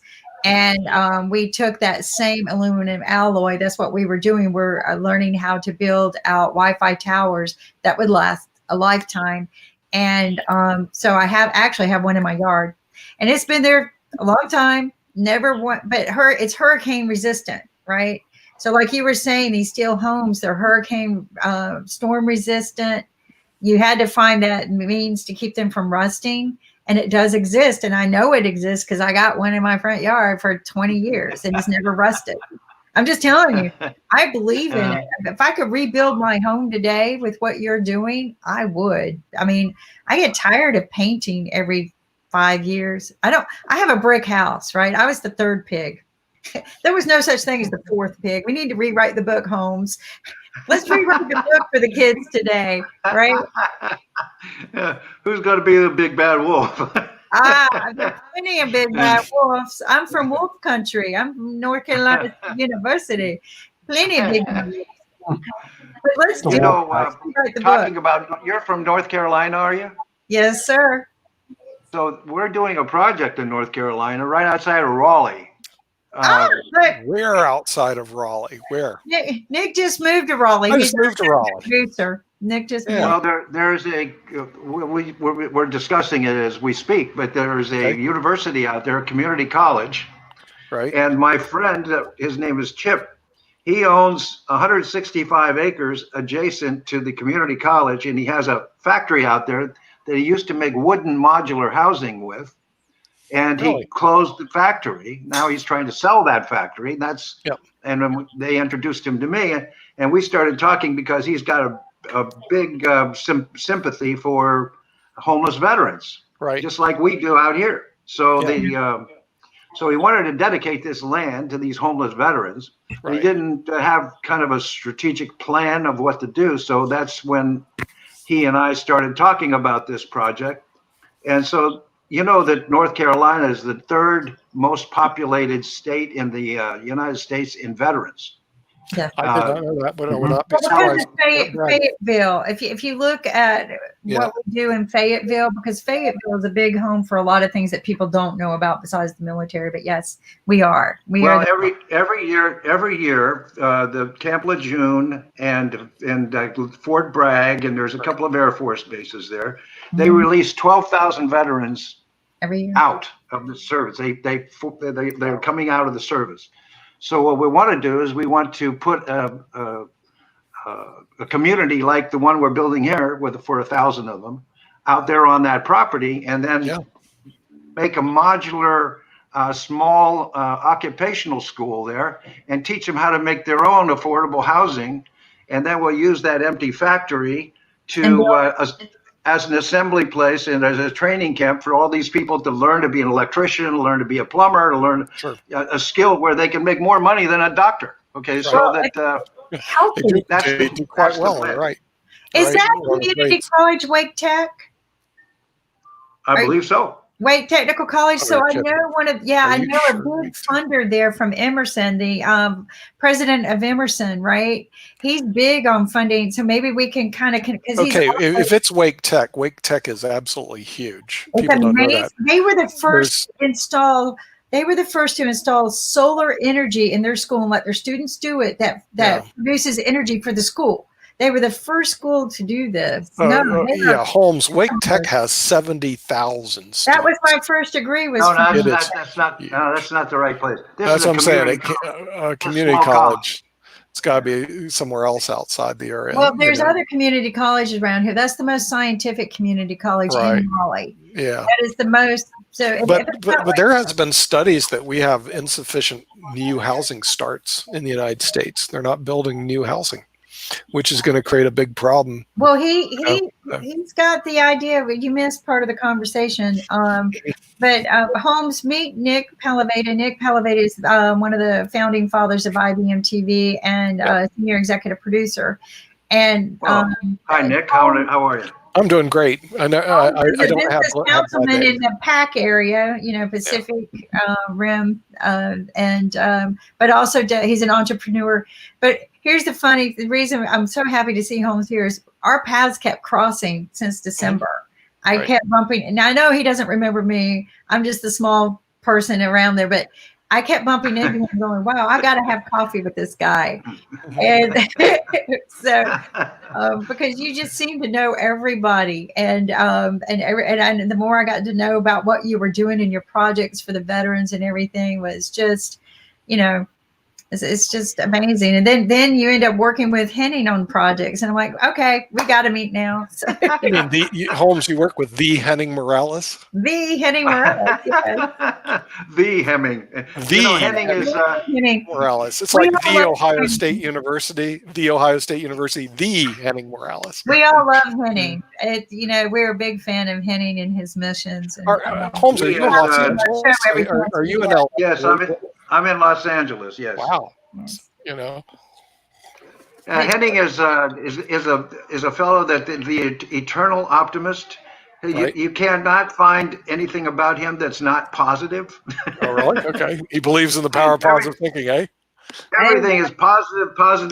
He's always on it. He's always lit up. He's always excited. Love to be around him. He's just a little fire plug. And he's great. So he writes a book, but even his children, that's how positive he is. This is written by have you seen this book? So No, I haven't. His twins. So that you can see how positive he is through his children's eyes, right? Oh, wow. So that's when you meet someone and you go, wow, even their children exude that positive. You're right, he does. I love I've been on set with him and I love his energy. It's just so I like his positivity for sure, 100%. Yeah. It starts with your enthusiasm and your positivity. That's where it starts. That's true. So what are you guys doing over in LA with COVID-19? Is Los Angeles shut down, or are you open for business, or what's going on? Yeah, we're still inside. I'm still inside. I've been here since February. Really? I was actually in February. I was actually in North Carolina. Oh, really? Okay. All right. Oh, wow. Okay. Kings Mountain, as a matter of fact. Kings Mountain. I love Kings Mountain. Oh my gosh. My dad did my dad did a land project there. Is that where you're building the project? Well, we have bought a building down there. We have a building there. Okay. Oh my gosh, my dad did a land project there. That is so weird. Very pretty there. Very pretty part of the country. I think Lynn needs to leave. Lynn, and we didn't get to talk about I'll make it fast because I do have to go. Okay, Right. let's go look about Lynn the is dollar our store. sponsor, and so I'm we're one of our sponsors. I was This is going what to we say, call a commercial, Holmes, in case you didn't know. So here- Kimberly knows more about the dollar store now than I do. But the fact is that we love supporting the mission of Money Masters PBS to try and cut the gap between financial poverty and sustainability. And we really enjoy the ability to be able to get here on the show and talk about it briefly. Yesterday I had the patch on and it works. I still haven't bought my Minion napkins, but I will do that one of these days. We deliver right to the house. We deliver for free if you buy more than $25 worth of products. We have a rewards program, so just signing up as a customer, even before you buy anything, you get $5 off. We have dust masks. We still have them. We haven't run out yet. We have toilet paper. We have products that Kimberly can talk about when I jump off because I do have to go. But things that are basically cosmetics that Amazon charges anywhere from $60 to $70 plus shipping, and we have them for under $5. So that's not so bad, and it's the identical product. So it is the identical product, and I think that's what blew me away because, like Holmes was talking about, I've been kind of sheltered in since February because I just decided early on when I started hearing the news from our global board of advisors of what was going on everywhere else that it would just be safer to load up and lock down. And so we did that, and then I found out who the dollar store was online, and I go, wow, I don't have to go out and get myself infected by shopping around, and I can still save by shopping at the dollar store, get all the things that I love. But then I found out you had cosmetic products that I buy over the counter at the cosmetic counters for $20 to $60, and here you got them for $4, the same product. So you're not, but this is what we talk about. One of the things I learned on the journey with Nick of closing that gap between poverty and sustainability was the rich people. It's not so much about making money; it's about managing it, how you spend it, and what you save you invest. And that's what we want to teach people is that there's a difference between saving and investing. You guys have to look into. We have a partner called Direct Global. Okay, it is a global co-op program. We plug you right into it, and you'll be able to reach millions of people, millions. Well, we need to do that because they have committed to donating 50% of what they make to our financial literacy programs. Mm-hmm. So, and what Lynn said is because one of our reaches was we wanted to start teaching the younger people. But Lynn said, you know what? There's so many older people who could benefit from these programs. But one of the things I've learned about this is that when you shop online, you're saving gas, you're saving time, which is very valuable. It's money. You're saving. I cannot believe the identical products for a fraction of the cost. So, but yeah, let's reach out to as many people as we can and collaborate. The people that are buying your homes in the community, this delivers straight to the home. So, right. Unless you're Lynn and you have to go to the post office to pick up your packages because they don't deliver packages to your home. But or again, mail. Yeah, he doesn't get any mail delivered to his house, which I think would be kind of nice, but then not because but we get a lot of junk mail. But anyway, but what's also great is they've got incentive. You can earn bonus money shopping here. If you spend $25, shipping's free. So I mean, it's truly a great deal. They just got the surgical masks in, which are a great price compared to what you have to buy out there. In fact, I kind of have worked in the background with PPE equipment businesses during this COVID crisis, and I still think that's a better price than some wholesale. So, just go to the IBM TV website, click on the round button, which is green, unless you're colorblind like my father was. That's why they made it round with the name. Well, we made it easy. If you go to IBM TV, and again, we're still building and growing, okay? And we did all of this organically just amongst ourselves to get a network station going that was global with good information and content to be more beneficial to people rather than media driven. So we have some education about COVID, but if you look, we put the big green, this is how you save, shop the dollar store online. It's very simple. We make it very easy. And then that will take you straight to Lynn's store, unless you're on my computer right now, which I can't do. Yeah, I'm having technical difficulties. But anyway, it's very easy to shop. They have fun products for kids, schools. It's the dollar store. It's just like going to the brick and mortar dollar store, except you can't buy perishable foods. But you can buy foods. They got ramen noodles. They've got anything that's non-perishable. They'll ship you snack foods that Nick loves. Again, it's all about saving money and saving time. And those two things are the biggest things that they learn but the rich people learn. It's called The Millionaire Next Door by Dr. Tom Stanley. Save your money, save your It's a time. great book, by the way. Yes. And he now has The Millionaire Mind. And reason Professor Stanley wrote such a good book is that people's conceptions of people that have assets is because they save money. And that's what the dollar store is about. And part of our mission at IBM TV is to enhance people with financial literacy and financial literacy courses, which you just don't get in schools today and traditional education, which should be part of everybody's traditional education.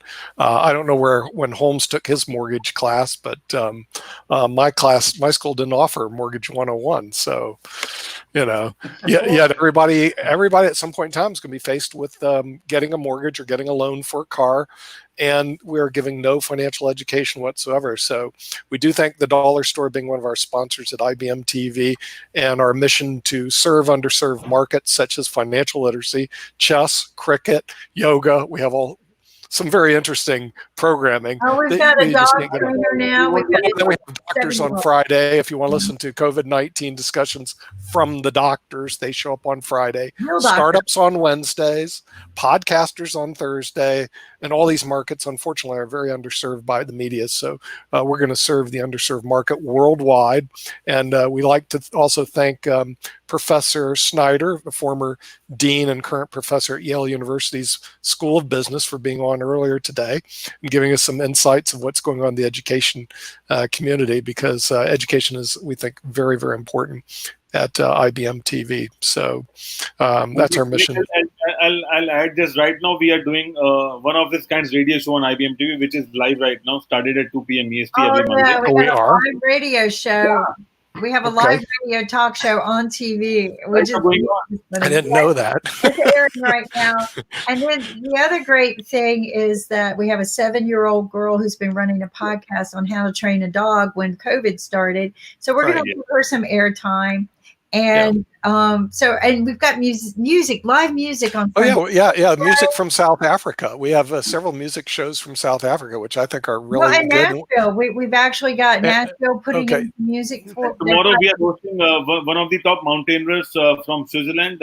She's basically from Morocco, and she'll be joining us at 1 p.m. EST, talking about how she have climbed mountains within 1 year, all the big mountains. And she's from Monaco. She's joining us from Monaco, because this morning Morocco, but she's in Switzerland right now. Really, yeah, because the programming happens so fast. I usually have to ask you, Ankit, who's going to be on tomorrow. So we have somebody from, I know we had somebody from South Korea on earlier, and Malaysia today. So the thing is, so we can link you on our website and tell you. We have 550,000 members around the world. Oh yeah, that would be great. That would be beautiful. Yeah. Let's collaborate and share some. This would be awesome. Thank you, Holmes. Because much appreciated. Yeah, we broadcast worldwide, and we get our people that our hosts and our sponsors from all over the world come on the show. So if you have a way that you can link it, you need to talk to Ankit. He's knows how to run those computers. Well, I just found out today they've been taking our show and airing it on Afghanistan TV. I just found that out today. Yeah. I had no idea. That's fine. I don't care. Ankit's on every day. He's from New Delhi. But I could not believe that somebody texted me today and go, "Are you the same Kimberly Calhoun on this Afghanistan TV network?" And then I'm like, "Oh my God, they're airing our show on their network." Yeah, well, I know Sharif has this broadcast all through Malaysia, and frankly, until it said that, I was going, I'm not sure if I know where Malaysia is. So I had to grab my globe back there. Oh, there it is. I said, look, I didn't take Malaysia, and the funny thing about Malaysia, Rick Steve goes through Europe, so I kind of know where all the countries are, and I was in Italy a couple months ago, like 4 or 5 months ago. But Rick Steve's Europe gives you all this stuff about Europe. No one talks about Malaysia. I haven't seen any PBS special on Malaysia. It has 30 million people in it. No one talks about Kuala Lumpur. I mean, I didn't even know it was right across the street from Singapore. Until one of the most beautiful cities in the world. It is. Really? Yes. Okay. I have never been there. I had to pull it out. I told him, I said, we need to do a special on Malaysia, because I could do that for you for sure. Oh, could you? Because the thing is, we have an office in Kuala Lumpur.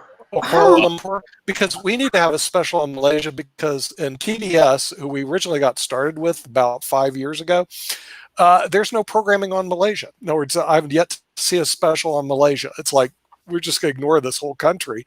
And I think it'd be great to have a special on Malaysia. Sharif, who's a PhD scholar, he has a doctorate degree, is in Malaysia. And I told him, I said, we got to get a special together on Malaysia, because we don't have anything. You know that the Malaysian Tourism Bureau is one of my big members. I did not know that. Are you kidding me? Well, we want to definitely broadcast Malaysia. We want a whole special on Malaysia, because it gets no love in the United States. I take care of that for you. Well, you take care of it, man. We are so into that. 22 countries, you said? About 22 countries is what you... We're in 22 countries and 50 cities. Wow. Oh, sweet. Yeah. Right. Okay. Yeah. Because the thing is, we want to make sure the only two places we haven't seen where we broadcast in is mainland China, because Rakesh comes in from Hong Kong all the time, so we know we're in Hong Kong. Mainland China and Russia.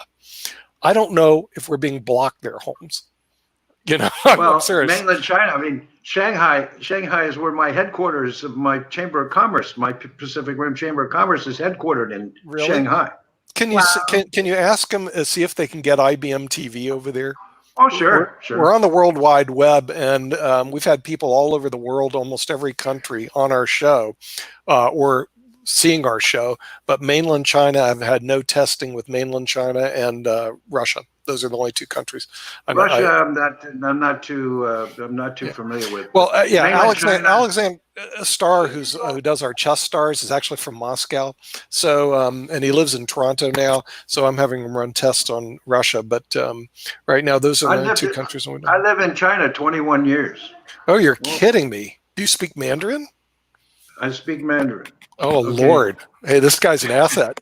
You know, because the thing is, I was good. See, the reason I like Ankit, not only that he has 1.3 billion followers in India, is that he speaks English. He's not, the people in India are nice enough to speak English. Oh, Mandarin is like, my people, if you go to the American embassy in Beijing, yeah, okay, and you go and you process through and you go into the complex, right. You'll see my picture on the wall in there. Oh, you're kidding me. Oh, good. Oh, all right. Yeah, that's because where my headquarters is right behind the American embassy. Oh, sweet. Yeah, because mainland China, because we run a chess program, and our chess program is worldwide, and we had the number 2 player in the world, Alex Shirov, was on last week.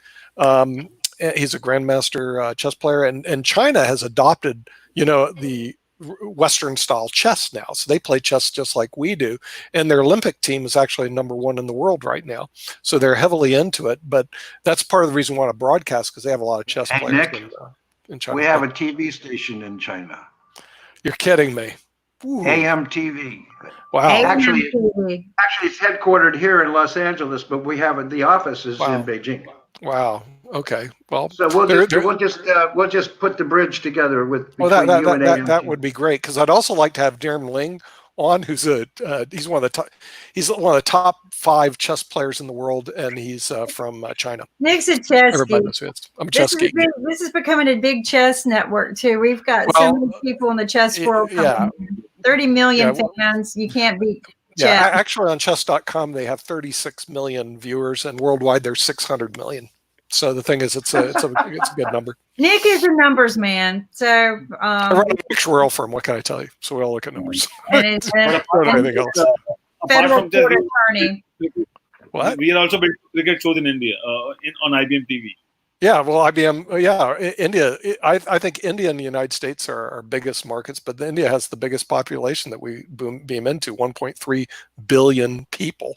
Well, I mean, that's ready to open up a Family Dollar store in India, which is funny because the Family Dollar store is owned by an Indian. Yeah, a person who's from India, right? Who lives in California, by the way. He lives in Irvine. Well, the guy our biggest dollar store. Our biggest membership is in India. Oh, really? Okay, would not surprise me. IBM has more employees in India than they do in the United States. There's an organization in Mumbai called ASSOCHAM, ASSOCHAM. Okay. Yeah. I'm partners with them. Oh, really? Wow. ASSOCHAM. Wow. Okay. You know why they're partners with me? Because they want to be friends with China. All right. Good point. It's true. They want to be friends with China. They want to export their goods to China and open up that market for their goods. Okay. Yeah. And China wants to open up to them to have their markets open to Chinese goods. Okay. It has nothing to do with politics. Forget the politics. Oh, sure. Okay? Sure. Right. Yeah. Two populated countries right next to each other that aren't doing enough business with each other. Right. They could. Right. Yeah. They could. But Holmes, have you been to Nepal yet? Because one of the guys on our board is Shambhu Pokral, who's actually owns Biz TV in Nepal. Have you been to Kathmandu? I've met a lot of people in Nepal in the trade shows in Beijing, but I've never been to the country itself. Okay, yeah, because his goal was to try to get to be the hub between China and India, because Nepal's kind of a meeting ground. I thought it was kind of interesting. They call an American to do the middleman business here, and the fact that they don't talk to each other directly. They need the intermediary, and they pick me. Well, that's because you know Mandarin. Who knows Mandarin and English? Those are like, come on. You're the only person I've met that knows both those languages. Who knows but that also language? there's a trust factor there, right? That's true. To not have a person from either country, right? So now you are the perfect middleman to bridge. Well, you know, the trust factor. Kim, the trust factor is very important when you're dealing internationally, because who wants to wade through all the different legal systems? You know what I mean? In other words, like, can you imagine if you got tied up in the legal system in India and the United States? You're going to be in court for the rest of your bloody life. So you got to be able to work with people you can trust. I mean, come on. One of the things I would like to connect is the science minds of all of us together, and that's been a big gap. Is to bridge that gap in China, because it's always a political factor to try to break that ice. But to get to the real people, the real science minds, and to, like we're doing with India right now, and the doctors that have been coming on from India and other, we have a lot of doctors in India, and we're able to share our information. It's been so nice to sit there and go, look, this worked for us. Are you trying this? And then these doctors, like we even have a doctor from Harvard, and he was doing a paper. Moskowitz. Yeah, I think he actually lives in California. Yeah, and he just did a paper on COVID, but the two doctors from two different worlds there, and he's actually a doctor for diabetes, right? He's trying to eliminate nephrologist insulin, right? He's trying to, and so are the doctors from India. So they've actually linked together now, and they're talking about their researches. Yeah. So we've bridged some gaps with just normal people. I shouldn't say normal people. These are brilliant minds that are trapped because of political reasons they could never meet. Yeah. So that's one. Well, that's what I'm all about here. Yeah.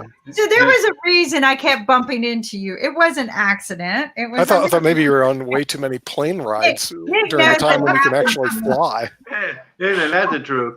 You know? I'm surprised we haven't bumped into each other on a plane. I fly so much back and forth to LA last. You used to fly a lot. Yeah, I did. Remember, everybody here had been grounded. So the thing is, that's the reason for the internet. Well, it's going to be different. It's going to be a lot different now. Yeah. When we had Professor Snyder on earlier today, he was saying a couple industries that are going to have a hard time recovering. Number one, the airline industry. And I was going, yeah, you're right. Number two, restaurant industry.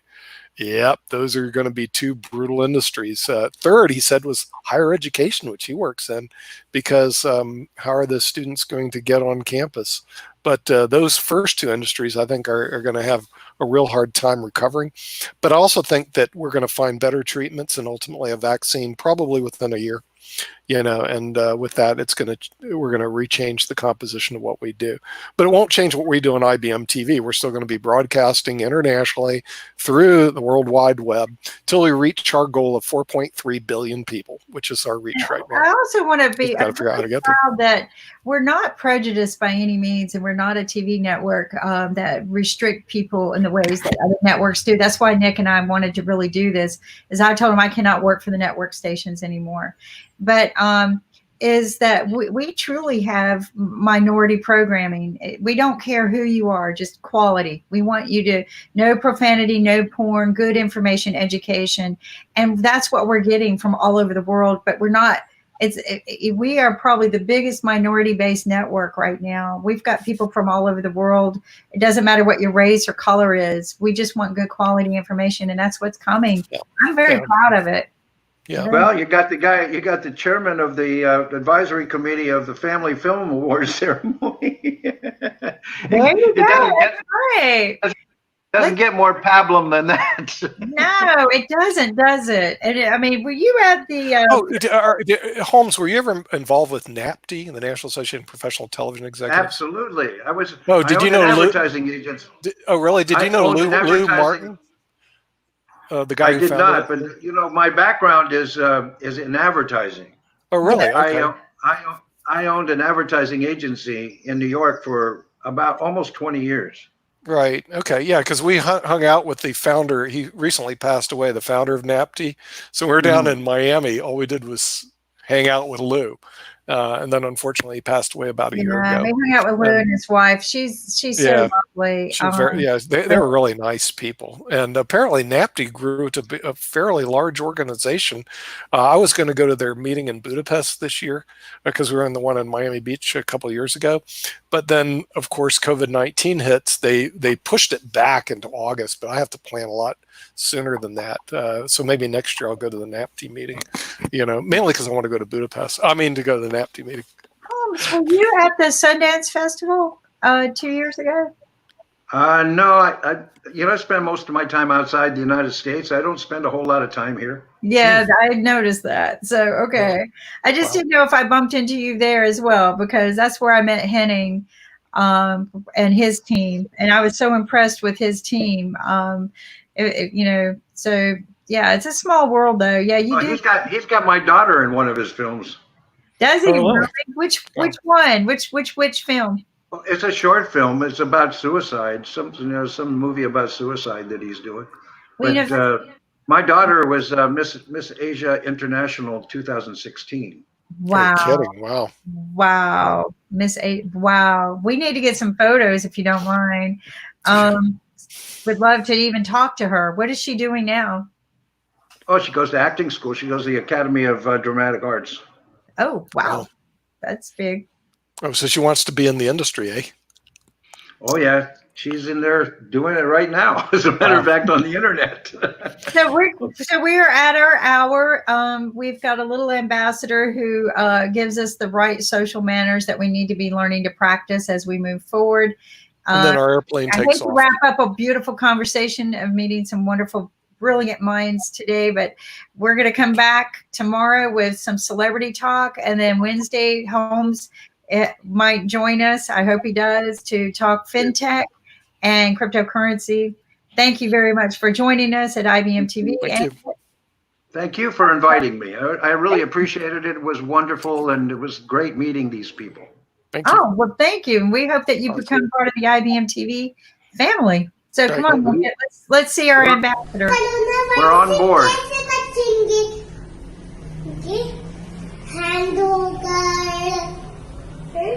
और ऐसे अपने खांसी के भाई ऐसे करेंगे अच्छू अच्छू और कोरोना वायरस को धन्यवाद हमारा सुनने का. You have it, guys. The voice of from India. Another language, Hindi. I loved it. Have a wonderful day. Okay, you too. You too. Thank you. And it was lovely to have you on our show today, and we look forward to see you on Wednesday. And it's time to wrap up. Thank you, and do join us today, tomorrow maybe on our Celebs Tuesday, 2nd of June 2020. And it's time to wrap up. Thank you. Take care. Have a good day.